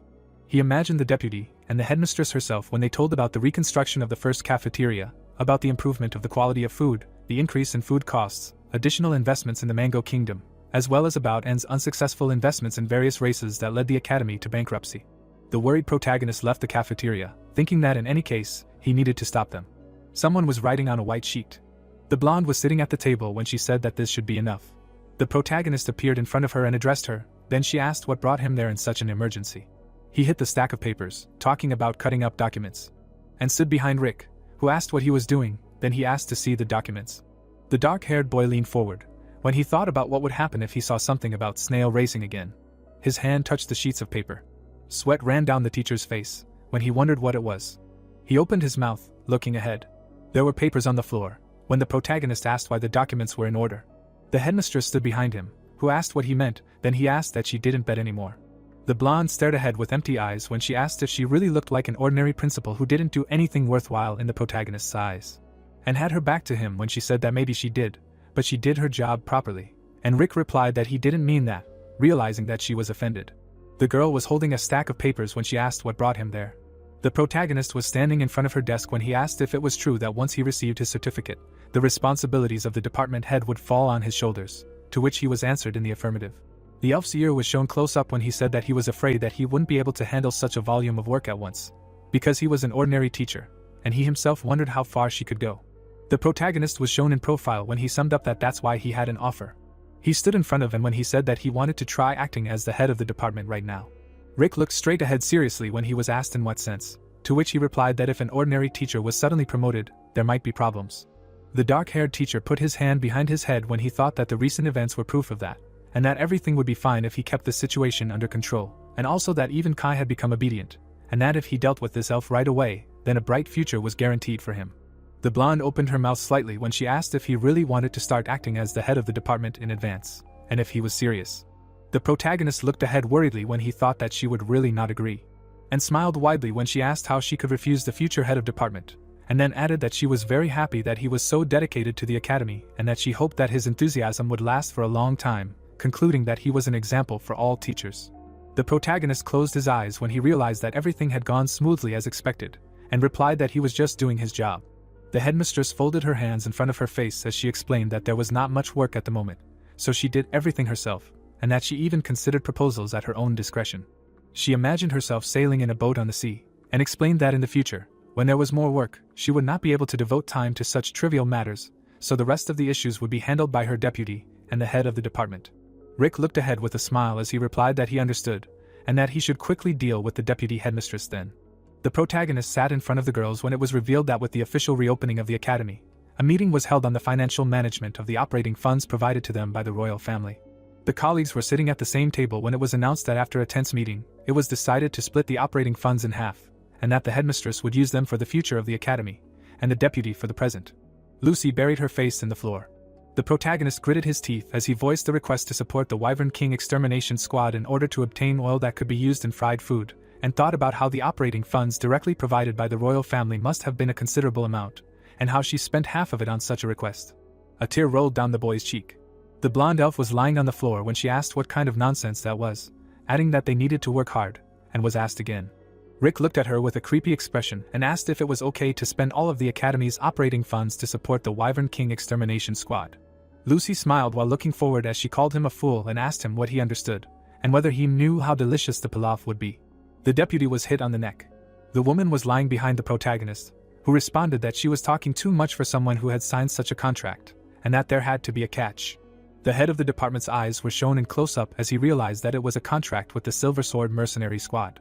A skull flag was shown as it was explained that the mercenary group was known for their achievements during the Great War, defeating many powerful monsters and completing difficult dungeons. The armored warriors were standing in a row as the protagonist wondered if these mercenaries could read, and that they probably just scribbled this contract. The warriors were holding spears as it was explained that it was a rude remark, but true, and that they were a hastily formed mercenary group desperately looking for a way to make a living in the commercial city of Umar. Rick glanced at the document as the Count's name was mentioned. He turned to Lucy and asked for a guarantee that this was true, and she replied that it was a local noble who supported this unit. The boy crumpled the parchment in his hand. The woman touched her neck when he called her to go with him, and she asked where. The protagonist closed his eyes, smiling, when he replied that he was going to their office. Clouds were flying over the building the next day, when someone said that they would get straight to the point. The protagonist folded his arms in front of him when he said that the Wyvern King was dangerous, and that the mercenary unit could be destroyed, so he asked for this request to be cancelled. The man with the bandage crossed his arms over his chest and asked him again when it was explained that his name was Ralph, and that he was the leader of the Silver Sword unit. The mercenary was sitting in front of the Academy staff when he laughed, and exclaimed that he had been wondering why they had come and that they seemed to know little about their squad, to which he was told that he was wrong. Rick was in front of Ralph when he said that he had heard about their achievements during the Great War, defeating many powerful monsters and completing difficult dungeons, and then asked if that was not enough. Then he asked if after all this he was saying that they could not cope with the Wyvern King, to which he was told in the affirmative. The protagonist was shown in profile when the mercenary asked if he even knew who he was. Then the teacher replied that of course, after all he was from the mountains of Arma. Then he was asked again. The men introduced the monsters when Ralph explained that it was a lair of all sorts of dangerous monsters. Then the protagonist explained that it meant he was a beast that crawled out of there, and that while there might be many monsters there were still people living there. Rick bent his finger, looking ahead, when he said that in any case, the Wyvern King was very dangerous, and that he was as strong as the Elder Dragon. The mercenary in the blindfold spat out his drink and asked him again. Then the guy replied that he heard everything correctly. The protagonist pointed his finger in front of him when he asked why he was laughing. Ralph brought his hand to his face when he explained that the Elder Dragon was a mythical creature from fairy tales, and that he had never heard such an excuse for terminating a contract, adding that they convinced him. The protagonist sat next to the deputy when he thought that it was easier than he thought, and then asked about the money. The man had a pen in his hand when he informed them that they had already spent more than half on supplies, so they wouldn't be able to get it all back, and that with the cancellation fee, that would be all that was left. Rick's eyes widened as he looked at the document. He hit Lucy, calling her stupid and exclaiming that she had spent all of their operating funds, and the mercenary said that if they had any further objections, they could file a separate lawsuit.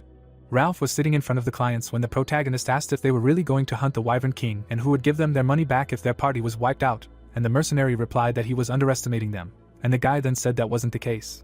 The protagonist hit his chest and exclaimed that they were mere prey compared to the Wyvern King when the mercenary explained that their party had been hunting dozens of damned dragons. Lizards were flying over the people, when Ralph asked how he knew this, assuming that the guy saw them personally. Then Rick answered that they catch them every day. The protagonist looked ahead carefully when he was asked why they didn't go with them if they were so worried. The sky was visible through the window bars, when the protagonist decided that he was right, and that if they died, they would not see the money, so it would be better to go with them. Then he asked about when they were moving out, after which he was told that tonight. The warriors were holding bows in their hands when the man explained that they planned to set up camp near the Wyvern King's nest and attack at dawn. Rick hugged Lucy when he said that they would go with them. Ralph smirked and asked them not to regret it later. There was a full moon in the night sky when the man warned that it would be a rather dangerous journey. The customers were standing behind the mercenary who asked if they were ready, to which the boy replied yes. Then the man said that they would be moving fast, so they should try to keep up. The skull flag was fluttering in the wind. The warriors held their spears in front of them when the Silver Sword squad was ordered to attack. The protagonist bent his arms. Lizards were flying above the egg when he thought about how they would meet many monsters on the way to their goal, since it was near the Wyvern King's nest, so they would not be able to avoid the normal ones. The protagonist licked his lips when he decided that he would quickly deal with them and get his money back. A dragon's silhouette was visible near the moon. Rick ran next to the deputy when it was explained that in order to get the money back from the mercenary group, they joined the hunt for the Wyvern King. The warrior's armor touched the ground when it was said that since these monsters could see well at night, they set out in the evening to reach their lair by dawn. Lucy opened her mouth when she said she was hungry. She and the protagonist were behind the mercenary when he reminded her that they had eaten 10 minutes ago, then she assumed that he meant that piece of bread, after which her colleague asked her again, reproaching her for eating enough for 10. The elf angrily looked at the protagonist, answering that such a portion was not enough even for one. Then he asked if she thought they were going too slowly, reminding her that this was not a snail race. The mercenary's ear was shown up close when she agreed with her colleague. Ralph turned to the customers when he explained that even if they rode horses without rest, it would take them a whole day to get there, but with their unique mobility they could get there in half a day. Then they asked him again. The man with the bandage shook his head when the boy replied that if he said so, then there was nothing to be done and that they would continue to follow them. Then the mercenary thought about how they did not respect their squad and that he would still show them the power of the silver sword. Lucy walked next to the protagonist, who eventually walked behind. The protagonist raised his hand to his face when he suggested that the deputy director go ahead since he could not walk there anymore. Then she replied that she had no strength from hunger. The blonde looked ahead when Rick asked her again and said that he did not think that she would be weaker than the director, and then suggested that dark elves were inferior to ordinary elves. The girl ran past him when she advised him not to compare her to her. Then the guy thought about how they both always fell for it. Someone ran past the warriors, who wondered what it was. Then the colleague asked the deputy to wait for him. There was a night sky above the forest. The protagonist overtook Lucy. The girl turned her head to the protagonist, who noticed that she was a good runner. Then she called him an ignorant man, explaining that dark elves were the people of the night, after which he asked her again. Rick pulled ahead when he exclaimed that he was still faster. Lucy gritted her teeth when she said that she was too hungry. The girl closed her eyes when she added that she could not run anymore. The deputy director fell to the ground. Ralph looked away when he was called captain. In front of him stood a warrior, who said that he did not see the customers who followed them, and then asked if they needed to look for them. Then the leader suggested that they probably went home because they were tired, adding that he warned that no one would wait for them, so they should forget about them. The mercenary stuck his weapon into the ground when he answered that he understood. The man with the eye patch looked down when someone asked what the sound was, assuming it was the Wyvern King. Lucy was lying on the ground when the captain announced that he had found a client. Lizards were flying in the sky. The boy was standing in front of a wyvern nest when he said it out loud. It was on top of a pile of rocks when the protagonist added that it was bigger than he thought, and that it resembled a watchtower. The protagonist looked up in satisfaction when he wondered if it was all about money in the end. Various weapons were shown when it was explained that any part of the wyverns on the market was expensive and that in the territory of Arma they were made into equipment, but since they had a lot of monsters, they broke quickly, but in the city they would be happy to buy them. A dragon was shown up close when Rick thought about how there were many guilds, so it was worth the money. Wyverns flew over the boy when he decided that he would deal with the normal ones first to minimize their losses. The monster in front of him opened its mouth. The protagonist clenched his fist, looking forward. He punched the lizard in the face. The wyverns stuck out their tongues when he asked what they were laughing at, threatening that he would get them now. The protagonist kicked the winged monster. He hit the wyvern in the head with both hands. The bodies of the monsters lay on the ground when Rick realized that this was the third one. The protagonist stepped on the monster when he invited the others to approach him. The protagonist looked ahead in amazement. There were lizards in the sky above him when he wondered why they did not attack, assuming that they were scared. The wyverns began to fly away in another direction when the guy called them names and asked where they were going. The protagonist opened his mouth wide and asked if they were scared, reminding him that he had only killed 3 and if that was all they could do. The bodies of the monsters lay near him when he called them cowards. Mountain ranges were shown. Ralph looked ahead when he said he heard wyverns screaming and that they seemed close. Then he was told that they should be somewhere around there. The warrior held a bag in front of him when he suggested that they take a break for a while. Lucy was leaning over him with her arms bent when she shouted the name of food, then she was asked again. The girl dug her hands into her armor. There were mercenaries in front of her, one of whom asked her to unhook her from him, saying that it was not a rice ball, but his hand, and that she needed to come to her senses. Clouds were floating above the trees. The protagonist sat on a monster, thinking about what he did wrong, and about the fact that wyverns are usually very aggressive and attack people indiscriminately. The protagonist rested his hand on his face when he wondered why he managed to catch only 3, then someone told the captain that they had found the nest of the king of wyverns. Rick waved at the mercenary, noticing that they had arrived, who then said that he thought they had gone home. Ralph opened his mouth, looking ahead as he asked the boy again, who explained that he had simply walked forward. The protagonist stood up straight, as the captain wondered what was wrong with the boy, since he didn't look like a swordsman or a mage, but he had managed to defeat 3 monsters. The protagonist took a step forward. He stopped in front of the mercenary, who said that they would set up camp for now, and that he should rest, adding that the boys needed to recuperate, and that they would attack at dawn. Then Rick asked if they had seen the vice principal. Lucy was tied to a stretcher. As the man reported that she was there, the protagonist asked what they had done to her. The protagonist looked at the wounded warrior when it was explained to him that they had no choice and that she tried to eat one of the squad members. Then the guy answered that he understood, wondering if dark elves eat people too. Clouds were floating in the sky when someone suggested waiting for the Wyvern King there. Rick was standing next to Ralph at 8 in the morning. They were sitting next to each other and eating when the guy asked about when the Wyvern King would appear. Then he was offered to wait a little longer. The protagonist looked closely at the mercenary when he asked if they had really moved their nest. Then he asked him not to push things. The men looked in the same direction. A monster appeared in the sky when someone exclaimed that he was finally there. The claws of the wyvern were shown close up. The dragon grabbed the protagonist. The warriors of the squad watched the guy, who asked how long they would stand there, and then asked them to do something. Ralph opened his mouth and laughed. A spear was shown. The captain pierced Rick's clothes with the weapon when he reminded him that he had said that their Silver Sword group was the best in the Empire. The dark-haired guy opened his mouth when he was advised to calm down. Ralph looked back when he asked to trust them. Lucy was lying tied up on the ground when the squad was ordered to attack. Then she said that she was hungry. The man with the bandage raised his hand up, ordering Silver Sword to attack. The wyvern opened its mouth in front of the captain, who exclaimed that he would finish it in one blow. The monster clenched its teeth. Sweat appeared on the mercenary's face when he realized that the dragon broke his spear, adding that this could not be. The protagonist sat next to the tied-up girl when he wondered what he wanted, because wyvern teeth are used to make high-quality shields. The winged monsters attacked the warriors, who called for help and asked not to roll them, because they are not balls. The protagonist looked ahead in disappointment as he thought about whether this was the best mercenary group in the Empire, and how they never listened to him, and how he would watch them for a little while longer as punishment. Rick looked away as he decided it was more important to know when this elf would wake up. Lucy was lying with her eyes closed. Suddenly, she opened her mouth wide and screamed for oil. The tied-up girl gritted her teeth, saying that she could smell the delicious oil. The thick rope snapped.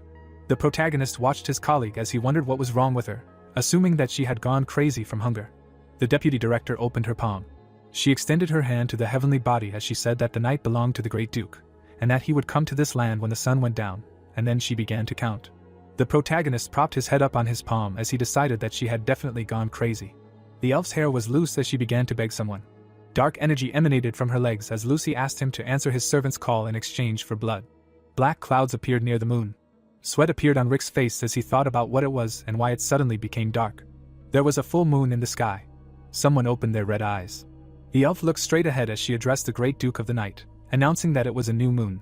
The protagonist was shown in profile as he realized that it was black magic. Lucy's face was covered by her hair. Ralph was sitting on the ground. His face was reflected in the blade as he thought about how even with a specially made sword, he could not scratch it, because it simply bounced off. The king of wyverns appeared in front of the man as he remembered the words about this monster being dangerous, and how even the damned dragon was just prey in front of it. The captain brought the blade to his face as he realized that he should have listened to this man. A blonde girl appeared in front of his eyes. The monster was bound with chains as he asked what was going on. The wyvern opened its mouth wide. The protagonist swung at it as the mercenary realized that it was the boy from Amoni's academy. A huge explosion occurred. The broken weapon lay on the ground. The protagonist put his hand behind his head as he took a step. The king of wyverns bared its sharp teeth as the boy said that it was incredibly strong. Ralph lay in front of Rick, who said that he should have listened to him. Then the man replied that he was just lying down to rest, after which the teacher said that he understood it. The protagonist looked at the vice principal and asked her if she could bind him with black magic again, then added that he would leave it to her.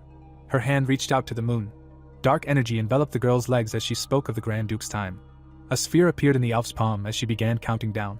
The monster in front of them was chained up as the protagonist exclaimed that she had done a good job.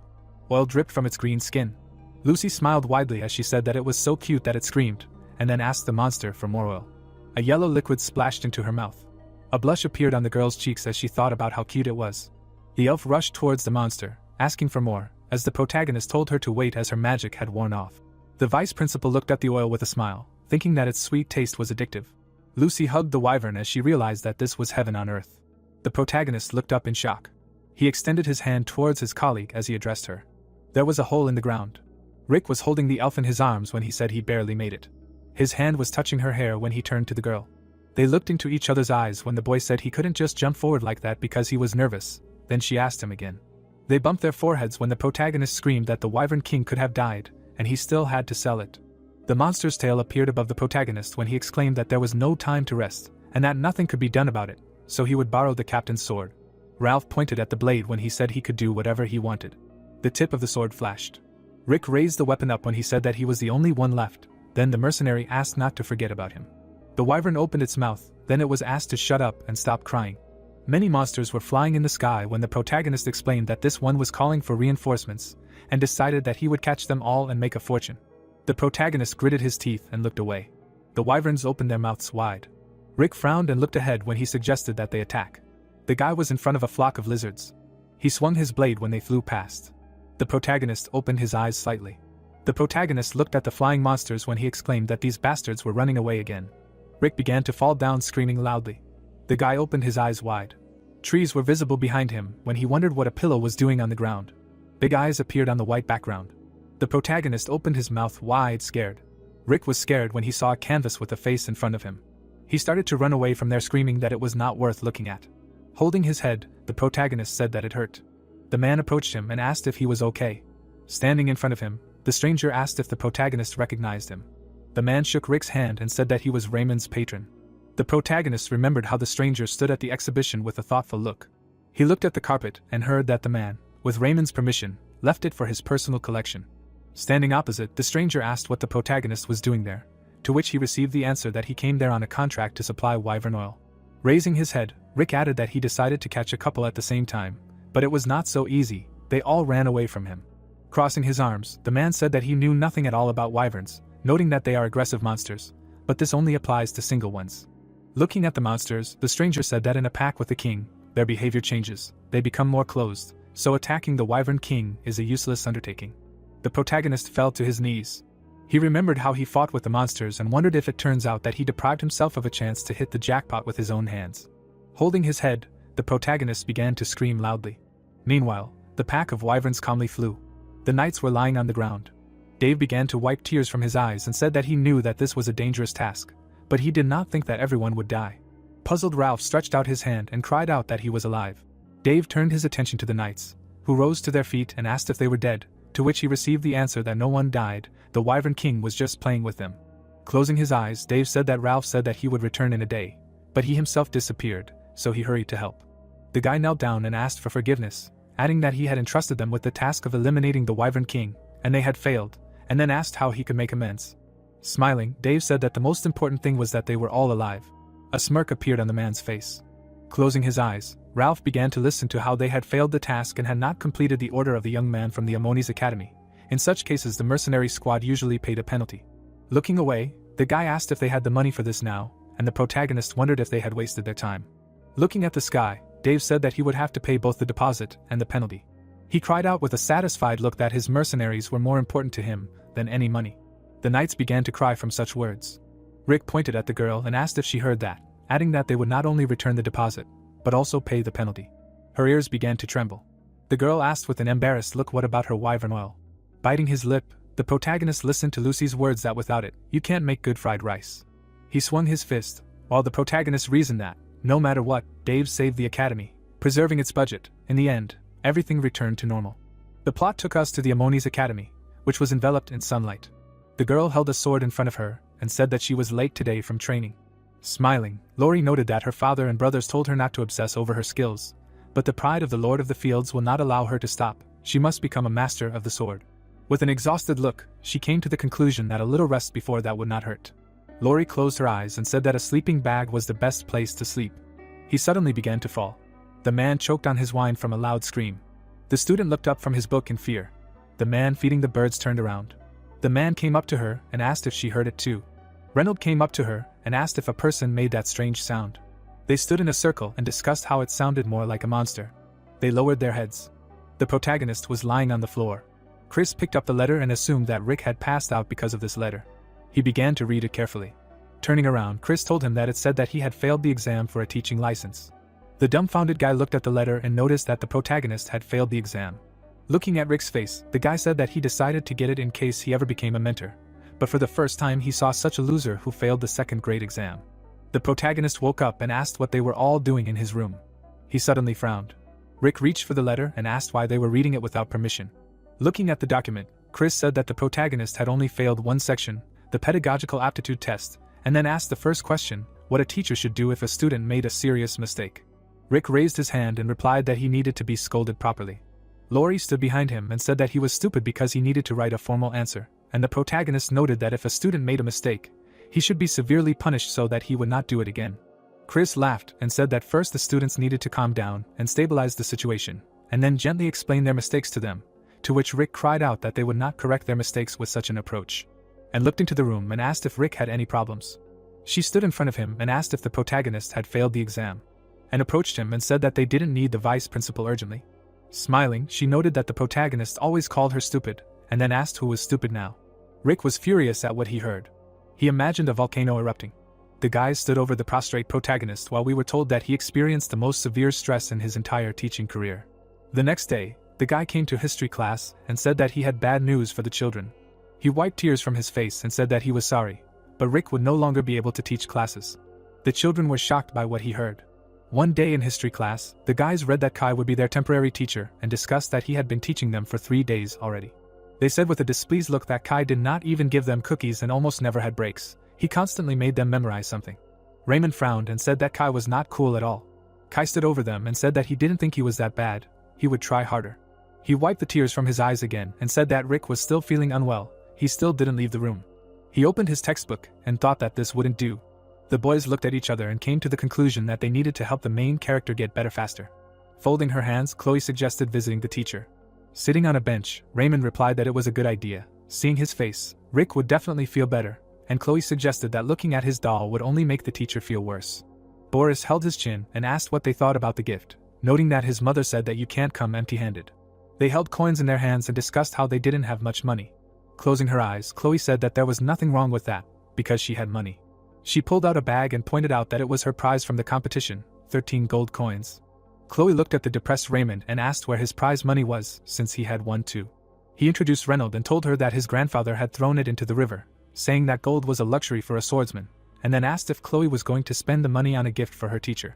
The girl, with a smirk on her face, said that she was not. First she needed to increase the amount. She happily asked Rick to wait a little. They walked down the hallway. The children peeked around the corner and discussed that his room was there, and teacher Kai said that he never left it. Chris was sitting on the floor, saying that this guy was something special. Getting to his feet, Chris asked what brought them there, to which he answered that they wanted to buy a gift for Rick, but did not know what he would like. Looking at the guys, the man asked them not to go in, adding that the main character failed the exam for a teacher's certificate. He teased him a little, and now this guy goes crazy every time he sees someone. Chris stroked Chloe's head and said that he couldn't help but notice their attentiveness, after which the girl asked if he knew what Rick liked. The man hit his chest with his fist.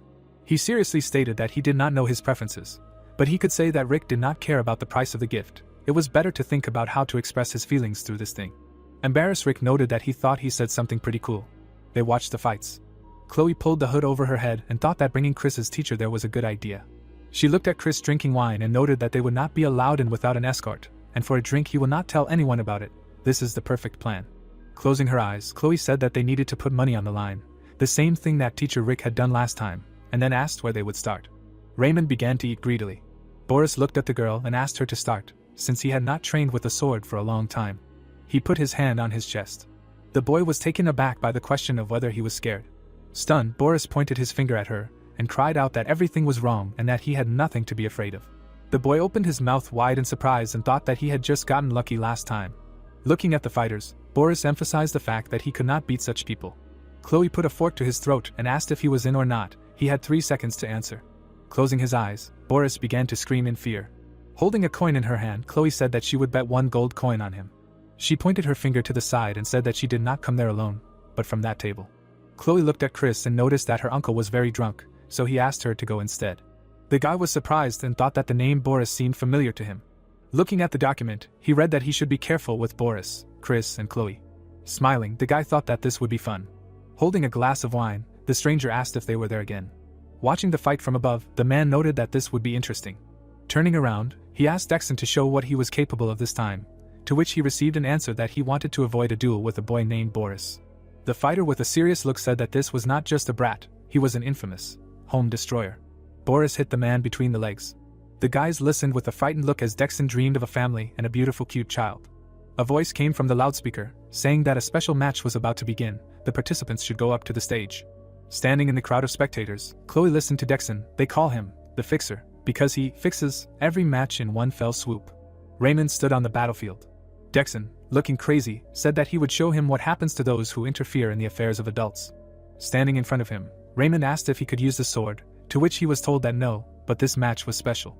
Holding the blade, shrouded in aura in front of him, the boy offered to start the fight. Dexon was taken aback by what he saw and wondered if he was a master of the sword. He turned around and loudly asked why children were so dangerous these days. Chloe held 2 bags of gold in her hands and said that this should be enough. They stood in a circle and discussed how good it was that the girl had bet 10 gold on Raymond. Dexon was famous, so the odds were 4 to 1.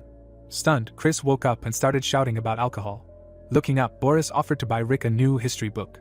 The girl shook her head and said that she was very worried about Boris, after which he asked why she was acting like his older sister. Stunned, Boris listened as Chloe asked him to imagine that he was a farmer who had spent his entire life growing potatoes. And one day he fell ill and was lying there sick, when suddenly a sack of potatoes was brought to him as a gift. Smiling, Boris came to the conclusion that it was wrong to give something related to work, to which the girl replied that it was not. Chloe opened her mouth wide and said that the gift had to be expensive. Walking down the street, she said that the history book was inexpensive, and that adults cared about the value of the gift. Sitting on a bench, Chris said that the best gift was alcohol, after which the girl replied that the teacher should just step aside. Standing in front of Raymond, Chloe clarified what he would say. The girl was taken aback and wondered if everything would be alright with their academy. Chloe said that they had no choice as she walked away. She turned around and said that she was going to teach them a trick now. Sunlight enveloped the academy where someone was saying that Rick had served hard in the academy that was raising the future of the empire, and had overcome difficult times to achieve excellent results. The protagonist was kneeling. The king was looking at him and said that as a reward, he would give him a new title. From now on his position would be a blockhead. The protagonist turned around and looked at his comrades who started teasing him, and touched his shoulder. She had a smile on her face. Rick suddenly woke up and screamed that he would kill them all. The protagonist was sitting on his bed trying to catch his breath. Turning around, the protagonist asked with an irritated look who had come to see him. The guys looked in and asked if they could come in for a minute.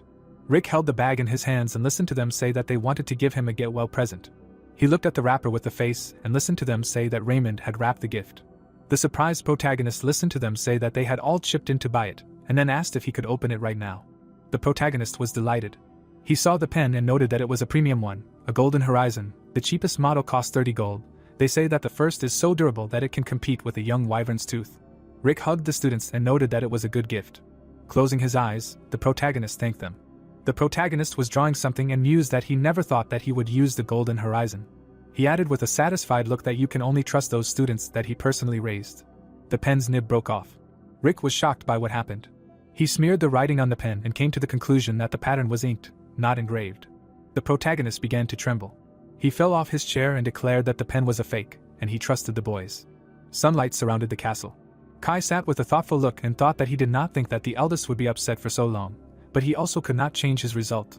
Bird watched him closely. Holding the broom on his shoulder, Reynolds clarified why he was sighing and if something had happened. The boys were sitting on a bench and discussing that they were worried about Rick. He had not left his room for several days, so Kai was replacing him in history lessons.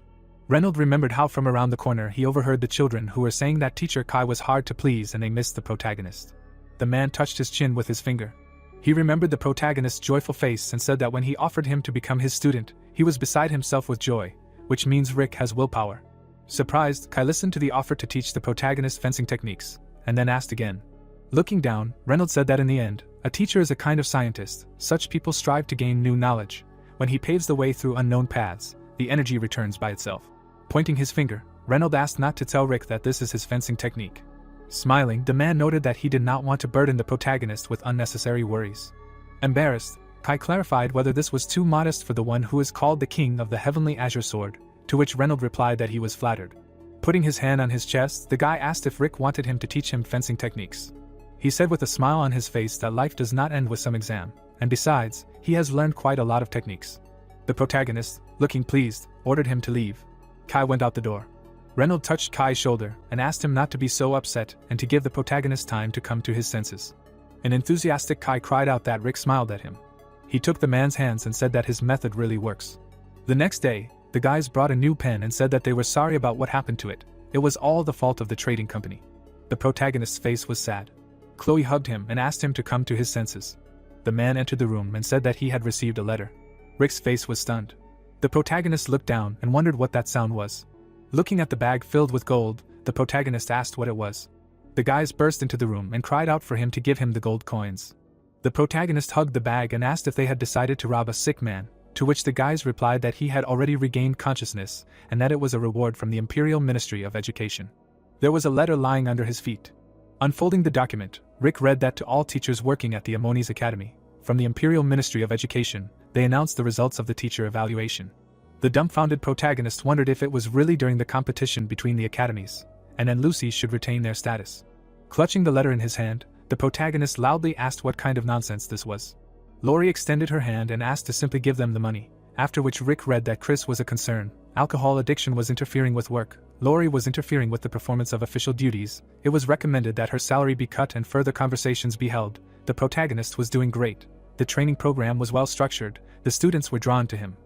He needed to maintain his current status and give 300 gold coins and a pocket watch, with an engraving of the imperial symbol as a reward. Rick pointed his finger at the guys with a displeased look and asked if they seriously thought they deserved this reward. The girl pointed to the column in the letter, which said that the reward of 300 gold coins should be distributed to all the teachers, and divided equally between the listed teachers. The protagonist's comrades went at him with a mad look, saying that this money belonged to them, if he did not give it back, then evil would not be avoided. Upset, Rick stood in the room and thought that 200 gold coins had been stolen from him. Looking down, the protagonist noted that he must have something else. Looking at the watch, the protagonist emphasized the fact that it looked quite expensive. Rick hung the watch on his belt and said that he would take care of it. Kai looked into the room and addressed the protagonist. Turning away, the protagonist said that he thought that he also came for a reward, because the Ministry of Education sent them a reward, which had to be divided between the listed teachers. But since Kai had not yet been officially hired, he did not receive anything. Smiling, Rick held out 3 gold coins and noted that if necessary, Kai could take a little more. Standing in front of him, the protagonist said that he could give 5 more gold coins. Joyfully, Kai said that he would accept them, after which he thought that, as expected from Rick, he was caring, he would even share one being with him. Leaving the room, Kai said that he was glad that the protagonist felt better. Turning around, he added that this pocket watch suited the protagonist very well. The protagonist frowned at these words and noted that Kai said it as if he had given it to him himself. Birds flew past the building. The protagonist examined the watch. Smiling, he thought that the more he looked at it, the more he liked it. Sipping tea, Rick reasoned that he was also able to protect 95 gold coins from those demons. Taking into account the accumulated ones, he now has about 100 coins, so his father and mother will be pleased. And sat opposite him and asked if he was going home for the summer holidays, noting that she promised to take him there using teleportation magic, so he should not be angry. Folding her hands, and happily clarified whether they would go together this time, to which she received the answer that this was not the case. This time he needed to see his brother and sister, and also help with the housework. Looking at the documents, and read that she needed to hire another chef, expand the dining room, and order premium ingredients. The upset girl said that while he was gone, the academy could turn into a restaurant. After which Rick said that he would go and haggle a little. Lucy began to twitch her ears. The protagonist pointed his finger at her and asked her to speak louder. Frowning, Lucy listened to Rick's assumption that in his absence she wanted to order premium ingredients, expand the dining room, and hire a new chef, after which she asked where this information came from. The protagonist showed 3 fingers and said that in any case, if she promised to behave well, he would bring her 3 bags of potatoes from home. Holding her chin, Lucy clarified if this was true. They hit each other on the hand. Standing in front of the portal, Rick said that he had already spoken with the deputy, so and should not worry too much. Smiling, and thanked him for his concern, noting that she would open a portal in a week. The protagonist went into the portal. Closing her eyes, the girl said that no one would have thought that he would care about the academy so much, in which case she could not lose either. Looking at the document about the business presentation, and said that she would have to surprise him. Sunlight enveloped the settlement. Julia put the axe on the table and asked what brought Rick there, and if he was busy with work. The protagonist approached her and asked how the potato field was, since he did not notice anything strange on the way there, to which he received the answer that everything had sprouted, so there were no problems, and there were fewer monsters lately. Rick suddenly turned around at the loud sound. Holding his face, the protagonist wondered why it was on his shift. Julia handed over the axe and asked him to move. The protagonist came across the corpse of a monster. The guy was standing on the corpse. Turning around, he called out to Rick. Wiping the dirt off his face, the protagonist's brother exclaimed that they hadn't seen each other for a long time, after which we were introduced to Aim. Stretching out his hand, Aim noted that he heard that the protagonist had recently come home, to which he received the answer that last time he was with colleagues, so he could not stop by. Rick was surprised by the offer of food and asked if Drake worked in the city at the foot of the mountain. Wiping the blood off her knife, the girl said that they were fired, after which we were introduced to Rick's younger sister, Amy. Turning away, Amy said that there was a reason for this. She imagined 2 neighboring buildings and said that her older brother worked in a weaving shop, and she in a fruit store. Sometimes the boss gave her some fruit to eat, so she ate it, and he suddenly got angry and fired her. Amy ran away from a man with a bunch of apples. The protagonist approached Amy from behind and began to ask if she stole the fruit and if he was fired at the same time, since the owner of the fruit shop knew his boss, to which he received the answer that it was all true. Frowning, Amy looked at the brothers. The protagonist hit his sister on the head and asked how hungry she had to be to steal food. Amy separated them and suggested going home. Turning around, he asked if that was the sound of falling rocks on the border. Rocks rolled along the ground. In Rick's house, his father's scream was heard, asking about the falling rocks. He fell to the floor and said that the potato field had just been restored. The protagonist's face was sad. The monster was walking through the forest. The protagonist stood in front of it. Swinging his axe, Rick reasoned that his weapon had barely survived the previous onslaught, and he did not know if it would hold up now. He struck the monster and thought that if he could buy some time. His axe began to split. The guy was taken aback by what had happened. He saw many memories in the broken axe. Rick began to cry and declared that he would kill the dragon. He rushed at the monster with his bare fists. He swung his fist and suddenly heard someone call out to him. Carl threw him the blade and cried out that it was the gift he had talked about last time. The surprised protagonist asked why it had happened so suddenly. He remembered Carl smiling and saying that he would have just enough time to prepare a gift for him. Rick caught the blade. He was surprised. The protagonist held the sword in front of him and asked why it was so heavy, to which he received the answer that it was made of adamant. The protagonist imagined ore and thought that it was an extremely heavy, but at the same time very durable metal, symbolizing fire, immortality and eternity. Swinging the blade, Rick came to the conclusion that it might work. The dragon began to spit potatoes out of its mouth. A powerful sound from the blow was heard in the forest. The guys were shocked. Scales began to fall from the monster's body. Joyful Rick thought that the scales of the ancient drake had cracked.